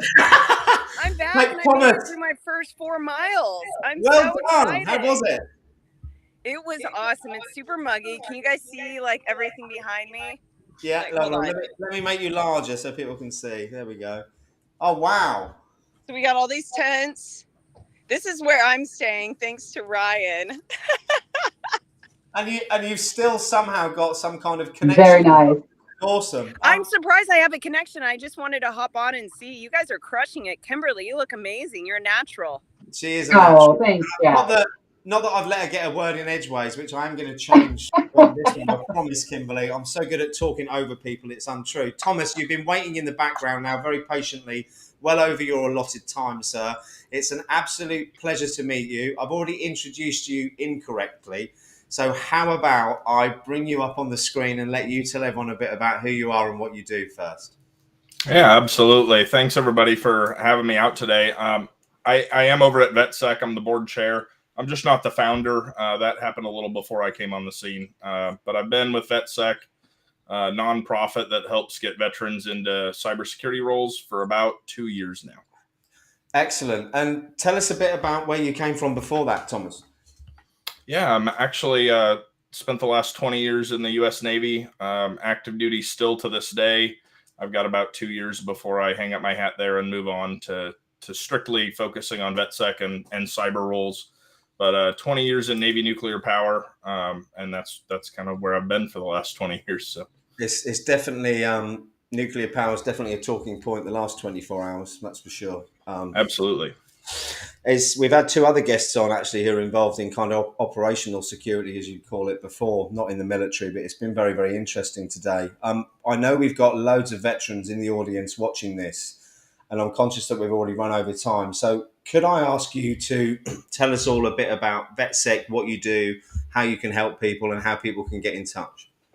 Yeah, absolutely. VetSec's a 501c3. All of our services are completely free to military veterans, both in the U.S. and abroad for our friendly nation allies. We're really a community first and foremost. We have about 4,000 members right now. And when you sign up on our website, you'll get access to our Slack platform where you can ask questions about military transition, veterans benefits, and of course, everything cybersecurity. We've also got some social channels and even some geared towards mental health. And then our educational offerings are also free through our partners. We're partnered with some amazing organizations, CompTIA, INE, Immersive Labs, all some great orgs that kind of donate their training to our members to help get veterans into cyber. But we've got courses that we've built that kind of go from the A+ level at CompTIA all the way through kind of entry-level pen testing and SOC analyst kind of blue team stuff. And then we partner with employers to provide a jobs board for veteran-friendly employers. And so they can come on and drop all of those job listings for our members as well. But kind of first and foremost is really the community. I think networking is a huge part of finding a good role in cyber. And kind of in general nowadays, you hear the stories of the people who throw 100 job applications out and they don't get any callbacks, but they know somebody at a company and they kind of talk to them and learn more about the roles. And that's how they find their foothold nowadays. And I know that's been my experiences as well, has been really the ability to network and find that community. So that's kind of our offerings and what we help with. Awesome. Thanks ever so much. I'm going to be quiet now for a few minutes and let Jax ask you some questions because everyone's bored of my voice. So perhaps Kimberly and Jax could get a bit more insightful on this one. Yes, absolutely. So you guys can hear me right? I just put my headset on. Okay, perfect. Well, first off, always great to see you, Tom. Love it. So happy that you had the time to hop on here. Curious, you made a comment, and I know kind of like some things that you've been working through behind the scenes, but for any of our viewers that might be watching right now and just wondering about network, or veterans that are on here about networking, what advice, like tips and tricks that you can provide that you've done yourself that has helped you in the cybersecurity space along the lines of networking?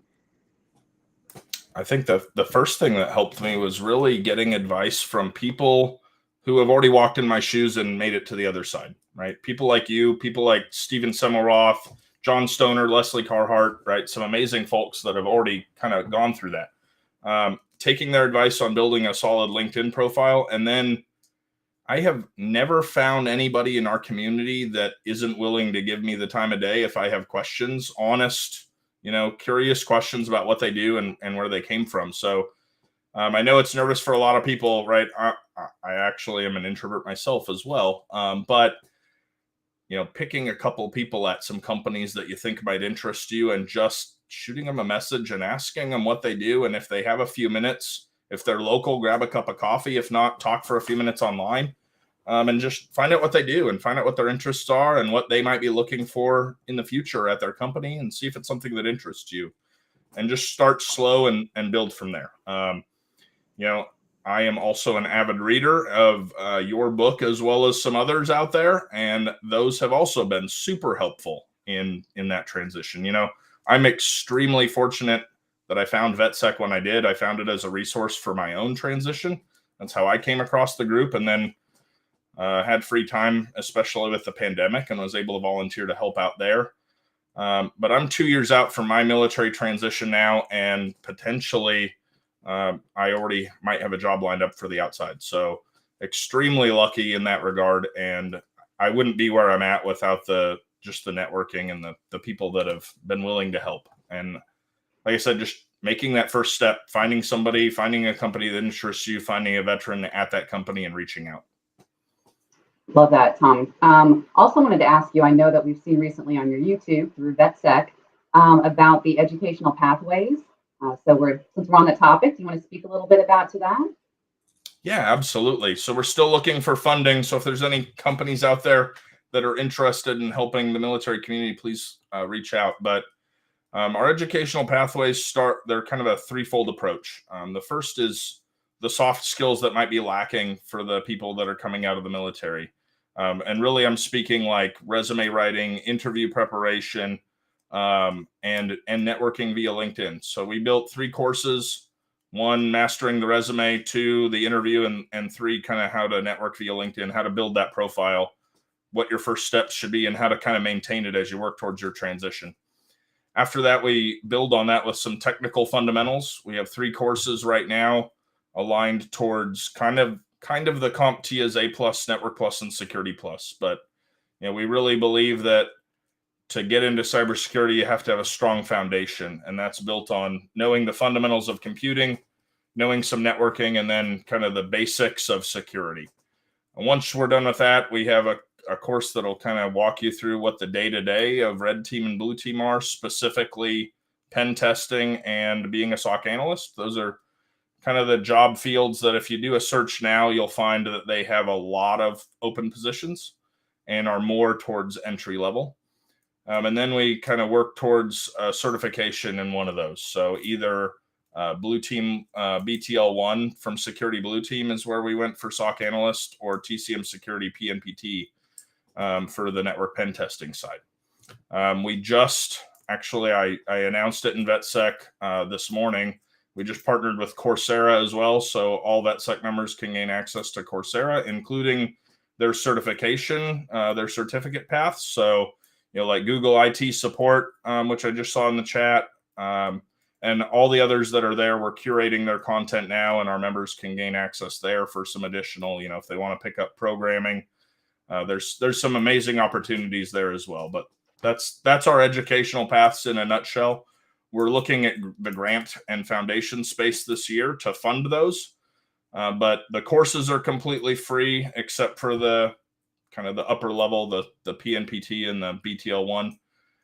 But we can put a whole veteran through the entire gamut of courses and the certifications for about $1,100. Is kind of where our price point is, that we're going to be reaching out for funding for those. Yeah.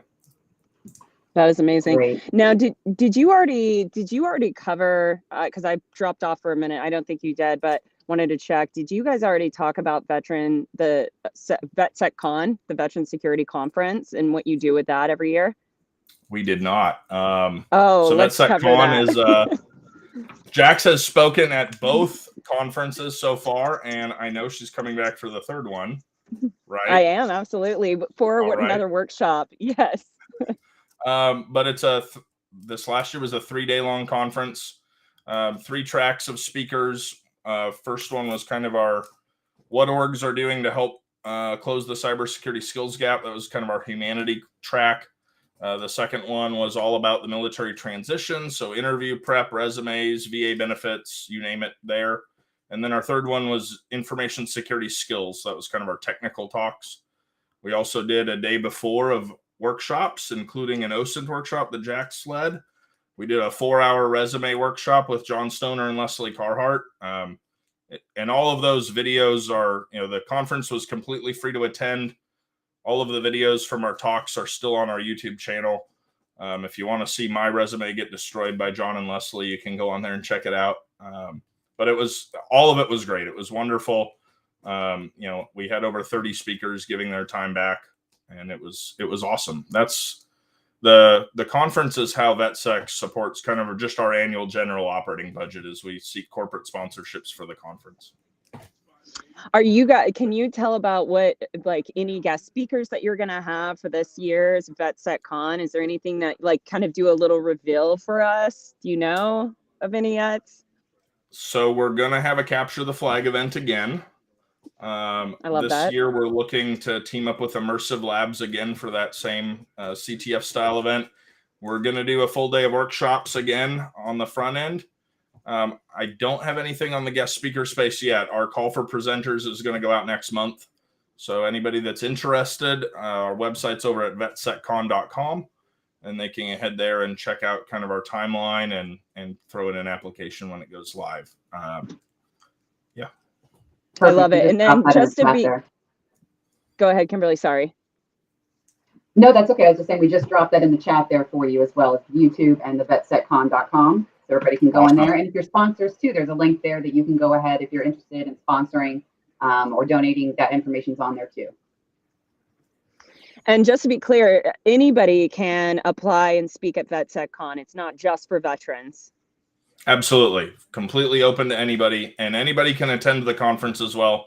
You know, the transition track is definitely geared somewhat towards veterans as far as the military transition piece, but interviews and resume prep, that's for everybody. And anybody can watch those anytime, either during or after the conference on our YouTube channel as well. I can't be quiet for the whole session, so I'd like to just ask you one question that I think is pretty relevant to a lot of people watching. Let's talk about the skills that are transferable when transitioning, because it's not talked about enough, I don't think. And one of the biggest frustrations for me coming into the industry after having employed ex-military people in my past was the lack of companies' understanding of what skills can be brought. So would you mind just touching on that a bit? And then Absolutely. I'll be quiet. Yeah, you know, when we were building the educational paths, we didn't focus a lot on leadership. We didn't focus a lot on how to build somebody's initiative or determination or how to build communication skills, because those are things that veterans naturally bring to the table.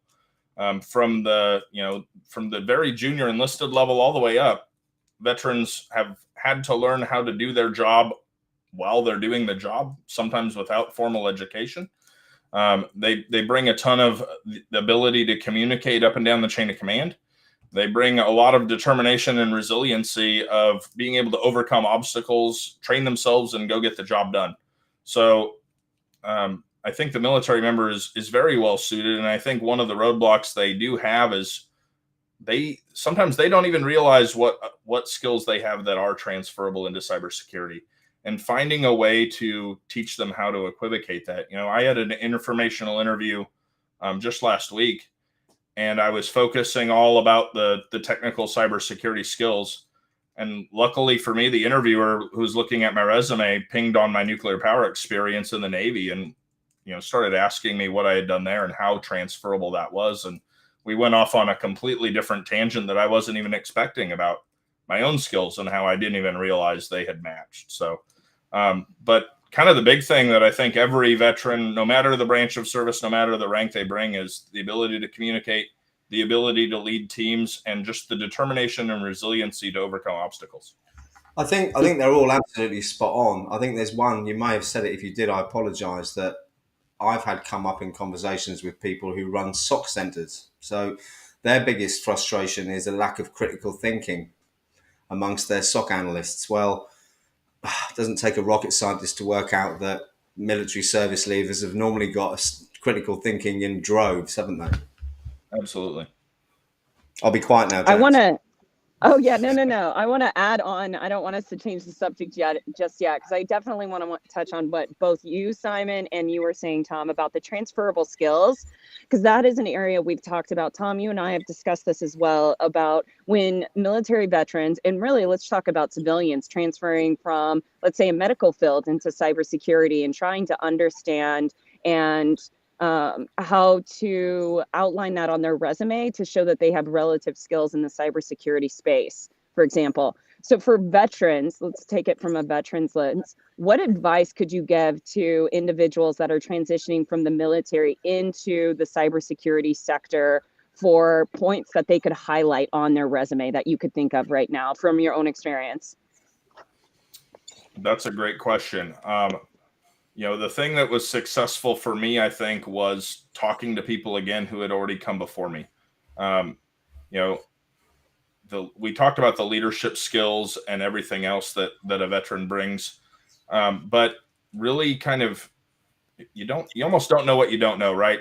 I know that was true when I joined the military. The recruiters, got me in, and I definitely didn't know what the job I was going to be doing was. And a lot of veterans don't know what the job they're going to be doing is going to be when they get out. So finding somebody that's doing that job that you're interested in and really understanding, what's the day-to-day, what am I actually doing? Because it can be so abstract to them, and they're very used to seeing, I am a nuclear reactor operator on submarines in the Navy. This is what I do. This is exactly what I do. Bulleted list, right? We're very procedurally detail oriented. And so getting out and seeing those job roles being a little bit more abstract, and you're like, okay, well, I manage this network, but what am I actually doing? I think a lot of things that we see crossover for directly map to the GRC space in cyber.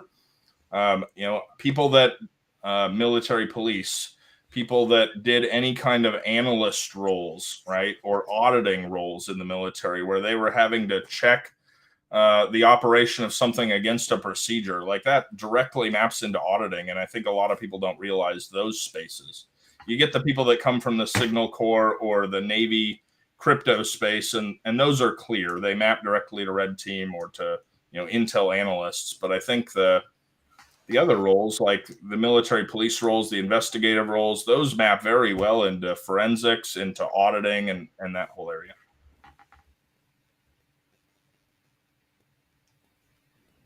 I'm 100%. I was waiting for Simon. I know. I knew Simon. That's why I was waiting. I knew it. No, I just think that there seems to be such a disconnect between the skills that people have got and companies hiring that it's beyond the whole sprucing up your LinkedIn profile and your resume. Sometimes we need to make changes on the actual process itself. I think we all agree on that to a certain extent. Do you think there's a better way, Thomas, of an interview process than the ones that people seem to be going through at the moment, which is 5 or 6 different stages? I don't know. I think aptitude maybe, or ability or potential should be looked at as much as other things, or would you disagree? I'm a huge fan of competency-based learning and competency-based proof of concept or proof of ability. So I'm a fan of companies that have some kind of practical skills assessment as part of their interview process. One thing I learned from my time in the military, especially having to interview junior sailors for watch station qualifications, was I think that I can tell whether they can do that job in an hour or less. I think that's true of most interviews as well.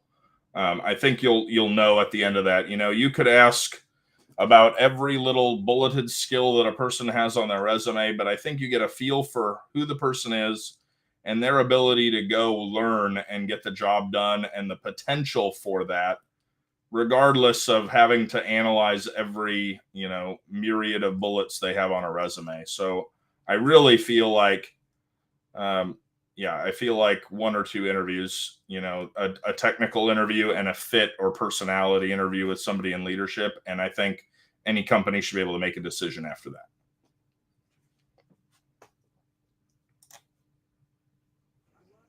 I'm trying to see if Kimberly has a question for our bust in.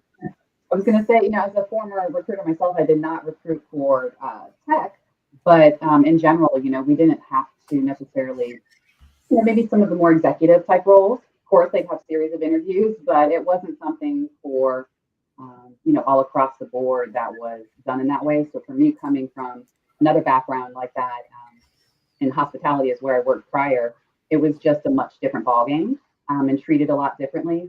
And I also tell people it was very hard for me coming in to look at things, and everyone says, oh, well, this is just in this industry, you don't look at all of those requirements. You only need about 40%, maybe 60%. And that was just, it's just a new thing for people that are not coming from that or don't understand that concept. because where I came from, if we had something in requirements, that's legal and compliant. You don't have a choice in that. If someone does not meet that requirement, it's as black and white as that. They cannot be hired. Doesn't matter how bad the hiring manager wants it, or the other person above that may want it, but that person has to go through the process, or we have to just draft a whole new requisition, close down the original. It's a big process. So it's a really hard thing to get over. And I'm almost like, well, companies put that out there. Why is that something that's even done? Which is a whole other conversation in itself. We know people want to try to get the best that they can for their, who they're hiring, but it's hard as a candidate, I think, coming in like that from other industries or other areas, even like the military, where things are so black and white and so strict. You know exactly what you're looking at. Hard coming into this space like that. So that's really interesting, Kimberly, because I read a paper. I've never put a service leaver and that kind of mindset together before. A paper I read a few months ago was about the differences between men and women when they apply for jobs. And the research that I read that had been done is that men will apply for a job when they've only got 40% of the boxes ticked on the kind of list that people need, whereas women like to see about 80%. But you can't just say it's a gender thing. It's clearly a mentality thing as well, or a mindset thing, isn't it? So you've opened my eyes to that. Yeah, very much so. Would you say, Thomas, then that people need to take the plunge a bit more and apply? Yeah, I was going to say that's a really great point that you bring up, because I grew up in the military in the nuclear power space, where we have a list of requirements and you meet them or you don't, and it's very black and white. And even today, when I audit crews on submarines against those requirements, you meet it or you don't. We always joke that in progress means nothing to me. You either have the qualification or you don't. I don't care if you're working on it. That means you don't have it, right? And I think that's true of a lot of military that are coming out looking at job requirements. You see the preferred qualifications and then you see the minimum required. And I don't think many of them realize that even if you don't have all the minimums, you can still apply and you still actually might get an interview on it. Especially if you've networked with those people in that company ahead of time. So yeah, absolutely, Simon. If you think you can read the job description and you say, yeah, I might not have most of these, but I could do this job, go apply for it. Thank you. Jax, yeah, and networking. I do. Yeah, networking. I want to touch on that and the importance of it, because I think in the military, well, at least from my experience, my POV, we weren't taught networking on the civilian side. And so sometimes you leave the military and you're trying to transition into civilian sector and try to get a job going through these routes of just applying online without reaching out and knowing somebody within that organization. So I definitely would encourage any veterans that are listening to this, or anybody that's struggling to try to get a job in the cybersecurity space. It's hard. It's not just you. It's definitely challenging, and it's all about your network and networking. So your network is your net worth. And so getting out there, meeting others, and then for the veteran space, definitely go to VetSecCon. It's VetSecCon, or is it VetSec.org, Tom? VetSecCon? The conference is VetSecCon. The website is veternsec.org. Veternsec.org. Thank you. Veternsec.org. Definitely go there if you're a veteran. Get plugged in. There's a Slack channel. You can have help with resumes, mentorship, networking, and then definitely start building your network. If you're in the transition space, start networking. Kimberly, I'm going to use you as an example. The reason that Kimberly and I know each other is because she reached out to me and she asked me if she could do my header on my LinkedIn business page. She didn't ask for anything else. That was it. And then and I was completely blown away. I didn't know her from Adam. She reached out and she offered to assist me and donate her time. And from that day on, we've just been talking. And now I'm like, wow, she wants to give to me. I want to give to her. So reach out and build your network on that. Because Tom, how did you and I meet? Well, VetSecCon. Yes, that's right. It was VetSecCon. It was VetSecCon, but wasn't it through John Helmus? Yes, John Helmus. And I met him through VetSecCon. So yeah, there you go. And do you know, and the reason that I wrote my book, just so everybody knows how this all works, the reason that the book Cybersecurity Career Master Plan was written is because I met John Helmus at VetSecCon, who knew Dr. Gerald Auger, the founder of Simply Cyber, who then asked me if I wanted to write a book with him, all because of networking, all because of VetSecCon. I It's can't wild. say enough too. It's mind blowing. And like I said, I'm a people person. I've been involved in the people industry, all of that. So I have never seen anything like this before in my life. I have been exposed to a lot of different industries, and I can just say that absolutely amazing, really. So We've I got, think we've I got think a it's quick question here, actually, that's quite relevant. Is the Slack free, Tom? The Slack is absolutely free. Yeah. Actually, through networking as well, a lot of the things that VetSec has been able to obtain has been that I found the right person at the right company and asked the question. Right now, the Slack has a paid plan, but it's enterprise, right? The company pays for it. That is donated to VetSec from the company over at Slack. And actually, next week they're upgrading us to their enterprise grid plan so we can better support. Oh, wow. And that's completely free because I found the right person on LinkedIn and had a wonderful conversation with them. So Slack is completely free. Networking again. There you go. No interview that I have had wasn't because of my professional network that I've built over the last 2 years as I work to transition out of the military. Every blind fire job application I've had, I've gotten a no. Every time I've applied after networking, I've gotten an interview. I mean, I'm a bit different. I haven't been in the industry long, but I've never got any job in my 47 years of life through sending out a CV or resume. Mine's always been through connecting with people, which is why I think LinkedIn's been so much fun for me. It's connecting with the right people, though, isn't it? You see people sending out random connection requests to anyone on LinkedIn, and I think it's very important to be specific and targeted with who you're connecting with. Otherwise, your message gets lost in all the people that you've connected with. Kimberly, actually, I want to just draw it back to you. Where's my LinkedIn banner? I didn't get one. You're muted, Kimberly. You're muted. I can't hear your excuse. So sorry. Yeah, that's actually something that I found when I was trying to see, like, what can I give back to people? What do I have that others may be able to use? I'd like to, of course, I can give experience on recruitment and help with things like resumes and all that. But what are other ways that I can kind of help people who don't need that type of help, like Jax and yourself and just people in the industry, leaders like Tom? Where can I make an impact in those ways? So I think that was really an important part for me to be able to figure out, like you said, following the right people and making sure that you take certain things, and it's really just taken a lot of time. I'd say probably it's been almost a year and a half now that I've been kind of jumped into this community and really started trying to pick out those people that I thought were people that I could connect with, and not just only influencers or leaders like that. There's also other people that I connected with that were veterans trying to get in this space. I worked with a military program back at my corporate hospitality company as well, so I have a lot of connections and people that I know in that industry and really love that space too. So it's really crazy how I found everything is just connected, regardless of what it is with cybersecurity and veterans, and just everyone knows everybody. So I think it's just when people say it's about networking and making those connections, find what it is that you can give. I didn't work in a marketing department professionally prior. I did a lot of ad hoc special projects and things where I do little pieces of everything, but never officially. So don't just take things like if you haven't done it professionally before in the past. If there's things that you like doing and you enjoy doing, maybe it's not your job.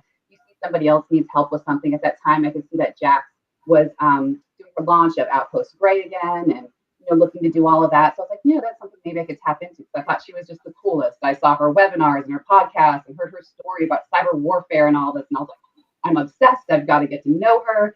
So I kind of just figured out a plan and a way to do that. So really, that's, I think, what you should do. Michelle and I talk about that a lot with branding and such. Just try to pick those people that are really valuable to you at all levels, not just, like I said, leadership, those that are in the same boat as you, but really that you align with value-wise and, kind of just morally and ethics and all of that. And really try to foster those relationships. It takes time. It's not going to happen overnight. And let those things develop naturally. I really didn't want to interrupt you then, Kimberly, because it's really insightful what you were saying, but we are over time. And I do want to mention one thing quickly. The first, I think, and last time that Tom and I had a brief conversation on LinkedIn, you were looking for someone to help out with branding and marketing. Are you still looking for that? We are always looking for help. Absolutely. Okay. So is that a shout out to LinkedIn there for anyone who wants to try and help the VetSec community with some branding and marketing skills? If they've got any, should they reach out to you, Tom? Yeah, that'd be great. We had a wonderful donation of some branding time from a graphics designer. There's a new logo on our page and everything, but we're always in the need of people to help manage our social media. One thing about being a veterans-only cybersecurity community is that everybody in our community only knows how to do cybersecurity stuff. So we're always looking for those other skills. Absolutely. Awesome. Should they connect with you on LinkedIn then, Tom? Like send you a direct message, or what's the best way to connect? Absolutely. Connection with a note is wonderful, and a message is fantastic. I love the way you mentioned the connection with a note there, because I think we all get the blind requests that most of us ignore. Again, it's that rapport building, isn't it? That going that step further to try and engage with people. Thomas, it's been an absolute pleasure. I'm conscious we've run out of time. Love to catch up with you again. Thank you for coming on and sharing your story with everyone. It's much appreciated. Absolutely. You're the Thank best, you Tom. so much for having me around. I'll catch you guys later. It's been a pleasure. Right, I'm now going to try and do one of the Simon special multitasking things. When I press a video button, try and take Tom off the screen and bring our next guest on. So if we all disappear, we'll be back with you shortly. Tom, thank you so much. I've just got to find where the video is. Here we go. Oh, just. Chris Foulon, how are you, sir? Yay! What's up, Chris? You are the Good to see star at you. the end of the show. You have got the best spot here to wow people with, and you are one of the people, or one of the first people actually, that I met or engaged with in the industry. You've been a massive inspiration to me for the last few months, and in fact, it was your YouTube channel and your podcast, Breaking Into Cybersecurity, that encouraged and inspired me to start my own channel. So firstly, a massive thank you for that. Please tell everyone who doesn't know you who you are. KevTech obviously does because he's called you his buddy. But tell everyone who you are and where you've come from. Well, first of all, that just gave me goosebumps. So I appreciate the kind words. Hi, I'm Chris. I'm Chris. I really don't like to talk about myself, but I started a podcast over here, Breaking Into Cybersecurity, and we also do CISO Thursdays. And I also love helping to grow and develop people. So I love coaching. So I also have a little coaching practice called CPF Coaching. And So what's day-to-day job, Chris? What do you do for a day job at the moment? my job is that I currently work for an F10 fintech as a senior cybersecurity manager. So in the day job, protecting and serving and trying to ensure that no threat actors are getting into your finances. And then on the side, I'm a podcaster, a marketer, a coach, a father, a little bit of everything. Which one's the favourite? Excluding the father, because if you don't say that, you get shot. I must say it's a tie between being a podcaster and being a cybersecurity professional. Because on one hand, I'm doing what I love doing, and then on the other hand, I'm inspiring more people to join the industry. Well, you certainly are, and you've certainly inspired me. Please tell us what you're going to talk about today.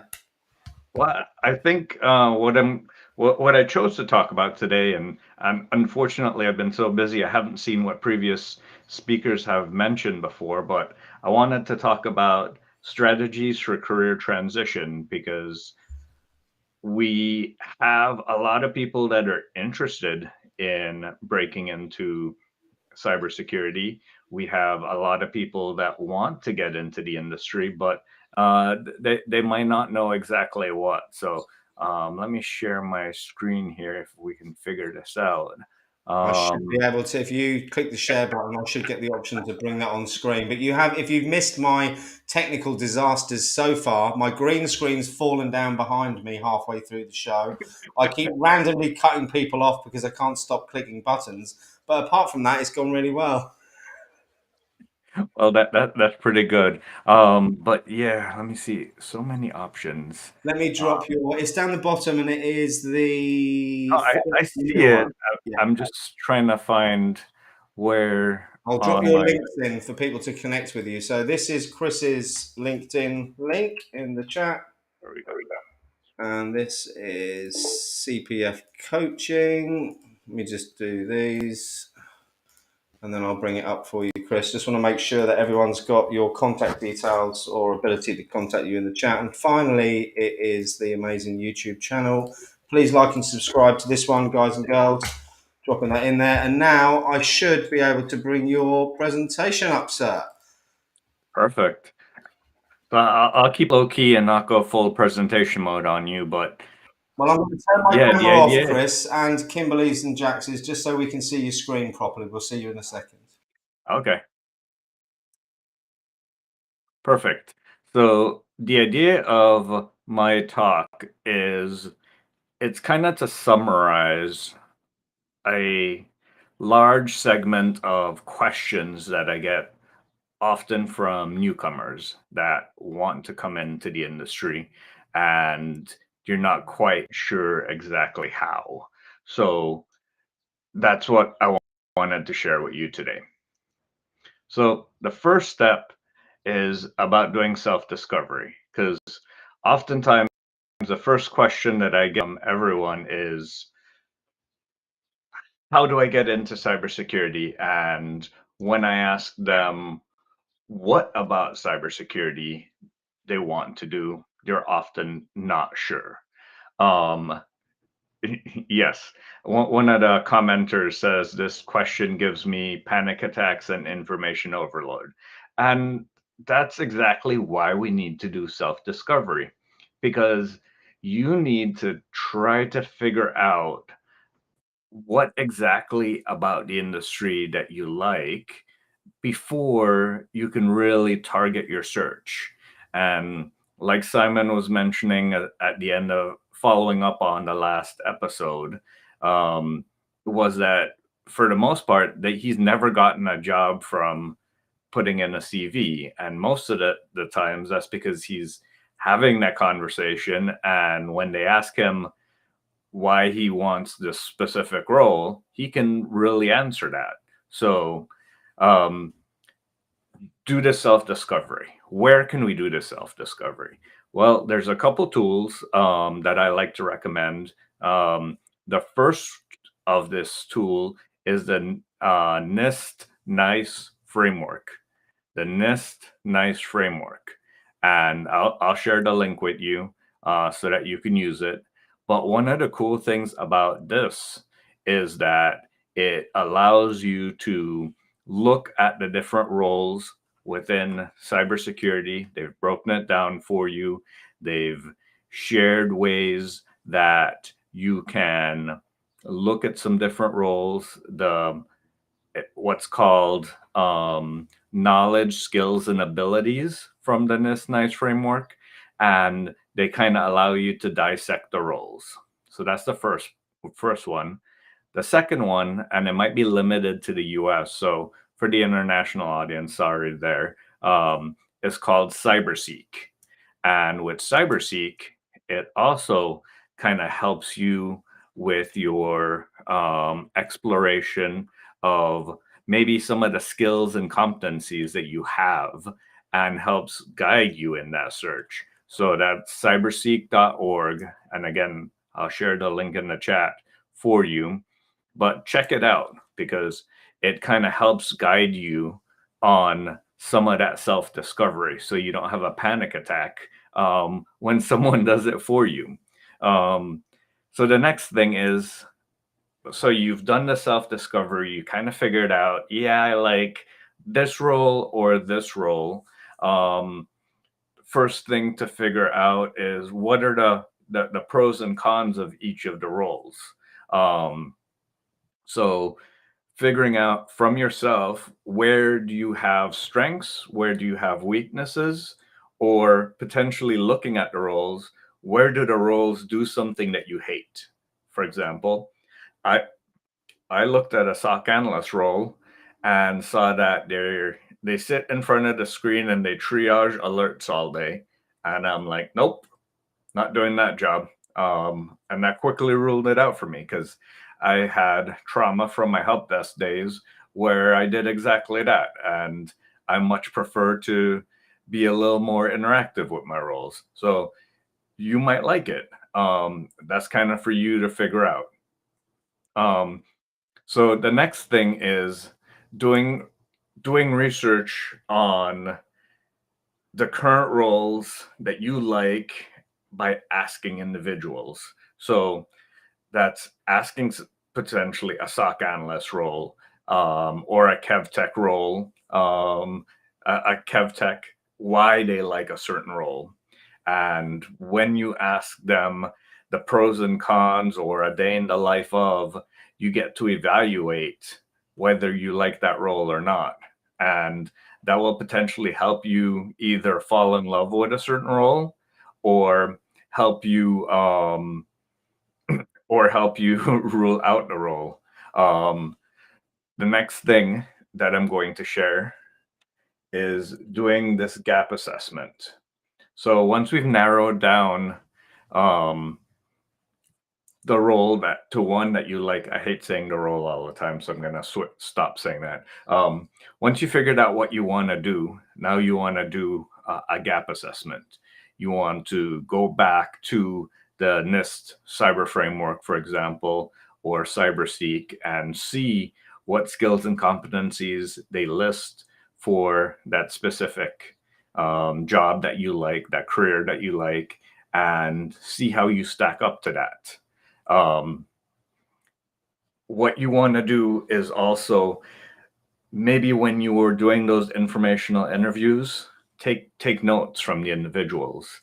Did they say, oh yes, you need to talk to people all the time, you need to be able to research things all the time? These are all skills and competencies that a hiring manager is going to ask you about, and you need to be able to talk to them. So have all these written down, and then you can just do I have this, I don't have this list. And then as you create that list, you can see, do you have more or less of them? And then are the things that are missing something that you want to build up in your career? If it's a yes, then that helps you strengthen your desire for that role. If it's a no, these might not be potentially the best roles for you. So just keep that in mind. The next thing is not everything is technical. As Simon mentioned earlier, being able to communicate with customers, with managers, with outside companies, this is very important. So don't forget about the soft skills, the presentation skills, the public speaking skills. Those are all very important when it comes to looking at whether you want to do something. The next thing is, how can you close the gaps that you've identified? Is this something you can do on your own? Is this something that you can go to YouTube and look at someone do a training there, and then you replicate it in your own environment? Is this something that you have to volunteer at an online website like infosec.live and help them out with their marketing? Or is this something that you want to try on your own, like starting up your own community like Simon did, so that he could get those skills and competencies? You figure out how you want to close the gap for that specific item.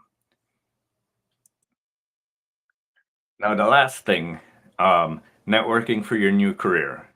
This, I feel like, is the most important one. And Simon, coming out of the last talk, mentioned how, again, he never used a CV for a role because he's always networking. He's always talking to individuals and meeting new people. While your resume might lack experience, if you're talking to the right people, it doesn't matter, because you can impress them in other ways. There's what someone mentioned this week, what was called individuals that are resume sensitive.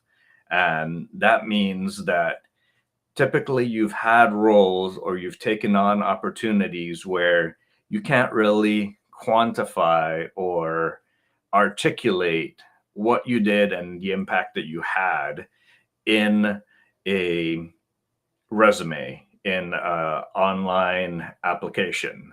One of our commenters mentioned it's who you know and not what you know. And yes, that's often important. You also have to be able to back up your game as well. But who you know is very important for getting the role. And taking the human approach. We work with hiring managers, we work with peers within our industry so that we can try to loosen up the guidelines of companies that are looking for new hires and having them focus more on individuals that can have experience creating real entry-level roles, and kind of changing the process so that it's all integrated. What's important for me too is we wanted to bring in some questions. So if you have any questions out there, whether you're on YouTube or anything else, feel free to send them in and I'll be happy to answer them. I see a question here. Absolutely, Chris. The information overload gives me a panic attack. How do you deal with being overwhelmed? The one thing that I like to do is I like to have a whiteboard, and I have a whiteboard right here. And I like to segregate out what I want to attack and attack it in a very particular manner. I suffer from ADHD, and I've found that I've had coping mechanisms throughout my life that I didn't even know that's what I've been masking. But now that I know that I have it, I can find even more mechanisms that I can use to focus myself and to be able to break everything up into little pieces. So if you're going at the, say, for example, the Security Plus, don't start with a whole Security Plus. Start with a page at a time. Maybe do a chapter a week. Kind of break it up into small chunks, and then find ways that you can implement that in your life.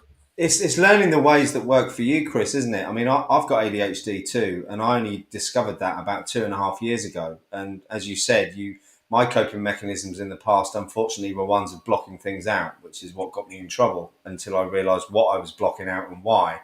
But the point I'm trying to say here is with ADHD and other neurodiversities, we get superpowers as well. So it's not just a bad thing. Hyperfocus for people with ADHD is a common thing. And I've learned to ride the wave is how I put it. So my life is a complete roller coaster emotionally. Jax will back me up on this. Some days I'm super high, some days I'm super low. It's learning that on the days when you are feeling really, really good to make the most of it and go through that list, tick those boxes off and get stuff achieved. And when you are having bad days, don't even bother trying, Simon, is what I say to myself now. I walk away from work and get fresh air. I exercise, I listen to music. I work hard when I can, and when I can't, I've now decided that there's no point. And Jax knows last week, I took a few days out from being online and being in the community, or it could have been the week before, because I needed to. I wasn't doing myself any good.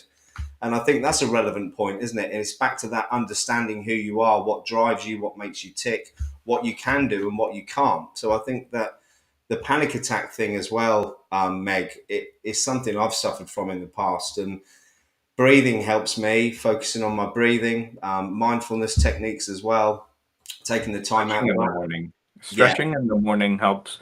I've been amazed that my pain management doctor prescribed physical therapy, and just stretching for 2 weeks has been like amazing to my life. Like seriously, stretching does this, but yeah, your body reacts to you in very, very different ways if you don't take care of it. And sometimes something as little as stretching can be very helpful. It's funny you should say that, but my body is creaking at the moment. Stretching is definitely something that I need to do. I've been considering yoga, actually. It's not something I've ever done before, but I've been recommended that by 3 different people now who are of similar mindset or mentality to me. So maybe, is that something you've tried, Chris? I'm about to. Yeah. Okay. This week I figured out how to use a dog leash to stretch my hamstrings and my calf muscles, and I could tell you it's worked out some creaks. I mean, for me, I use resistance bands as the only thing I've been using recently. And funnily enough, it was I used to have a personal trainer back in the day when I was fit and healthy, and he was a personal trainer for the Royal Air Force. And all they ever had to use for training, they had no equipment, so they used resistance bands. So he gave me horrendous workouts with elastic bands, effectively. And I mean, I gained back about 5 or 6 years ago, I must have gained 2 stone in muscle from using resistance bands, not weights. So it's amazing what you can do with limited resources as well with regards to your fitness. The only problem I've got is actually getting off my lazy backside and doing it. Not Jax, I'll tell you that. I love it. He is not one slacker when it comes to any of that exercise. He's constantly going. No, well, I go for a walk now and again, and it's ever so nice. But if it's raining, I'm a fair weather exerciser, that's for sure. I'm conscious that I'm rambling again, Chris, as I always do. We've got 7 minutes left. I want to make the most of it. Give some people some hints and tips now. So let's think about all these people with all these certs trying to break into the industry. I've asked the same question to every guest today. We've had common answers, but not always the same. What is your one top tip for those people who've got some certs and they're looking to break into the industry? So there's a difference between having certs and having the right certs, right? Back to what I started out with doing that self-discovery and finding out what's important for those roles. You can find certs that really align with the role that you're looking for, and those certs will give you value. But if you're just getting random certs across the board and you're not focused, all those certs are not going to help you. So you have to really figure out what you want to do and get the certs that you want, if certs are the way that you're looking. The next thing I would say, and I know you said 1, but I'm going to go to a 2. It is kind of using your LinkedIn and your resume as a marketing tool about the role you want and not the role that you did, because all too often people are like, yeah, I updated 1,500 servers. Okay, what does that mean to me? Like, was that good? Was that bad? Like, did you solve any business problems? Did you make it more efficient? So figure out like how to market, use it as a marketing tool, how you can help solve employers' problems, but not for the job that you did, for the future job that you want. So if you want to become an AWS security specialist, you want to focus on those things and not that you're a sysadmin. So kind of pivot your thoughts on how you approach it. Absolutely. I think working out what role you want is what we started off with, isn't it? That self-discovery is crucial. I did it arse about face, to use an English expression, where I worked it out afterwards rather than doing the self-discovery first. So I would recommend you listen to Chris here, everyone, and actually do that part before you start embarking on the career, because I spent thousands on certs that I failed and will clearly never get because it's not my forte. So we've got 4 minutes left, Chris. One final comment from you before I do my final plugs and wrap things up, please, sir. The final comment, like you've mentioned several times, network. And I'm not talking about networking with computers. Although it is important. I'm talking about networking with people. The hiring managers, the peers at future companies, essentially people in this industry. You want to network with them and you want to be able to have a two-way conversation with them. If you're always taking from them, it's not a good relationship. You have to be able to give and to get. Absolutely. Chris, okay, I have a quick question. Okay, one thing before you hop off, because I kept coming in and out, unfortunately. But what is one thing, one takeaway, Chris, that you can give to the viewers right now, that for individuals that are trying to break into the industry, if there's one word of advice that you could give them to help them trying to get into the industry, what would that be? Persistence. Yeah. That is one amazingly I love relevant that. as well. And my favorite is tenacity. I like that one. Very similar to perseverance. And I'd like to add one as well, patience. I think that's something I've learned myself too. All This the is P's. so hard. Yeah. So hard. Take time. Yes. I think patience is definitely the one a lot of our audience are feeling the strain with at the moment. And look, everyone, we're nearly out of time, and I want to do a couple of quick plugs at the end. Chris, thank you so much for taking the time and sharing with us today. It is much appreciated, and we must catch up soon, sir. Thanks, Chris. Take care. Thanks, Chris. Okay, just me and the ladies. So everyone who's been watching, thank you so much for taking your time out to watch this today. We hope you've enjoyed it, but there are a couple of things I want to do before we go. One is make sure you subscribe and like to Outpost Grey's YouTube channel, which is Jax's. She's been amazing today whilst running, still jumping in and out to give us this experience of the Cyber Career Day. So please click on the link, like and subscribe the channel. And I'm now going to do exactly the same thing in my multitasking style. So if it goes wrong, bear with me. Kimberly, your link is here. And also Cybersecurity Central. Kimberly, you have been absolutely amazing today. Thank you so much for taking the time out as well. Please like and subscribe to Cybersecurity Central's YouTube channel. We want to get your subscribers up.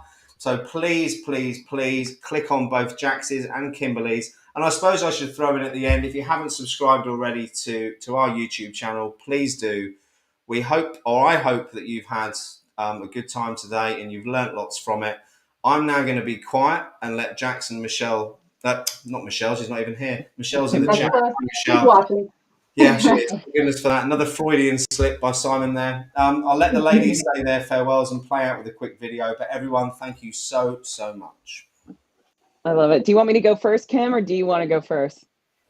Sure, I'll go first. I'll let you wrap it up. This was your original event here, co-hosting. I'm just jumping in, but really appreciate you guys for thinking of me, and happy I was able to come on and help today. And really just great cast again, or great panel that we had lined up today. So much information.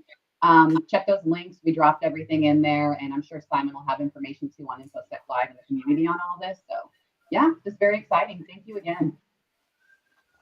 And a big, huge thanks to Kimberly for stepping in as the special guest co-host. Couldn't have done it without you girls. So we literally got her wrangled in less than 24 hours. We kind of volunteered her without her knowing, and she did it. So you're amazing. Thank you, Kimberly. And yes, go subscribe to her. We need 100 followers on Cybersecurity Central so she can get a customized name, her and Michelle. Yeah. So go hit subscribe. Exactly. Thank you. To add to what Simon said, not only subscribe to InfoSec Live, but please, it would mean the world to us if you shared this video out with others. And then also, if you know any speakers or you yourself would love to speak at one of the Cyber Career Days, or you would love to sponsor one of the Cyber Career Days, reach out to Simon, contact him, because we're going to be doing another one here in the next coming months. And I'm telling you, it's going to always be bigger and better than the last one. So thank you all for showing up. Always. I love you guys. One thing quickly, we have already got a sponsor for our May event, but I can't tell you who it is. But I can't tell you who it is yet, but I will be next week. I'm meeting with the CEO of the firm next week. It's a groundbreaking new product that helps people map out and decide what career path, if any, to take in cybersecurity. It's something that I think the industry's been missing. It's something I've tried to work on building myself and failed at because I don't have the resources. So to come across someone who not only wants to sponsor us, but it seems like they've invented what I've been looking for the last 2 years, I am super excited. Ladies, it's been amazing. I do have a special video I put together to play us out, but I'm not going to use that because Dan Hall put together such an awesome video for us earlier. Jax, I'm not sure if you saw this, but everyone, thank you. I'm going to play out with this and we'll see you all soon. Like and subscribe. Bye. This message goes out to you.